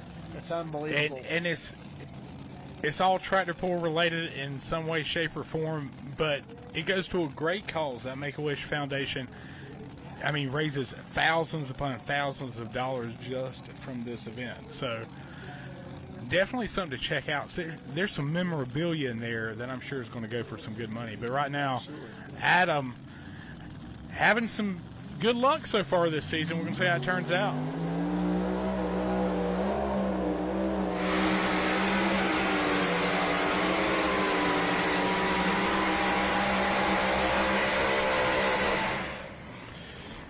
Not quite the run I think he was hoping for. Yeah. Not sure if it's top 5, but top 10, yeah, I would say. Yeah. He kind of rode a little bit higher than what he likes to ride with that tractor. 323 and 1. 323 and 1 for Adam Kester, the veteran. Look one more time at the Jason Era run. But it's for naught because he dropped the hook. He'll be coming back last, which is his option. In NTPA competition, test puller can come right back, which hardly ever happens, drop 6 or drop last. As we're looking live here, this is Shane Hunt, Herndon, Kentucky, chasing a dream.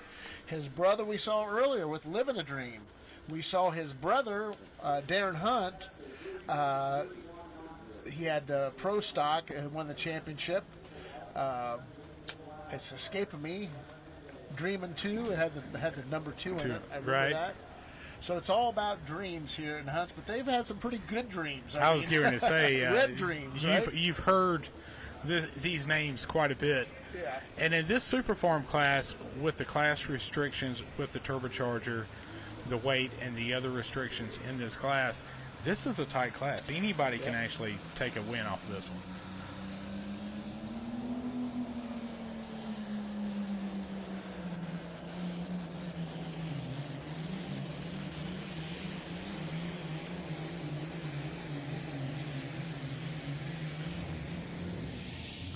Shane makes his pass here. I'm going to say right around that 300-foot mark, maybe a little bit more.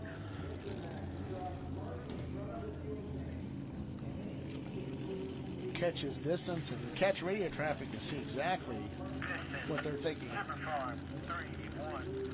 314 and 1. So a better run, and there's probably better runs back there, to be honest. Shane's fairly new. They are going to leave the sled set right there. They're pleased with that run. And as close as they are, is there a run 10, 20 feet better? There could be, because track conditions afternoon. Yep. But we're not going to have somebody go 70 feet farther. Exactly. You're not going to have a 375 or 380 out of it. If you do, there's probably going to be somebody protesting. Right. Here comes the other Campbell tractor, Kevin Campbell, wild card.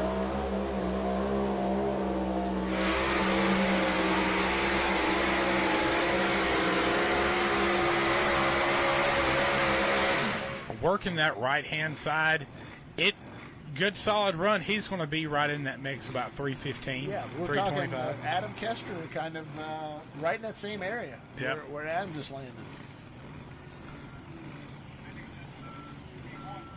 316 and 9. 316 and 9. So, yeah, about 6 feet off of Adam Kester's the run prior to him. And 337 and 4, I believe that's still our leading mark. That is 337 and 4. Ken Vini, who is loving life right now. He's really climbing the ladder. I was going to say, and I'm not going to say he kind of quiet for a while, but he wasn't in the top 5 week in and week out for a little bit. But whatever he's been working on, if he's focusing on it, he's figuring it out right now. But watch this run, Kevin Campbell on the wild card. Good run. Following that right-hand side, just kind of going down the track. 3:16 and 9. We're looking at Adam Kester's distance there, but that was Kevin Campbell. And I'll tell you, I will tell you something about Ken Veeney. Ken Veeney in Ohio tracks, I wonder what his record is. He's got to have majority of wins in Ohio. Well, and see, a lot of the people from the newer generation forgot that he used to run a modified. He used to run a 3-engine mod. Yeah, he had a 3-engine though that would compete within limiteds at the time. Absolutely. You know, it was a tough machine, and it was notorious for that funny little formal grill on the front of that modified. As good as those tractors were, I feel personally his best division is the mini rod, and I'll tell you why. Was it? It's about the same size tire. And I got to think about the engine revolutions back to the drive, the ratios, ratios. Yeah, right. I'm not saying they're not precise, obviously, but to me it just seemed like it really transcended very well for him, or translated rather. Actually, Art Mendez coming up on Scratching for Traction out of Zeeland, Michigan. And again, Art's another one of those guys we see a lot in Region 2, particularly north of the Ohio line. He is a good competitor. I think he picked up a regional win this summer, somewhere recently. I just heard he got second at Morley, Michigan on Saturday. As the inside camera shows us Lee Butts and Press On and Superfarm, he's up next.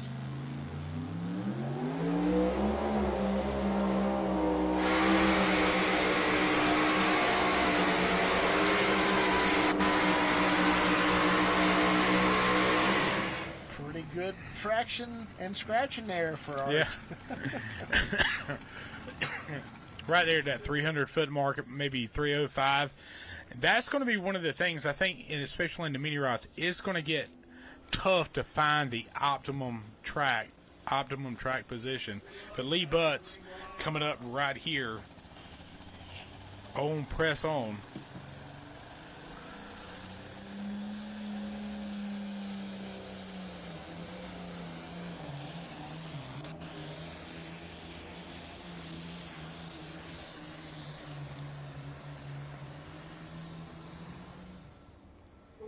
I'm going to tell you something there, Bert. Lee comes in number 9 in points, 21 points back. So that means the top 9 guys are only 21 points. He gets 30 points to win, so you can really gain back quite a bit. I was hearing to say, with how many we have here today? 36. Yep. That can really mess up some things. But right here looking at Art's run, Scratching for Traction, 305, 465. I think right now the mini rod track is, if you can find the groove and get the right ratio with the track conditions, I think that's going to make a big difference on how that runs. Looking at Lee Butts on Press On, doesn't really bring the front end up much right at the beginning, and it just kind of good solid pass, 314, 550. He takes the lead by 0.4 of a foot over newcomer Shane Hunt. But, you know, I looking at, okay, so track, it can be debatable. Has it changed? Has it not? Well, as we saw on the other side, it did change. More an afternoon track. The track crews do a fantastic job. This has zero to do with track crews. Right. It has more to do with elements. Mother Nature. Mother Nature. It's just, what is it? You can't fool Mother Nature. Right, well, we have that situation. But looking at, okay, who's left in here that could be a factor in? I'm looking at Adam Bauer, who's coming up in a few hooks. Iron Toy, the defending champion, who's right now in 8th place, but has really kind of turned a corner since Chapel Hill. Right. He has definitely found his groove, yeah. And I'm going to say Renee Theobald. She's at number 5. Those are two people that I really say they like to bend the throttle, and they're not bashful about, you know, giving everything. Hurting it to win. Right, that's right. And I don't mean that in a bad way, but they'll go out there for the win. And you can't cut out Reese either. No, he's got one guy that's got a ton of experience, and he's not afraid to bend the throttle. Had 2 shots down the track. Right. You know, they've been watching. They've that won a lot of team good, is good very events, particular yeah. on it. Troy Arndt. On Slingshot. Yep. Old cowboy up. That's right. From It the looks Power Camp. it looks very familiar the first time I saw it after they renamed it.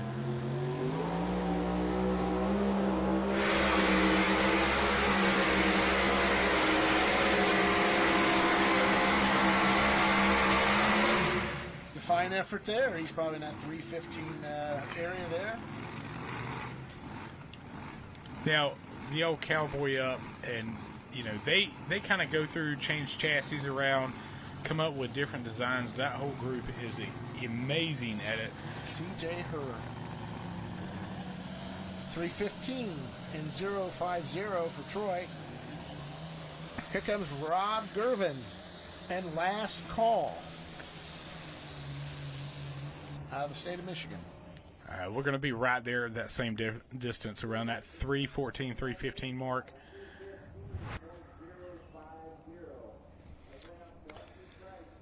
.050 puts him in 18th place.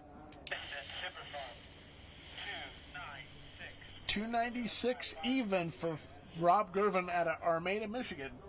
Last Call. Another one of those guys we see a lot in the state of Michigan in Region 2 and Wolverine competition. The High Torque Super Farm replay here on Full Pull Live from the National Tractor Pulling Championships in Bowling Green, Ohio. We're watching Build the Boost in that 3-inch turbocharger, 24.5-inch tires, 9,300-pound diesel burning tractor. Really didn't get the front end up. Yep. Kind of bounced and bobbled down the track. Well, the first couple, they kind of toted it about 100 foot, and then it just kind of leveled off. But he just kind of bobbled all the way down. And that's one thing with the classes with the turbo. The biggest thing I see in this class is the turbochargers. Yep. What kind of turbocharger setup, your cylinder head, who's doing your cylinder head work, that kind of thing. That seems to be the people that are up in the what I call upper echelons of that class. That's what they are. That's where the working money is being spent. Bert, your eyes aren't deceiving you. This is Dusty Price. This is a car body. He came from a round sprint car type deal, and he tells me he likes the marketing space. He has this body for billboard opportunity for sponsors. And you look at the sponsors, yeah. If you're looking to sponsor one, call Dusty. He'll be glad to help you out there. Did a lot with social media. Now, he's had to go through a couple of these bodies to kind of figure out what would hold up. He's been on some wild rides with this tractor. The bacon bits, he likes to call it. He's over by Fort Wayne, Indiana.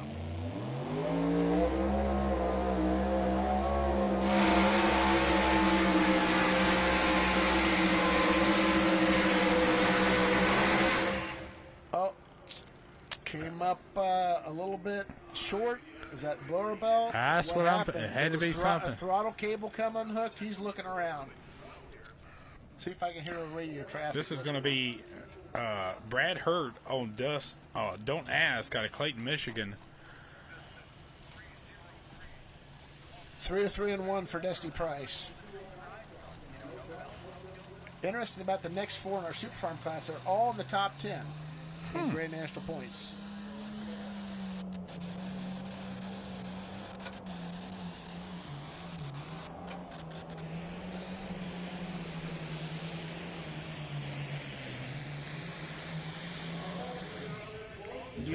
Do you know why he calls it Don't Ask, Bert? Why? Look on the side shield. What's that show you? You see that John Deere? Deere, he yep. farms with green, he pulls with red. Don't ask. Don't ask. There's actually quite a few of them that do that. You look at that distance, 303, 165. Looks like something, I don't know, blower belt, throttle cable, something happened right there at the end. He was about done, but he was pretty close. But Ken Vinny still at the top, 337 and 43. Jeff Hurt on Little Bear sitting in number 2. 3, 10, and 8 for Brad Hart. He's number 10 in points. He's 22 points out, so that shows you how competitive this Super Farm class really is. Right now, we've got Lee Butts sitting on top, 3, 14, and 5. Lee's had good finishes here in the past. Shane Hunt and now Brad Hart. So we're starting to settle into our Super Farm class. As we look at the north stands, I remember being here the first time in 1982. I was going into my freshman year of high school. We came on a Sunday, my dad and I. Got up at the top row of the bleachers there. Never been there before. And it was You learned a lot, this didn't was you? a lot different than any poll we've been to. It was a experience. The crowd was into it. You see all these great number of pollers. Right. And it was just a cornucopia of polling activity. And that has grown. Those stands there they built several years ago. Love the sign on the back there, Bowling Green, Ohio. Just 2,200 If you campers, camping spots. I mean, if you ever get the opportunity, you need to come here one time.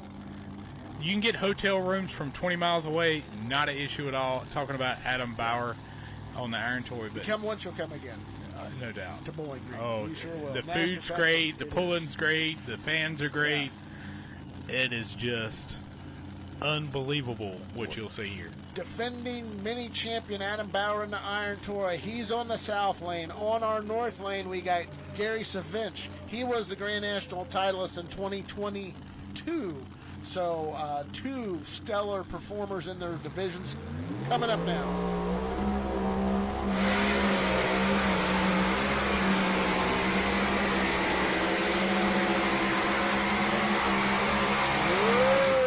That's gonna. He's in that 320 area. 325, we'll see. It looks like Gary's having a little bit of an issue. I think Marvin has helped buckling him in, you know? That happens sometimes. You get in that situation, you're trying to get your belts tight, trying to get your neck collar on. Adam Bauer, 322 and 5. Gary Savinch, you know, you get those fire gloves on, you're trying to get your neck collar, it has the Velcro on it. Sometimes you can't, your helmet's on, you can't find it. You need a little help from your friends. Thank you, Marvin Epperson. Watch this run. Adam had a good run here. Front end up, it settles out. He's not pinging off the wheelie bars, just a good straight shot.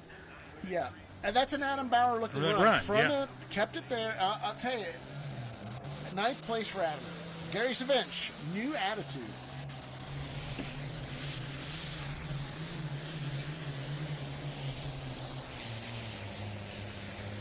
Sounds like she's just about to smother on him there at the end. Yeah, it's a power track out there. Always is here in Bowling Green. He's maybe past that if I'm looking at the right leader flag. He might be, but they're all kind of wadded up together right now. They are.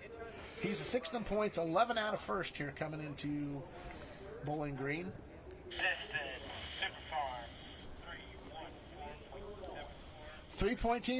314.7 for that's your new leader, but hey, we got 314.7, 314.5. I mean, So you're we're going to see stack a them lot up. of these Yeah. numbers are going to really stack up in this class, just showing how tight these guys As you are. see the replay, new attitude, our new leader. Gary went up to Racine, Wisconsin with us back in November, put on a little, we had winners from the Case IH Superfan Right. contest. He brought his tractor in, did a fine presentation. I was thoroughly impressed and just answered any questions. It was really good. As we see Phil Curtis coming up here on Running on Empty. He, too, is right nearby Lipsick, Ohio. Ron Newell country in the four-wheel drive, Running on Empty. You see how tight it is on the inside of one of these machines. These are all motor and a rear end. That's what you have. You see where your feet are there in between the gearbox. You're sitting on the rear end.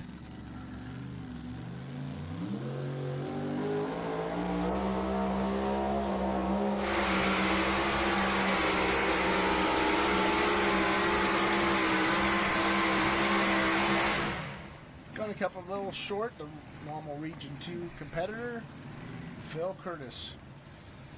On our Super Farm class, we got Tony Sietzma, and the Allendale, Michigan-based Wolverine deer has a huge greenhouse. I've been by it when we were up in Hudsonville. Right. Just beautiful.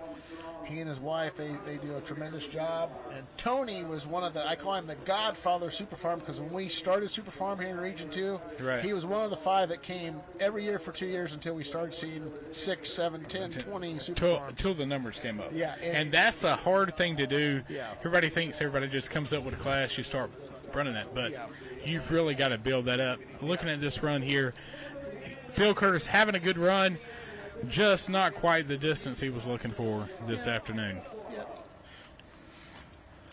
But building these classes up, everybody wants to come up with a new class or has an idea for it, but you've got to have the numbers to back it up. And I can tell you, it's a lot tougher than what it looks like. Yeah. So, but we're going to see what he does right here. This is an iconic tractor in the Super Farm class, it really too. Is. Number 4 in points. He's 8 points out of the lead.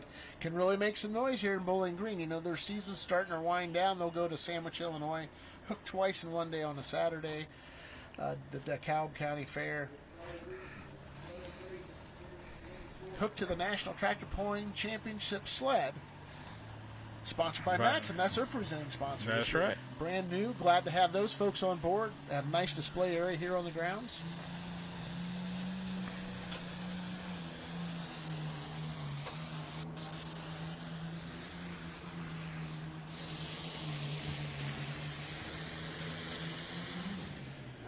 Stacking them up. That's it. I think we're playing shuffleboard.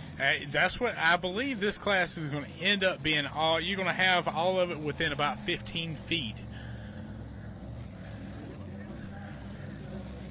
Waiting on that official distance here in just a second.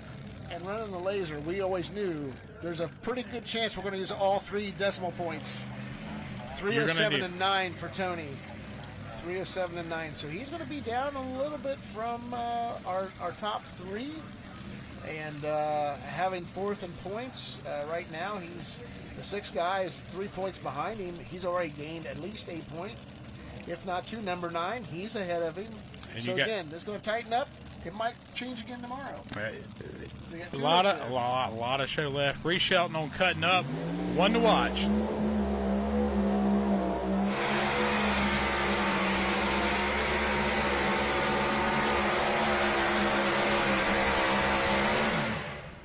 The amount of dirt. That was wow. I've seen him run that line in like a big mod class. Right. And that's what kind of happens. 307 and 9 for Tony Seatsma. 5th place. So you talk about it. You talked about how they're making a water pass every other, and that was older information. They might have gone back to every pass, right. Every pass. But here's the deal. If they keep running the same spot, the water never touches certain spots. So they say, let's move it over, see if we get the pan going, and that's exactly what he did. I mean, you look, he's actually, I almost wonder if he didn't tap it a little bit to get it to slide over a little bit, because once he tapped it, but look at the amount of dirt that he was moving. He's going to be probably up there in that 320 to 325. He's going to be pretty close. Here the distance comes in 323 and 4, 8th place. So you look at Adam Bauer, 323 and 5. And he went 323 and 4. So again, I mentioned a couple people. You mentioned Reese, and I agree with you there. Yep. All right in there. So Reese must be in the 11th spot. Yep. So if you're looking at this rundown right now, obviously Ken Vidi's still in the top, Jeff Hurt number 2. But looking at some of those bottom numbers, I mean, you got Cody Singletary sitting in 6th, Tyler sitting in 7th, and Adam sitting in 9th. So you're looking at how this afternoon track has changed, and these guys are having to change on the fly. They're not able to just, here we're good, here we go, and just run the same thing. So right here, this is going to be Steve Yagi on Holy Smokes. Good-looking John Deere. Good-looking John Deere.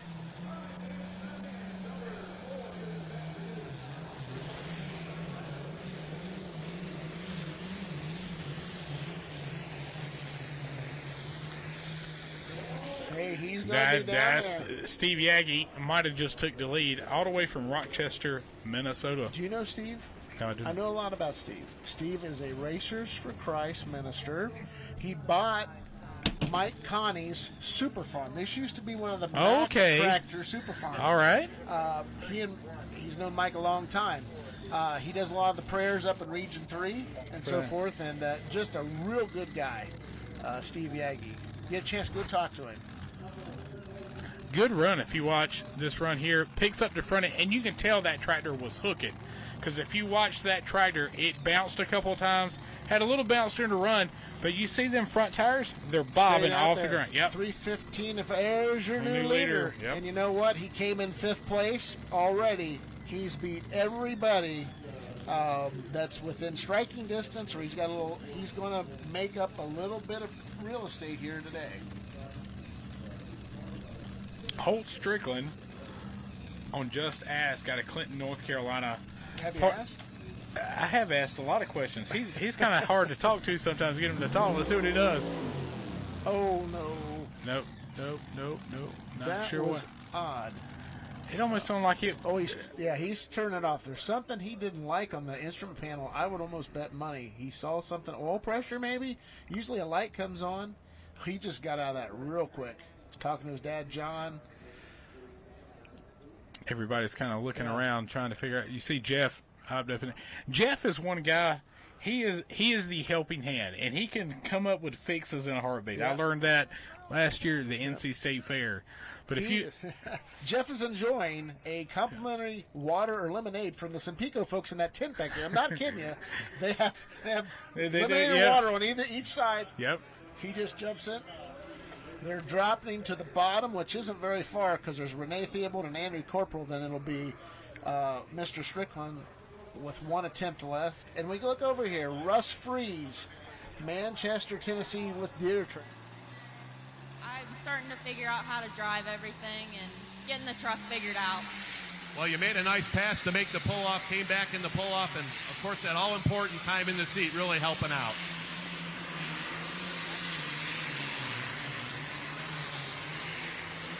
Who would you like to thank here tonight? I would like to thank everyone that put this together, my family and friends, all my sponsors, Hazley Machinery, and Chai Diesel. Absolutely, and we'll send things over here to Dave Schultz, the president of the Blue Shirts.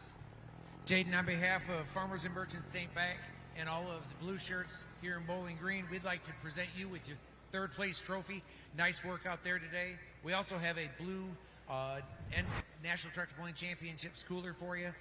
That way you can celebrate tonight. Congratulations. Thank you. Fans, let's give the young lady a nice round of applause. Number 3 here in Bowling Green on a Friday afternoon, Jaden Littman out of West Virginia. All right, just watch that run. Russ Freeze on the Deer tracks. Good run. Not, right now, like we were talking about, this class is going to be extremely tight. Yeah. He's at 3:10.3. Right now, our lead distance is at 3:15 with Mr. Steve Yagi on Holy Smoke. So 5 feet. Yeah, that's it. Yeah. And that can be just a simple adjustment or coming out of the hole a little different. Right. All that can make a big difference here. But right now, I hear the mini rods fired up over there. Renee. Let's talk about big difference. Okay. So we just saw Reese Sheldon run that right side. Got a lot of dirt up. Forced this scraper in the water over to another spot. Then we saw Holt Strickland run. Well, he didn't. He only went a few feet. Did the scraper roller come back out, put another shot of water on it? Here comes Renee. Now, we talked about afternoon pulling. This is the type of thing that happens. Nobody can predict it. I'm not saying it just happens. It just happens. But that could be the little thing that makes changes it just a little bit. And it only happens once. Well, you think about it. We talk about it. What do we say? 3:23 is what Reese went? Yeah. If they made 2 passes of water on that track, down the that middle, might be enough. It could make it interesting. No guarantees, but these are little things inside the game we talk about after the polls as officials. Just, hey, these things happen. Nobody can predict them. Nobody does it purposefully. It may not amount to hill beans, but if something happens here, yeah. Let's see what Renee has. Number 5 in our points.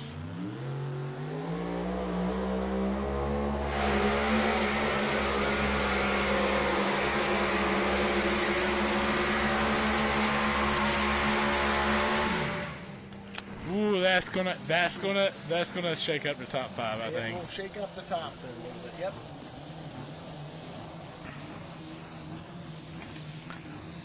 John Silsby. Home the Union crop. City, Michigan. Wolverine president, and it looks like he's He's past gonna- that leader flag.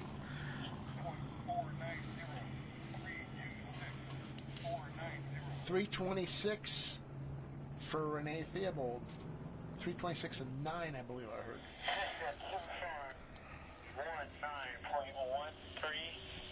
319.13. And there's your new New leader, leader. John Silsby. Yep. So that's what radio communication sounds like here on the NTPA frequency. We're going to catch up on a few of the replays we may have missed with the winner circle. Winner circle. Guys are sitting in the winner's circle. Excellent job. Thank you. Thank you very much.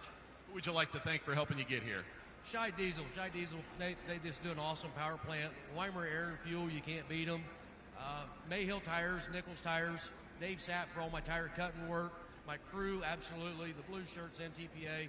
You just can't go on. I wish my two biggest fans were here, my 3-year-old twins. They're at home watching. All right. Well, we'll bring in Dave Schultz, the president of the Blue Shirts, to present your trophy. On behalf of farmers and merchants, those West Ohio tractor pullers, congratulations on your second place finish today. We also have a Blue Coolers coffee mug for you. Keep that coffee hot tomorrow morning. Congratulations. Thank you very much. All right, fans, let's give a nice round of applause. Number 2 here. And there we were, Renee Theobald. I think it did make a little bit of a difference. You look at Shelton that made his run, and Renee. Before that, the last half of Iron Toy, those guys moved up in that bottom part of the 10. But yeah, very interesting. Here's Kevin Van de Wert, 44 Special Reloaded. Good looking mural on the side of this one, Bird. This is going to be interesting. You saw John Silsby's run on the Crop Doctor at 319, taking the lead. Are they starting to find a little bit of track to work with, or maybe because it's a different tire that they're running what we call a big tire compared to that smaller four-wheel drive tire? There's something about building a road with the bigger tires, 9,300 pounds. Could see that.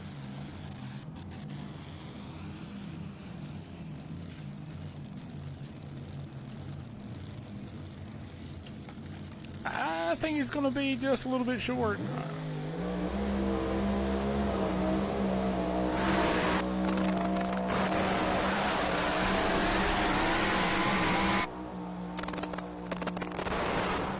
That was Andy Corporal right there on Little Heathen.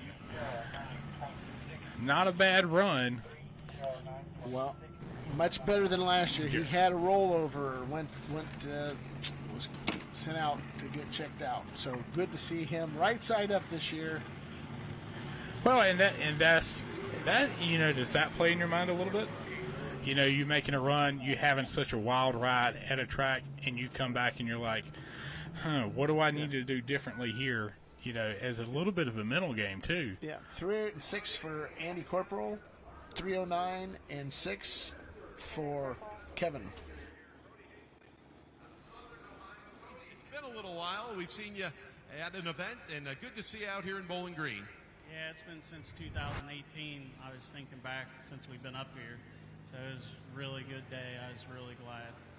Now, the last couple of years, we haven't seen you out on any of the tour out there, and you kind of been picking and choosing here and there, but good thing you chose to come here to Bowling Green here this weekend. Yes, this summer was a little bit difficult. I had a couple problems with my back and wasn't able to drive at full recovery, but luckily I got better and was able to make it here. Well, I'll tell you, you and the truck are still very capable. Who would you like to thank for helping you get here in the winner's circle here today? First off, I want to thank our class sponsors, Farmers and Merchants, State Bank. I want to thank all my crew here behind me. Couldn't do it without them. All the Blue Shirts, just the crowd being here. It's just a spectacular show. And my little daughter, I wish she was up here with me, but she was at home with my wife watching it straight on TV, and she's right up close to the TV. Absolutely. We'll bring in Dave Schultz, the president of the Blue Shirts, to present your trophy. Cody, on behalf of Farmers and Merchants State Bank and the Northwest Ohio Tractor Pullers, congratulations on a great first place finish today. And we also have a Blue Cooler. Keep your beverages nice and cold for tonight's celebration. Thank you very much. All right, fans, let's. All right, Scott Miller on Dragline Express. Right now, leading distance, 3:19.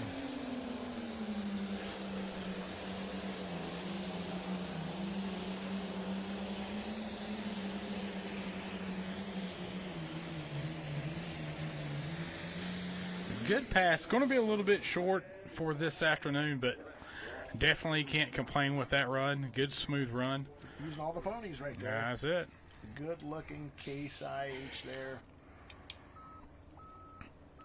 Bill Casey's going to be coming back up, or going to be coming up next in the Superfarm class on Totally Exposed. We're waiting to see if Holt Strickland can come back on the mini rod side. He would be the last hook in the mini rod class. We're waiting on an official response. 298 and 8 for Scott Miller with 1 T. S-C-O-T, Miller.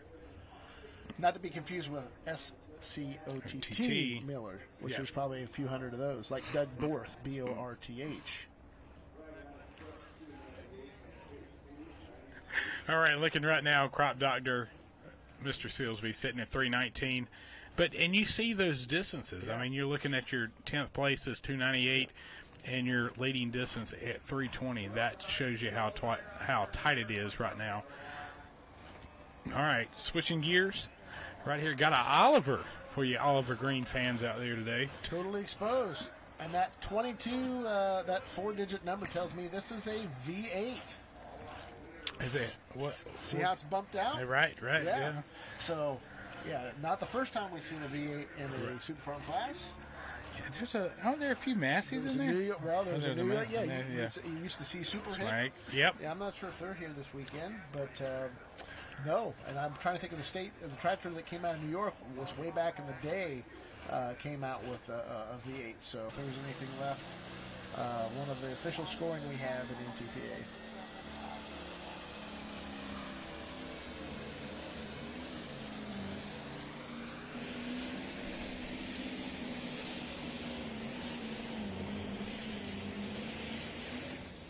Could have had a V8, and Bill does. You can hear that unmistakable V8 sound on diesel. That you can hear it. And give you the rundown right here, mini rods. I'm telling you, tough class this afternoon with these guys, but the funny little Farmall pulled off the win again.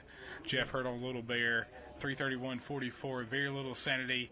329.06, it really helped in the points with that. Sawed off at 327.63. And we're sitting here in the top 5 and Pretty Wicked at 326.92 with that late squirt of water possibly that threw in a little bit of help in there. But I'm telling you, that was a tough class of mini rods. You see you're seeing Holt being pulled off there, but there's your winner right there. Ken Vinny on a funny little Farmall, 337.430. Good. I mean, if you look at how the tires stayed evenly wrinkled all the way down the track, front end's up, it is just moving. And it was not a hateful day in points for one Brian McDonald, who came in with a 1-point lead over Grant Theobald. He widened that lead on Grant, but Ken Vinny should be your second place man, 3.5 points off the pace with tomorrow's mini action coming your way right here on NTPA Full Pull Live. Bradley McFarland on Untamed. Good. I like the sheet. These guys are starting to throw some colors and throwing some designs. I love the sheet metal on a lot of these Superfarm tractors. Superfarms are kind of like Pro Stocks. They kind of pull up. They like to use the old school sheet metal and kind of show it off a little bit. And they really should. There was a survey, I won't say where or when, but done on classes. Superfarm is a very popular class, and the reason is a lot of people who are in agriculture farm, they can relate more to these tractors than they can when they see the multi-chargers and the big tires. It looks like, hey, you know what? We could just swap out some things. Hey, hey, here we change go. some tires, put a bigger It's not that easy, but right? It's a connectivity,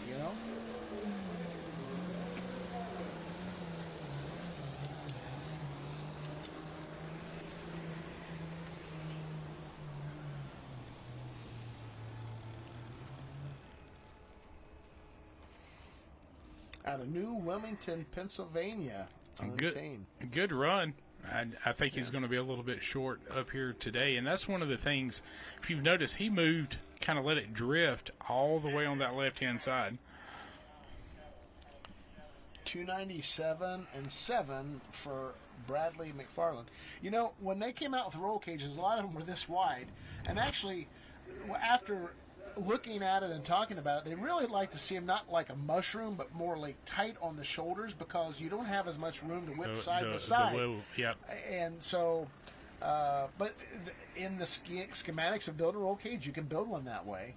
But you saw a lot in the beginning that were a lot. Yeah. I mean, yeah. And now you see them a lot tighter, and I think everybody's kind of figured that out. And it's not. I mean, you're only going to be in there for 30 seconds, 297.7, good run, but you're only going to be in there 30 seconds. And as a former driver, I like being in there tight. I'm a big guy anyway, but I don't like to get thrown around. And you get up on one wheel. Super Farms, not so much, but there are other classes. When they get up on one wheel, they will slam you in a roll cage. Yeah. Well, you're from North Carolina. Right. I'm from Ohio, but we do have a little bit of a tie. We do. So you're from Pine Tops, North Carolina. That's it. I was married in Pine Tops, North Carolina. I know. Yeah. To a girl from Tarboro, North Carolina, who should be en route from her teaching job to help work merchandise this weekend. But yeah, it's a small world. It is. And I've known you for a long time, Greg. I mean, yeah. I won't say you were a kid, but I was a kid. Close. I was pretty much a kid. Okay, they don't have to call me old. Well, I'm not saying that. I'm just telling you how old I've gotten. Exactly. Hey, we got Dan Schulte rolling up here, veteran of the sport, number 8 points, 14 points out of the lead. This is Binder Express. And so how tight are our points right now in the Super Farm class? Let's say in the top 5. Number 1, you got Dave Whalen. He'll be coming up here in about 10 hooks. He's got a 5-point bulge on Ryan Anderson, who's number 2. Number 3 is Wayne Lammer. Well, that's not right. That cannot be right. I got Wayne in number 3. Maybe that is correct. 7 points out. 4 is Tony Sietzman, who ran 3:07. Here comes Dan.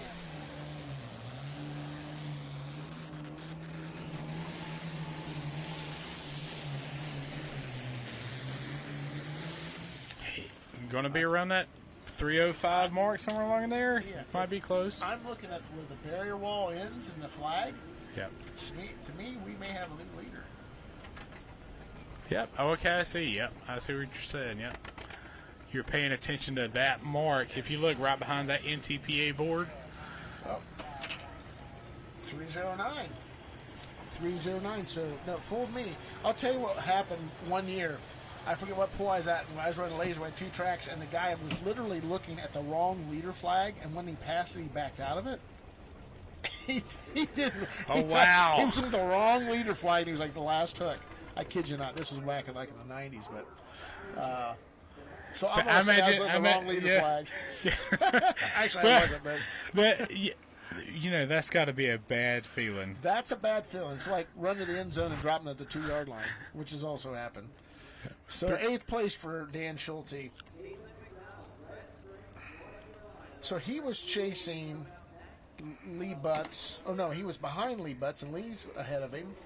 He was chasing Gary Savinch, and Gary's ahead of him. He was trying to catch up to Tony Sietzman. He beat Tony.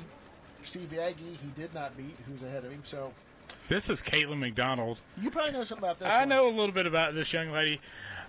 It's driving the Red Mule Super Farm. This is a family full of pullers. In fact, you're going to see Daniel run here in a little bit later on in the show.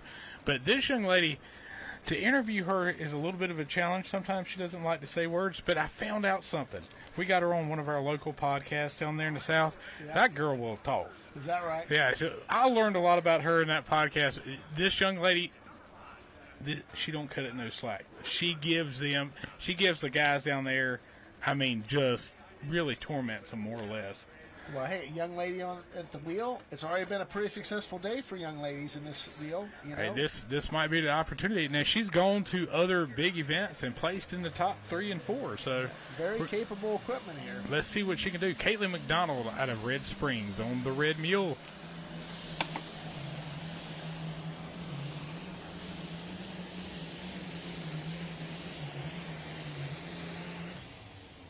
she just started doing that hopping up and down kind of thing. The tractor never did get settled on that entire run. It just up and down, which she was pulling hard to that left-hand side. So I'm not... To the left, but hey, we'll fifth, we'll take her any old day of the year. So Absolutely. Who would you like to thank for helping you get here? oh my goodness, everybody needs to realize it just takes so many people to make this all happen, and we got so many people that is supposed to be up here with us. And Jeff Schaefer won. He's back there helping somebody change heads on a motor. Jim Galdi, I don't know where Jim went to. My goodness, she's left hand right now. Miss Nicole here, I'm telling you what, really, honest God, here comes Jim right there. I couldn't honestly do anything without this young lady. She's been with me for over 6 years, just makes everything happen. We got the Angry Farmer girls back there, wife, kids, everybody makes it happen. And of course, I cannot forget Shy Diesel. Give me that awesome power come down through there. Nichols Tires. Who am I forgetting there, young lady? It's all right. You can speak up. It's all right. So, but anyway, I want to thank all the blue shirts and that. It's Super Bowl of it all, you know, and we love coming here. We love being here. You guys roll out the red carpet for us, and we're happy to be here. Absolutely. We'll bring in Dave Schultz, the president of the Blue Shirts. Todd, on behalf of Northwest Ohio Tractor Pullers and Farmers and Merchant State Bank, congratulations on 5th place. You didn't think it'd hold up? You told me that a couple times. It did. Nice job. Thank you. Thank you very much. Thank you all. All right, thank Doug Error on Shuck It. Watch your mouth. Yeah. All right, so We're right now, talking about Doug. yeah, He's a super I farm, know, yeah, right? You're from talking about Bad Axe, Michigan.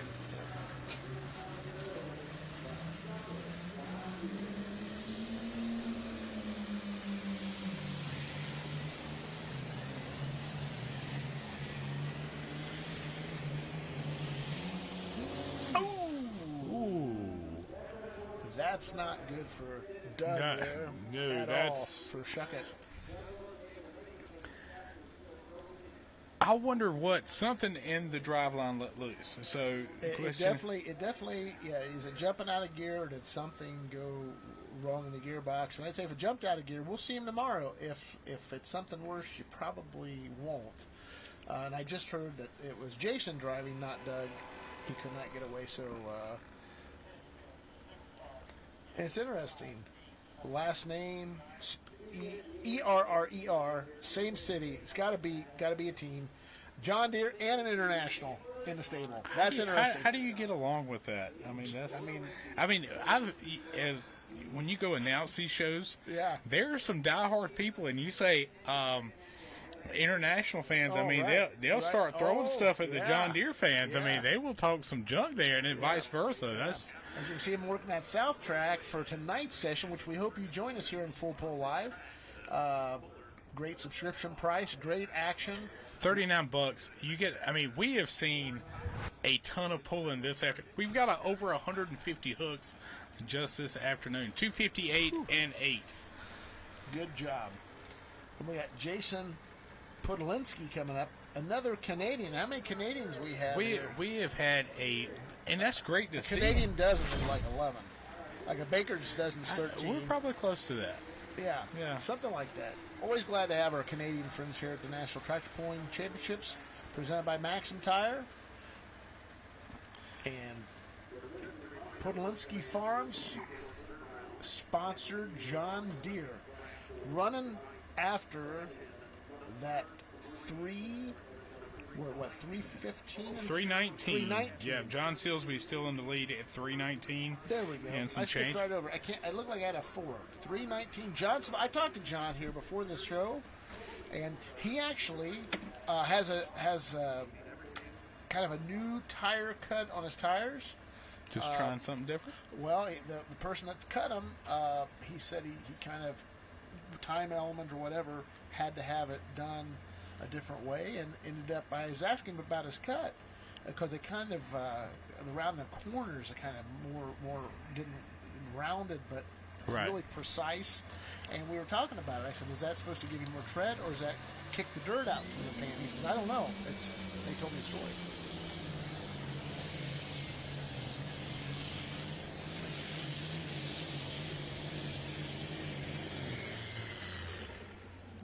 Running out of steam there.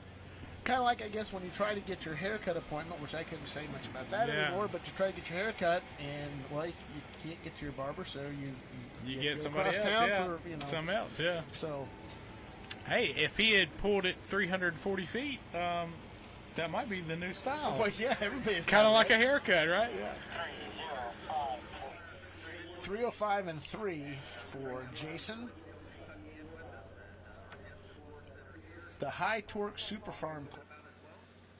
But Chase Richardson, we have had 3 classes that you have had vehicles competing in, and this is your 3rd appearance here for the UD Motorsports team right back here in the winner's circle. Congratulations. Thanks, Miles. I think these internet guys are bringing us some good mojo because we wouldn't normally do this, so thanks to these guys. Absolutely. Well, we'll let you have an opportunity to express to the crowd exactly who we have here with us. Yeah, these are. How would you describe yourself? We're 3 best friends that bet on anything. Internet guys. And they call themselves influencers, but it looks like to me they just run around, act like idiots, and get on camera and get paid for it. So whatever. But they're here. They're taking in tractor pulling. I actually invited them to go out to dinner, and they're like, "F no, this is awesome. We're staying here." So they're in it. It's in their blood. So shout out to those guys for being here this week. If you see them, talk to them. They're having a great time. I need to thank our team here, obviously, Chad Mayhill, Mayhill Tires, Brad Corporal, Mar Machine, Brian, everyone involved, my dad. Obviously, I should probably thank him first, but thanks to everyone, and hopefully we can get back up here a couple more times. They said the north side had already adopted them pretty well, so I think they've adapted to that very well. I'm going to hand the microphone over to Mr. Dave Schultz. He's right behind me to make this presentation. Chase, on behalf of Midwood Incorporated and all the blue shirts, congratulations on being here for a 5th place finish. Nice job out there. I think these influencers are influencing your tractors because they're running good and hard this weekend. Nice work out there.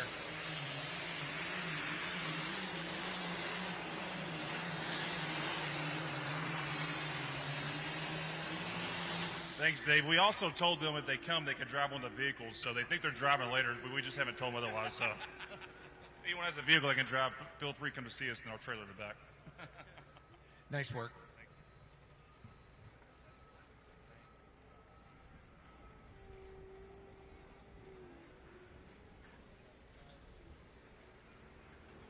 All right, let's get caught up a little bit on the Super Farm side. Jason Podolinsky, the Podolinsky Farms, 305 and 365. Daniel McDonald, Red Springs, North Carolina, the bad boy, 312. All right, that was Daniel McDonald out of Red Springs, the cousin of Caitlin McDonald on the bad boy. 312 and 5.8, good run. If you look at the run, great run, but you see that little bit of a hop, like the tractors just get a little... Right. We've got kind of that same hop we saw with the super diesel trucks. And sometimes, that it just happens. John Silsby in first, 319 and 1. And I believe the Aggies still in second, right? At 315 and 4. That's it. Wish we just hold that leaderboard up a skosh longer. We could kind of recap.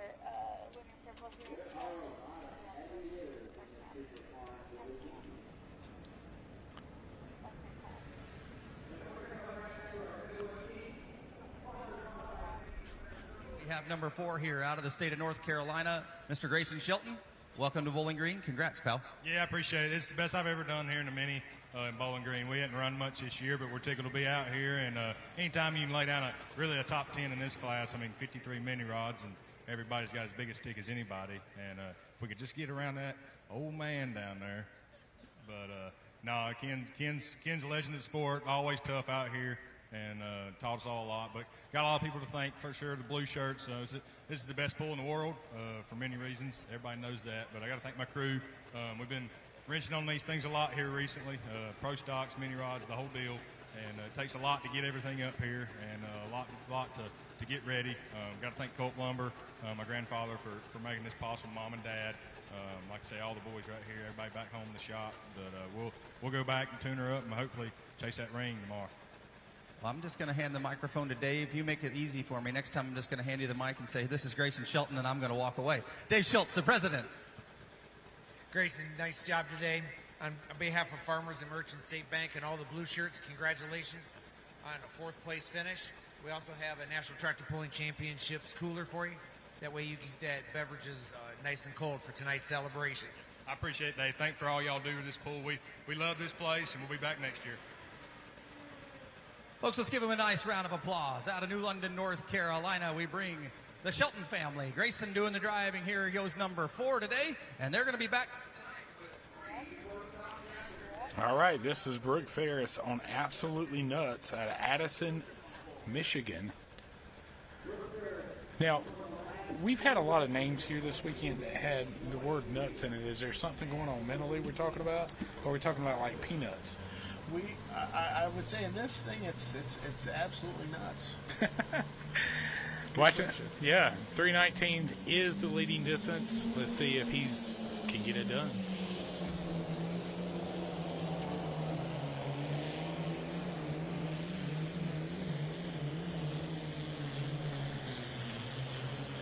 Oh, he might be absolutely nuts. That is a run right there. We're going to wait and see and get that distance.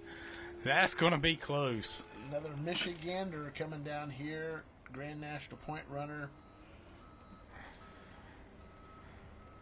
See at that distance, he's looking to beat 3:19 and 1 of John He is Silsby. right there at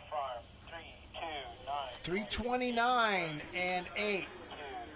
3:29 by over 10 feet. He puts it on the Crop Doctor, which is hard to do. Wow. I was going to say, that is nuts. That to put is 10 absolutely nuts to put that on John Silsby. But you look at that run, had a great run, had a little hop started, but that run came right back around. Sponsored mini division. And Mr. Brian McDonald, you go number 3. You have had just an absolute dream of a year in terms of this mini division, and it continues here in Bowling Green. Yeah, thank you. Appreciate it. When I drove, I thought I did a terrible job. I said, man, I think I left about 10 foot on the table, you know. And congratulations again. Just did an awesome job. And my team, what a great job. Chad and his crew at Mayhill Tires took really good care of. I was such a pain in their butt, but they took care of us and got us down here. And Brad and all the crew at Modern Machine and Les at their shop take really good care of us, and Chase and the UD team, Dave, what a wonderful job they do. So it takes a village to raise a child. It takes everybody to win here at Bowling Green anyway. Absolutely, sir. Well, you continue to do that. You continue to be here. I'm going to hand the microphone off to Dave Schultz. He is the president of the Blue Shirts. Brian, on behalf of Midwood Incorporated and the Northwest Ohio Tractor Pullers, congratulations on your 3rd place finish today. Nice work. We also got a National Tractor Pulling Championships cooler so you can load it up and celebrate tonight. Thank you. We will celebrate and appreciate all the work the Blue Shirts do and the sponsors. Got to thank SSI Superchargers, too. They took good care of us. Thank you. Folks, the very little sanity entry out of the state of Maryland. He comes from the island there of Kennedyville. Josh Geiger on Bad News Deer out of Ranson, Michigan.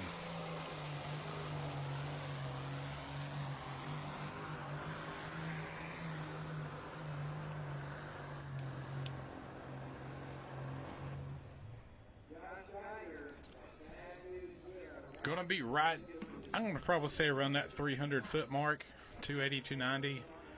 I'm telling you, that track, it seems to be kind of, if you've got to find the mojo, it's almost like mini rods. You've got to find the sweet spot, have the perfect gear. And we have the man that needs no introduction, the wild man himself, out of Port Clinton, Ohio. Jeff, congratulations. It seems like each summer you just prove even more you've made the right choice with those minis. Hey, we're loving these mini rods, but it takes this whole crew behind me. I mean, they've been making me look good all year. I mean, between Shannon Leister getting tune-up advice, motor parts, helping in a crisis when we drop valves, and this and that. Total Flow Products up there in Michigan fixing our heads, getting us back going. Chaos Fab just helping with all the little stuff we need and this and that. CM pulling tires. Chad keeps tires on us. That was a new set. I was kind of scared to run them, but they've been trying to get me to run them, telling me that's what I got to do, and apparently I need to listen more, but not good at that. So thank this awesome crowd, this Fair Board, Midwood for this trophy. Got to thank my sponsors, Ferris Commercial Mowers, Synergy Ag Products, Hertz Turbo, SSI. They keep good air for us and make these things run. Bill's Implement Sales, I mean, Mom and Dad, without them we wouldn't even be here. Thanks for everything. Well, you get to obviously focus from here, the minis, the Superclass, and everything you guys have been doing. You just continue to have success.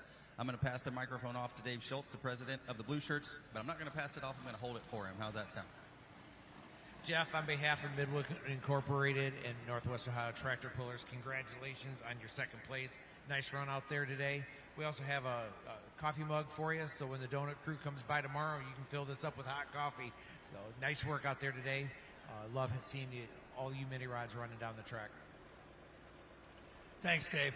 Appreciate everything. Just an awesome class, this many of them, and the best man won. He's awesome. Congrats, Ken. Folks, let's give him a nice round of applause. Grayson. Hey, this is Phil Kelly, our very own Phil Kelly. In fact, you see him. He likes to talk about how much horsepower his tractor's got. He said something like about 18 or 19,000 last time they run it on the dyno. I'm getting some dirty looks in the office in here, but it's a little inside joke. But Phil Kelly, you see him, he's all over full pull everywhere. He's a hyper man. He's bouncing off the walls everywhere he goes, but he's out here pulling at Bowling Green, and that's why you haven't seen him all afternoon, and that's why I'm in here. That's right. So, but he's got that mall sponsorship. He had to drive away from the sled just to get a little extra eye attention. Hey, he was just trying to get it. Hey, Yeah. that might be a 10% more next year. You like that. Yeah, Phil's all about the marketing, but seriously, Phil's a great competitor. He is on the Super Farm Divisional Committee, and which helps recommend rules to the NTPA. Has a lot of experience. Has used to camera in his hands for the NASCAR series. And, he is knowledgeable with the camera. He was showing me some tricks last night. But Super Farm class, he's very knowledgeable in also. From Pennsylvania, his wife's from Iowa. Got the tractor from Iowa. He did a lot of Region 3 polling because like to visit the in-laws. And has got the green flag. And again, he's got the talent and the equipment here to challenge our 329 and 8 leader, Brooke Ferris. Just got everything kind of put back together, made some updates to it. Let's see what it works out here in Bowling Green.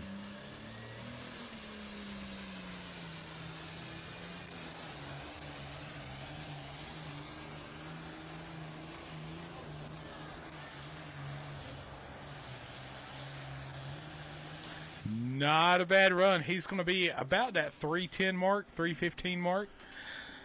I think he'll make the pay window. Yep. See what that distance is. Let's hear from the NTPA Laser. Winner's Circle, and we will talk with Mr. Ken Beanie. The streak continues, sir. You did a phenomenal job. Congratulations. Thank you very much. I love doing it. There's always a great crowd here, and there's no other crowd I'd rather win in any more than Bowling Green, Ohio. Well, you continue to do that, and I know there are a lot of people behind you that make this all work. Who do you want to thank? Well, I got to thank my wife because she's put up with it for 60 years. So I got to thank my wife.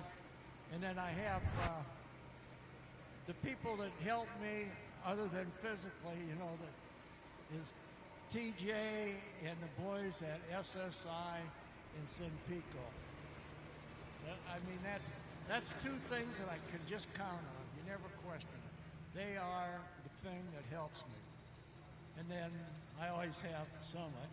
Summit always gives me a hand. And so as far as, sponsors, those people really take care of me. Then I try and do the work myself at home. But then when I go to the polls, I can't make it without Marty. Marty just steps in there, and if I need a burger, he gets the burger. If I need someone to stand around and get all dirty while I cut tires, That's Marty.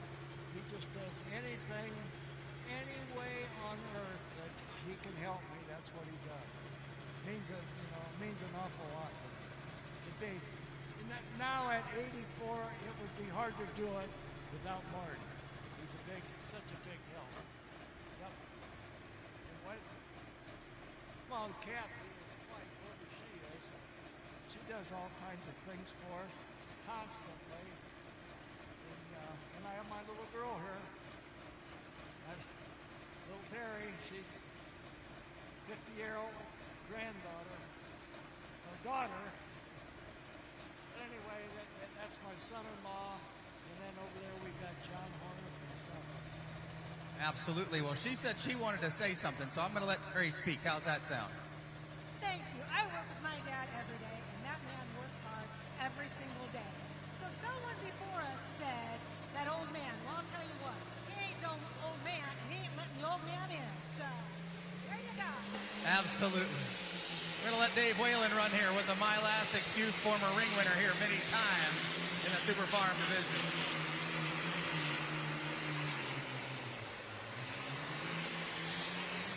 I'm going to pass the microphone over to Dave Schultz from Bowling Green. Ken, on behalf of Midwood Incorporated and all of the blue shirts, we want to congratulate you on your first place finish today. That was a great run. We also have a blue cooler. That way Marty can fill it up with beverages so you guys can celebrate tonight. You'll do it. Marty will be filling it. And the blue shirts, they'll be getting the track ready again for tomorrow. Can't beat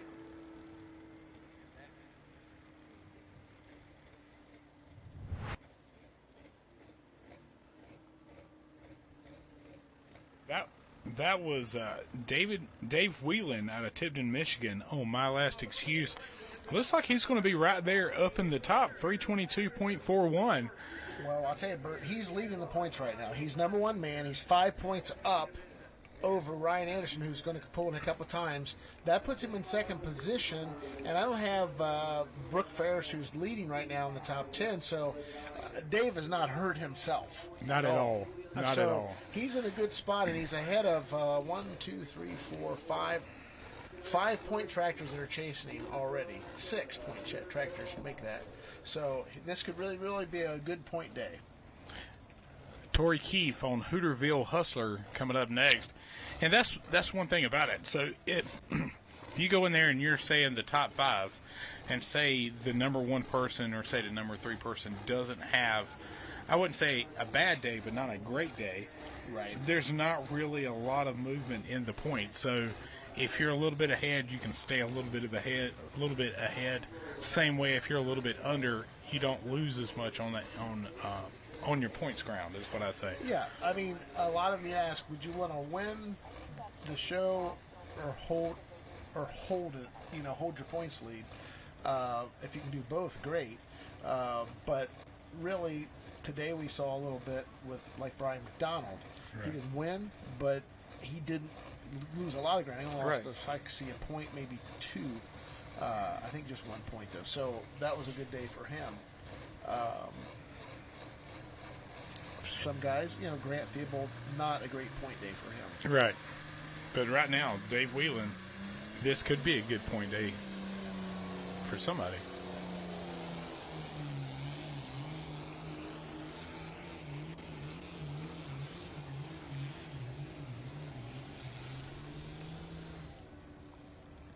Not a bad run. Going to be around that 300, 280, 290, somewhere along in there. And one of the things I'm noticing here this afternoon, either you're finding the good line or you're having that little bit of a hop going down the track, and that hop is really making a difference. 301 and 7 for Torrey. Yeah, and we talk about Dave Whelan. They're of the class of 36, 13 of them are from the state of Michigan, so about a third of our contestants. And right now, our leaders from Michigan, our second place guys from Michigan, our third place guys from Michigan, if you get the idea, has a Wolverine feel. Y'all are really working up there in Michigan, aren't you? Those guys are really working hard. You talking about the same sport, or are we talking about football?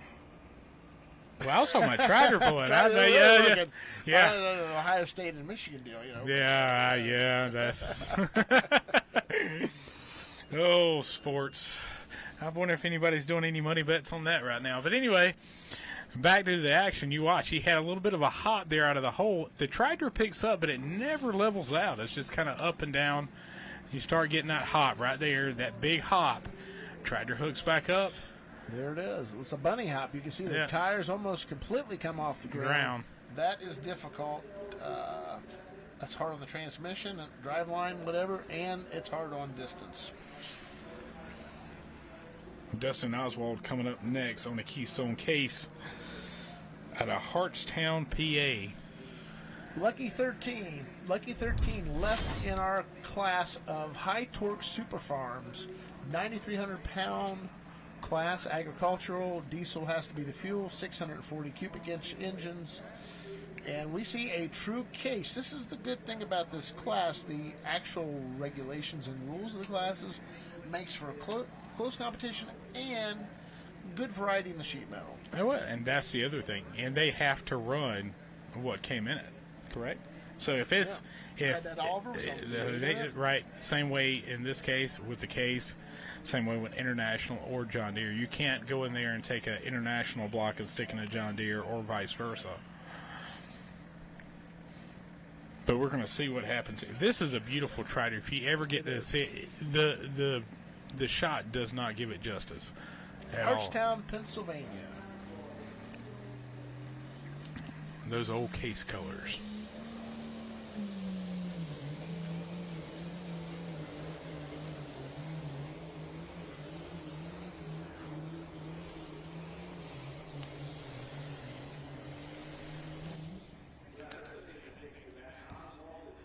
That's going to be around that 285 mark. And same thing there, a little bit of hop, just kind of struggling to get it locked in to the track. Could be afternoon track or just settings. I mean, that's one thing. There's a lot of things you can do. You can change tire pressure. Hitch height's pretty much max in this class at 20 inches. So, but you can move a couple 100 pounds around, those kinds of things. But you don't want to take 100 or 200 pounds and move to the back trying to get it to hook. And then you end up with the other problem where you're on the wheelie bars the whole time. So it's a very fine line on figuring out what adjustments you can do. 291 and 1 for Dustin Oswald. And I just thought of the last name and the Keystone Cop moniker. This goes back to the, Sean Oswald, John Oswald, Keystone Cop. Cops, way back in the day. The infancy of the pro stock tractor class. So coming up here, we have Chris Hales, which again, another one. We got a lot of North Carolina super farms here this weekend. All but two of the super farms from the area came up this weekend. So, well, you got Russell Mullen coming from Bunn. I actually worked with him. I can tell you some more stories later when we get him. We'll get to him. You can roast him. That's right. All right. Chris Hales, though, coming up here from Autryville, North Carolina, the Outlaw. This is a top Region 4 tractor. There's several. Daniel McDonald, he's Region 4. Chris Hales has gone to the Interlee. So these tractors, you see a lot of Region 2, Region 4. You see a lot of tractors come from different areas. But don't cut them in slack because it's kind of like mini rods. Yeah. They have the capabilities to get the job done. So we're going to see right here Chris Hales. One of the most recognizable side shields, in my estimation, in super farm pulling, right there. Over that tractor has a ton of history. Brad Gautier doing a lot of the engine work and keeping that tractor going. Chris Hales out of Autryville on the Outlaw.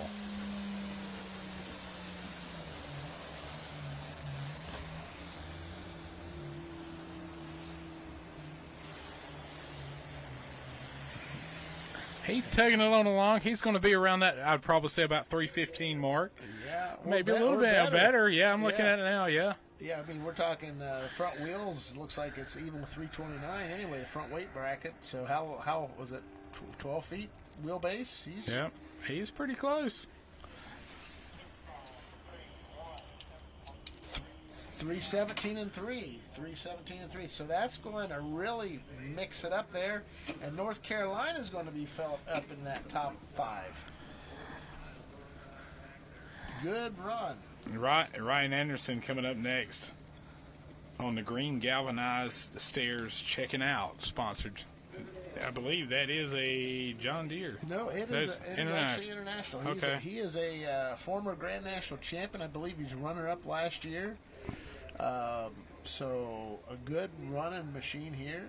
He's promoted polls in the past. We did an event in Hoopston, Illinois a couple years ago. He'd like to do another event. We've discussed it a few times, but timing's got to be right. As we go back to your man from the Tar Heel State. Well, right now we're watching a guy. Wow, I saw that was a fast run. Okay. Our hard-working production team working to grab us that replay. There it is. Yep. Voila from Allison. Yeah. Good run. Had that hop right there in the same section, but was able to kind of drive through it. 317, 335. 4th place. Yep. I imagine if I go to the trailer tonight, he's real comical. Like, well, I just want a good run. He won't really give you any details why it wasn't a good run. Yeah. But I guarantee you him and Brad Gautier are going to work on it tonight. I can tell you with 36 in the class and we're 2/3 of the way through and you're sitting in 4th place.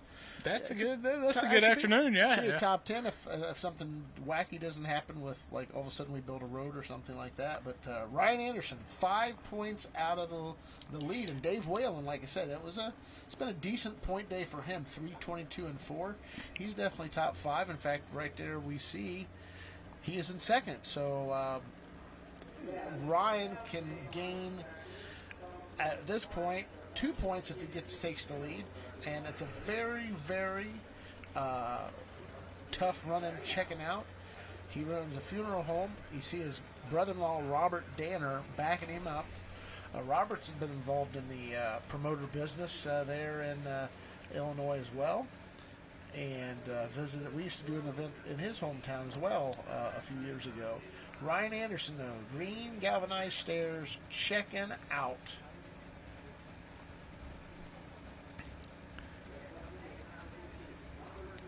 You know, something I have not noticed here, like you see it, I would say, even, at regional shows and stuff, you don't see a lot of people moving that sled back and forth at all. It just depends.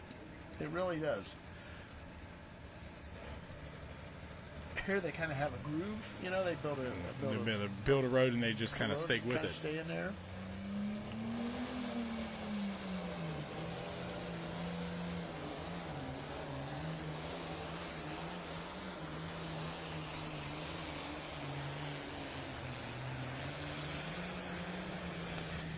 Hey. Yeah, that's going to be a good one right there. That's going to be pretty close.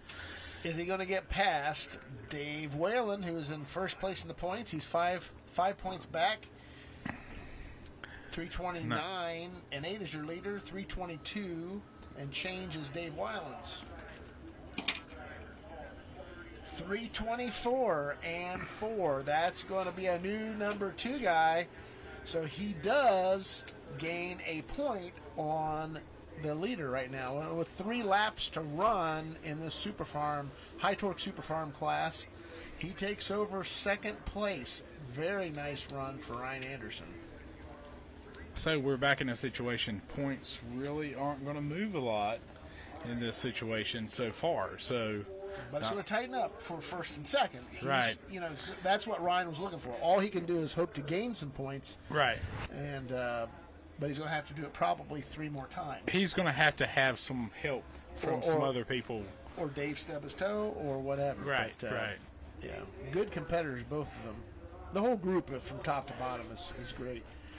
Well, you see that checking out. He holds that front end up there. He's got those shocks on the front, so when the front end slams, it doesn't want to unhook the back as bad as it would as if it was just a stable axle underneath there. You're starting to see some new engineering designs. It's not always about putting the weight at the back or this or that. You're seeing a lot of people work on the front end of these tractors between airbags, shocks, just trying to get something to absorb that, because what will happen if they slam hard and there is no shock, it will throw the front end back up in the air, and then you create the seesaw kind of situation happening. Here comes another tractor from Addison, Vermont. Jason Vandewert. This is split milk. Now, I got a question for you. What famous NTPA competitor, Hall of Fame competitor, hails from Addison, Vermont? You just said something about that a while ago. Tell me. I want to know. Gardner Stone.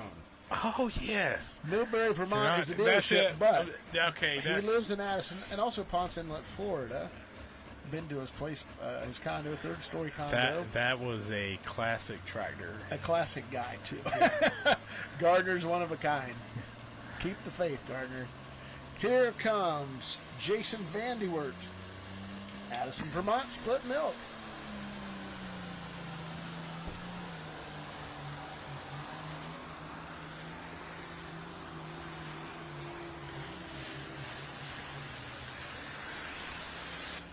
We're starting to work them up there in that probably I'd probably say 307, 308, somewhere along in there. You know, I mean, let's look at it. In North Carolina, Chris Hales, he just kind of opened the door for the rest of it. Just got busted that open. And I'm wondering if people are starting to see a little bit different groove. If you've noticed, a lot of them have kind of moved around a little bit. Yeah. They might start off in the same spot, but they're trying to. Maybe they see like a soft spot or something in the track that it's saying, hey, I need to stay out of that, or hey, that's a little softer. I can get a hold of that better. Let me go for that. You know? Yeah, there could be some of that. You know, some of it, again, we talk about sun and clouds. It has pretty much been fully sun. So what I hear, I haven't heard because they haven't had a lot of chatter about it, but the water.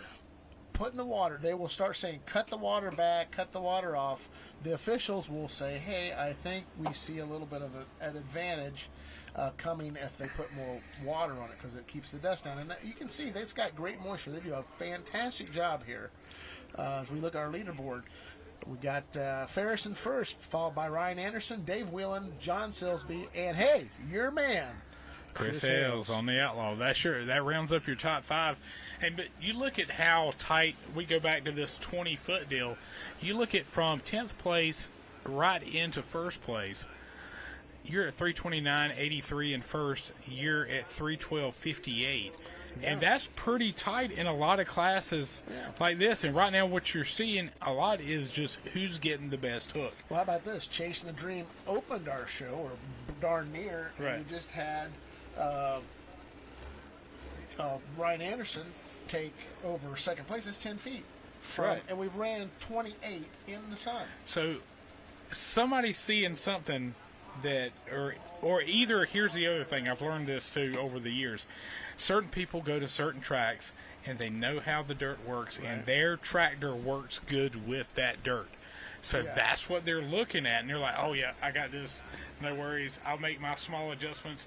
We're good to go, you know. Well, the interesting point, too, is during the 2020 season when there was hardly any pulling, everybody spent money on dyno work, and 25 horse means a lot on a day like today. Oh, especially in this class. Here's Joey Toadvine, Paris, Kentucky, in the Redweiser.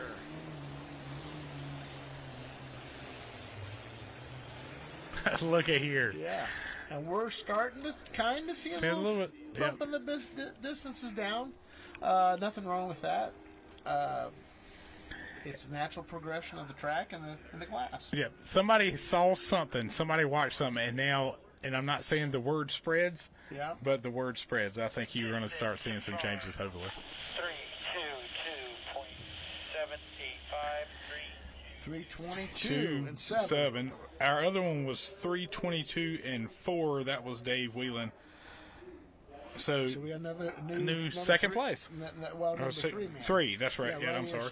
And here's the point here. So Joey that just ran is a non-point. So he does not get in between Ryan and Dave Whelan. It's just depends on where you register your vehicle for points.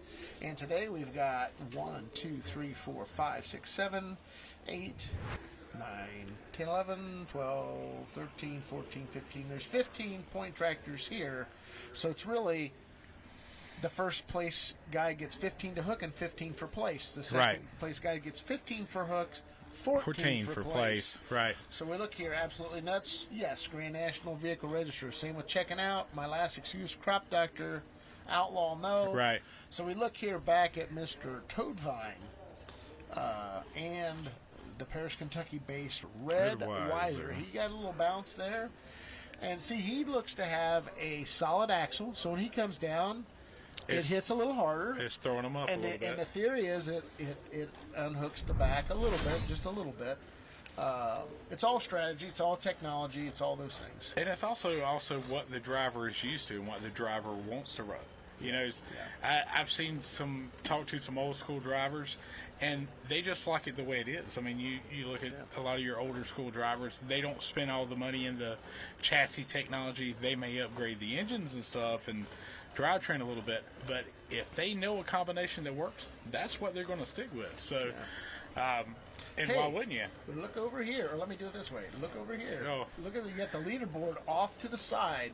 We are in Bowling Green, Ohio, at the National Tractor Pulling Championships. There's your leaderboard and the High Torque Superfarm. On the line right now, we have Matt Casey out of Signet, Ohio, very close here to nearby Bowling Green, Northwest Ohio, Bowling Green. The Whoopie Maker. This is based on some whoopie pies that used to be produced out of the South. They're good stuff. They're good stuff. Yep. We used to get like boxes and boxes. I love when they were sponsors. Oh Yeah, it was great. That's they why I look like I am with now. The keys to their trailer too.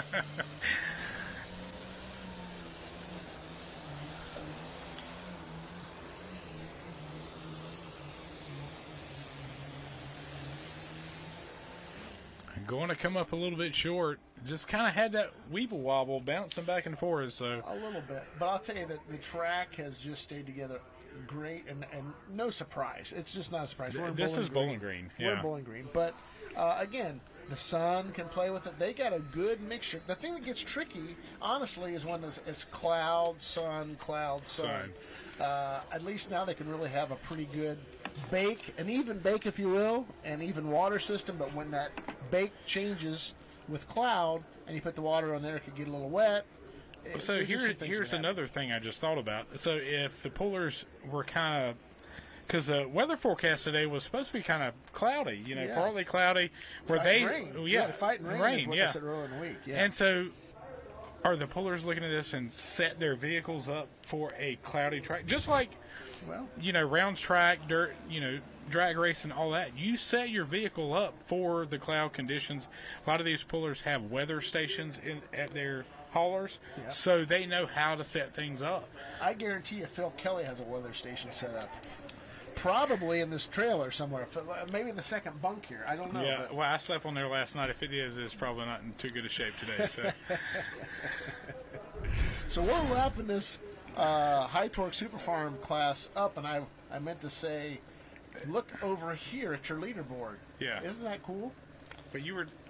So I got to do... There we go. Yeah. So we both point that way. Exactly. Yeah, there you go. I feel like ZZ Top. But we got some pretty good. We got the Thunder Chicken come up. Jerry Janai, Wayne Lamore come up for Fear the Deer, third in points. Cole Wildermuth. There's a replacement deer. Yep. Sean's probably Sean's kid. Stan Warda with Hammer and Hank. Russell Mullen, nothing special. Out of Bunn. Jason Benser, 7th in points. Shane McFarland, Roddy Jackson, and then we'll go back to the top of the order, Jason Ayers. So right now, we've got Jerry Janai Jr., Weberville, Michigan, the Thunder Chicken. This is another classic. You see the fenders, you see the side panel, you know what it is.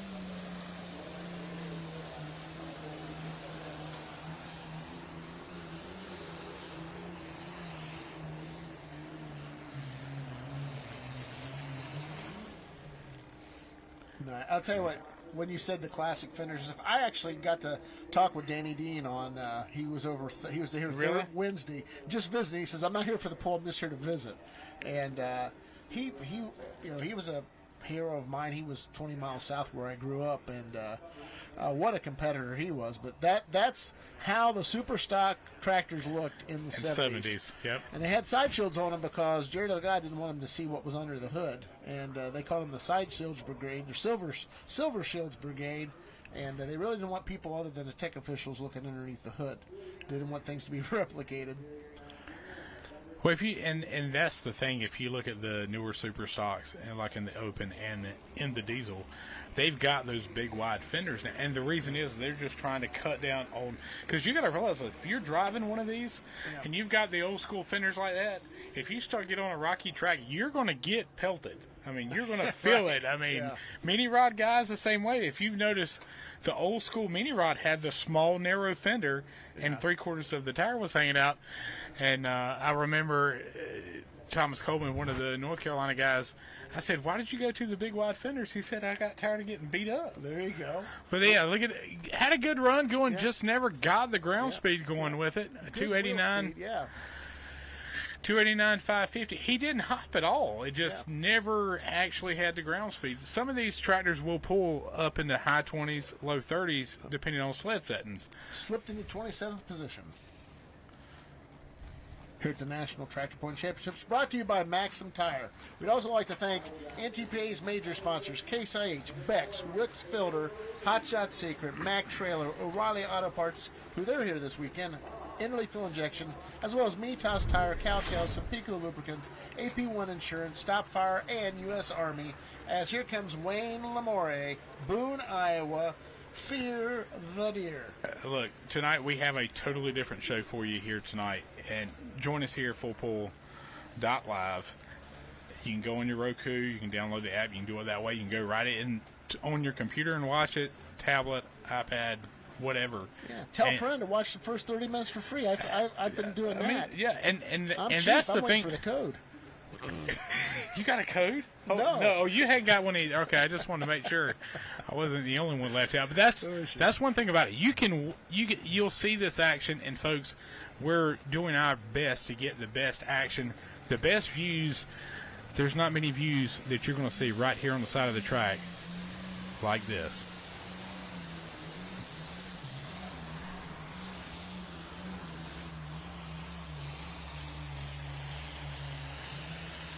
Up and down and all around, definitely costing distance. And again, we're talking about 7 points back. Third place was Fear the Deer.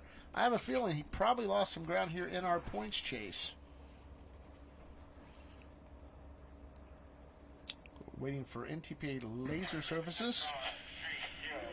304 and 125. That's definitely going to leave a mark. Yeah, our laser operators Cooper Hunt and Jason Saravac doing the duties here this weekend. What a class. But boy, this is again, where does he look? We got the big leaderboard over to our left side of the screen. He's down in 21st. Off of 20, yeah, he's outside the top 20. How many of those are point tractors? They've gained some ground. I mean, that's going to be the thing. I'm going to go around in the morning and talk to some of these guys and just kind of, what was going on? What was their thought process? And trying to figure out what, as far as setups, or was this just a track thing or something that they just didn't feel. Not to be critical of the run, but just to look, observe it. It just looks like missed the front end weight. Right. The front end, if it stayed up, probably transferred. Got some draw. And that's 100 pounds that you can throw through the back. The only problem is you got to worry about that other fine line, because it's a very fine line to get that tractor to sit 2 foot off the ground. Yeah. So if you're 2 foot off the ground, you're great. But if you get 4 foot off the ground and you're toting that front end hard, that's dropping your drawbar. Then you run into the other part where you're unhooking and you're hooking. So that's how much technical aspect just on what we're showing you in the run. But they can change all kinds of settings. I've talked about it before, the tires. The tire cuts, I mean, you look at Chad Mayhill, what he brings to the sport, and Pro Puller Tires, they bring in different types of tires.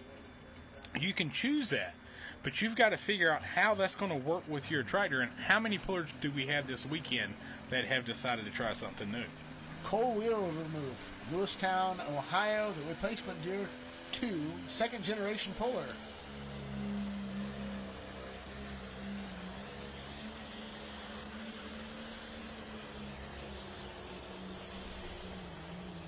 Just never picked the nose up. never picked the nose up. There's showing it on the opposite end. He was way Right. heavy on the front. And maybe that's what he was trying to do. He was afraid it was going to pick it up high and, heavy the front end.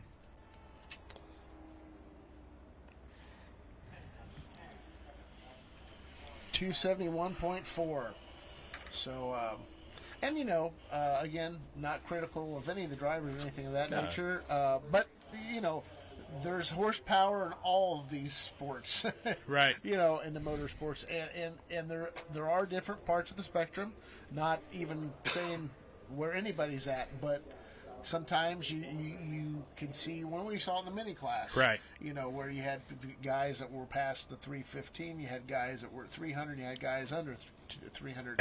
And one of the things is it's not always about the horsepower, and a lot of these vehicles run similar horsepower setups because they'll have the same builders or manufacturers of their components, and so it's really more about finding the happy spot. And I hate to bring it up like this, but a pulling tractor is like my wife. I want to make my wife happy. If I make my wife happy, everybody's happy, and that's the same way here. If you find a happy spot with one of these vehicles, you don't want to change that up if you don't have to. Exactly. So looking at the rundown of what we have left here, we've got several left that are going to be tough vehicles. Yep. And you look at some of our distances, and they're kind of all over the place. And we were looking at the distances earlier, and we started off kind of in the middle of the pack, like the 314, the 310. Yep. Then all of a sudden we got that 329. Right. And then we got a couple of 322s. And they're not necessarily that close to each other. They're 5 and 10 hooks apart. Right. So, we had 314 in the first 5 hooks. 3 of them were 314 point something. Right. Then John Silsby 319, 329, 322, 324, 322. And here comes Stan Warda, Bering Springs, Michigan, with Hammered Hank, former Grand National titleist. I would say we may not be done here in bumping that leader flag down the track, and I would not count this guy out by any stretch of the imagination. I like this black-looking IH.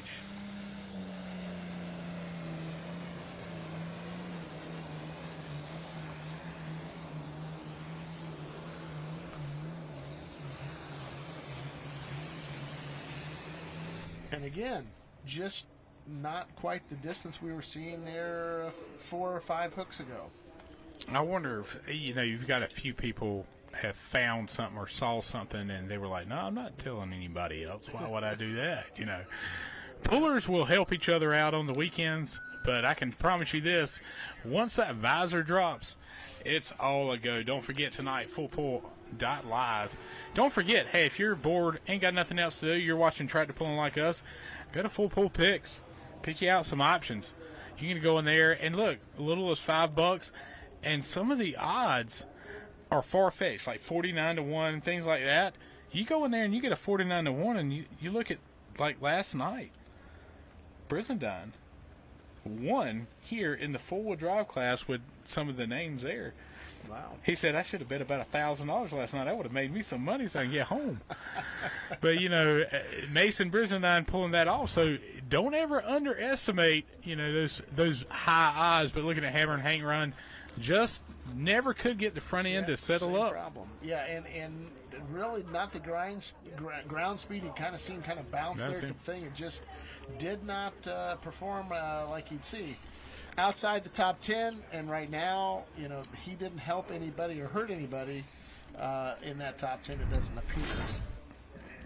But coming up next, we're going to have Russell Mullins out of Bunn, North Carolina, on Nothing Special John Deere.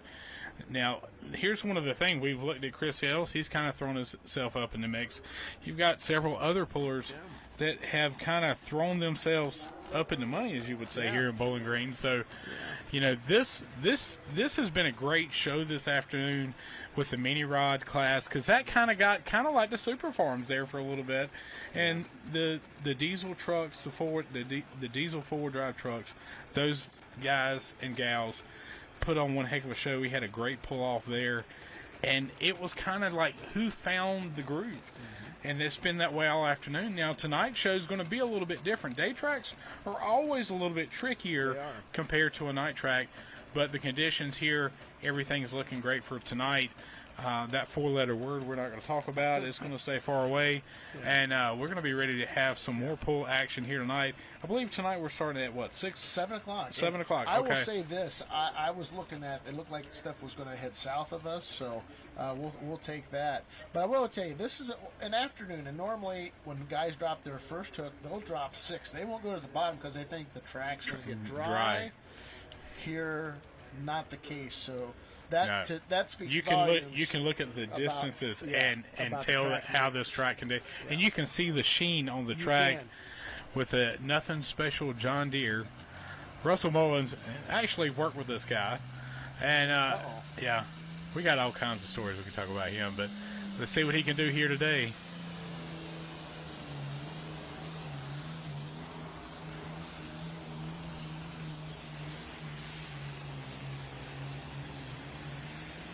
Hey, pretty nice run. Yeah, going to be right around that. It looks like about that 300-foot mark.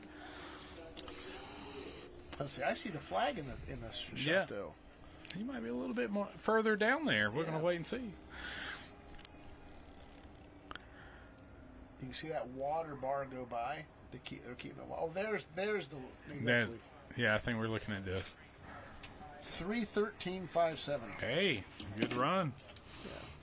I ran into somebody yesterday. Says, "Do you recognize me?" It was Vernon Corey who ran the Papa Bear. Right. Had the old Engler 7-engine tractor back when I was still a youngster at 91. See, I grew up in the Banner days, so like I remember the Banner brothers. They came down to Pine Tops one year, and they had, I think it was a 7-engine setup, and the old IRA, and I can't think of that guy's name. Jim Siebert. Yeah. They came down, and that was like, and then later on, Dave Archer, and they used to come down. But looking at this run here, just outside the top 10, and in a class of 36, there's 2 to left. Hey, top third, Russell can really say nothing special. Just nothing outside special. The top 10, nothing special. But that's front end. That's a nice carry the front end. You didn't see that tractor bounce a lot. They've been working on really their biggest challenge with this tractor here the last year is getting the clutch set up where it works great, and that's something we hadn't really talked about today. On these tractors, if you set them too loose or too tight, that can make the tractor respond through the drive line if those clutches are slipping. So they've been fighting that a little bit. They've heavied the springs up a little bit and made it a little bit harder for Russell to drive out of the hole. But where he's gaining at is at the other end. Right. So that's another aspect of pulling that you necessarily don't see a lot or talk about. But clutch, same way with mini rods, four-wheel drives, and all the other classes that run those clutches. Well, we're rapidly wrapping up this high torque super farm class. We got Jason Benzer from Edwardsburg, Michigan, Plastic Money on deck, and then Jason Eyre with International that opened our show. He dropped last. We got a couple left. Jason right now is in 7th position in points, 11 points out of first. So he can gain a little positioning here today. Our 6th place man is at 3:14.7, Gary Savage. Steve Yaggy's in 5th. He's at 3:15.4. So he's only 2 points out of 5th.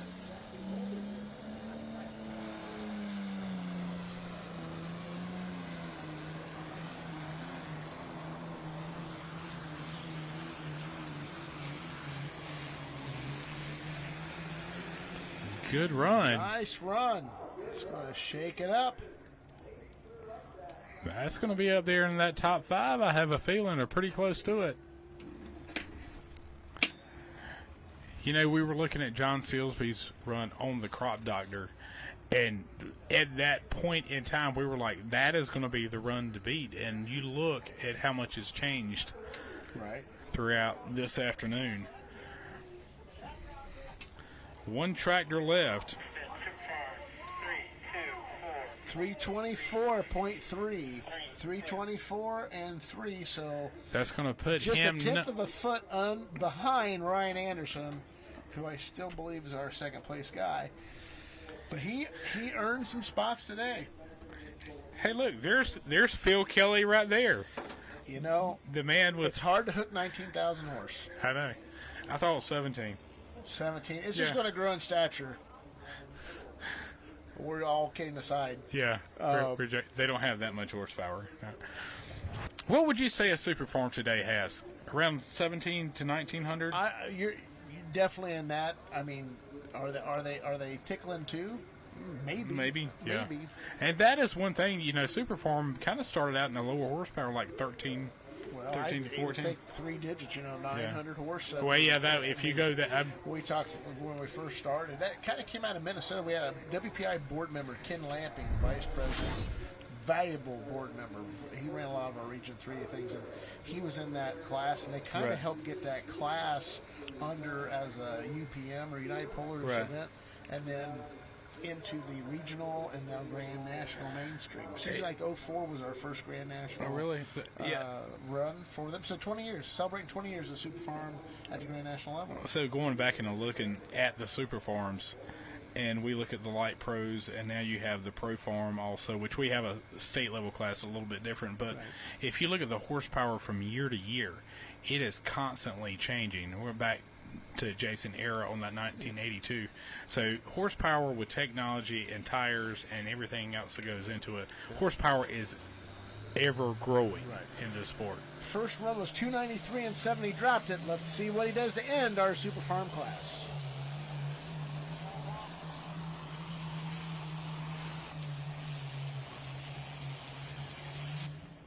Going to be about the same, by that 295, maybe 290 mark. Well, we can say without a doubt our winner is going to be Brooke Ferris, and absolutely nuts. Congratulations to the Ferrises. 285 and change, so he didn't quite get his other deal, but that'll wrap up Session 2 at the National Tractor Pulling Championships presented by Maxim Tire. We appreciate you watching our broadcast today on Full Pull Live.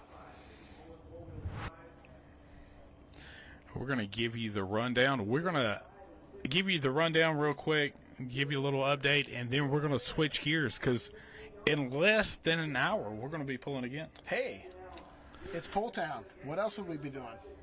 Pulling. Yeah, pulling. So, yeah, our top 5. We have the Ferris in first, Anderson in second, Benzer in third, Redweiser. Hey, there's one that came out of the Paris, Kentucky, Joey Toadfine, and my last excuse, Dave Whalen, who pulled early in the class. So a lot of our top guys stayed up there. Crop Doctor in number 6 at 3:19.13 had that early kind of lead, and then the Outlaw at 3:17.33 with Chris Hales. Holy Smokes at 3:15.49. The New Attitude at 3:14.74. And Press On at 3:14.55. That's one thing. This class kind of, if you go from that 7th spot and you go down, it kind of all gets wadded up. And they give you that final rundown. So they're going to be popping up some things here. And, folks, we're going to be switching gears really quick. Phil Kelly's going to join you tonight. I know he's got a couple of people in here. I think Mary Kell's going to be joining him tonight and a few other people. So join us here tonight, fullpull.live. We get started. We're going to be starting right back here in just a few minutes. Come join us. Got a big show, $39.99 a month. Go to Full Pull Picks. Make your choice. Spend $5 with some of the odds after this weekend. You might come away a big winner. So, folks, join us here. Less than an hour, fullpull.live. Get that Full Pull app. Let's get it done. We want to see you tonight. And we're going to get things started about 6:45. We're going to see you then.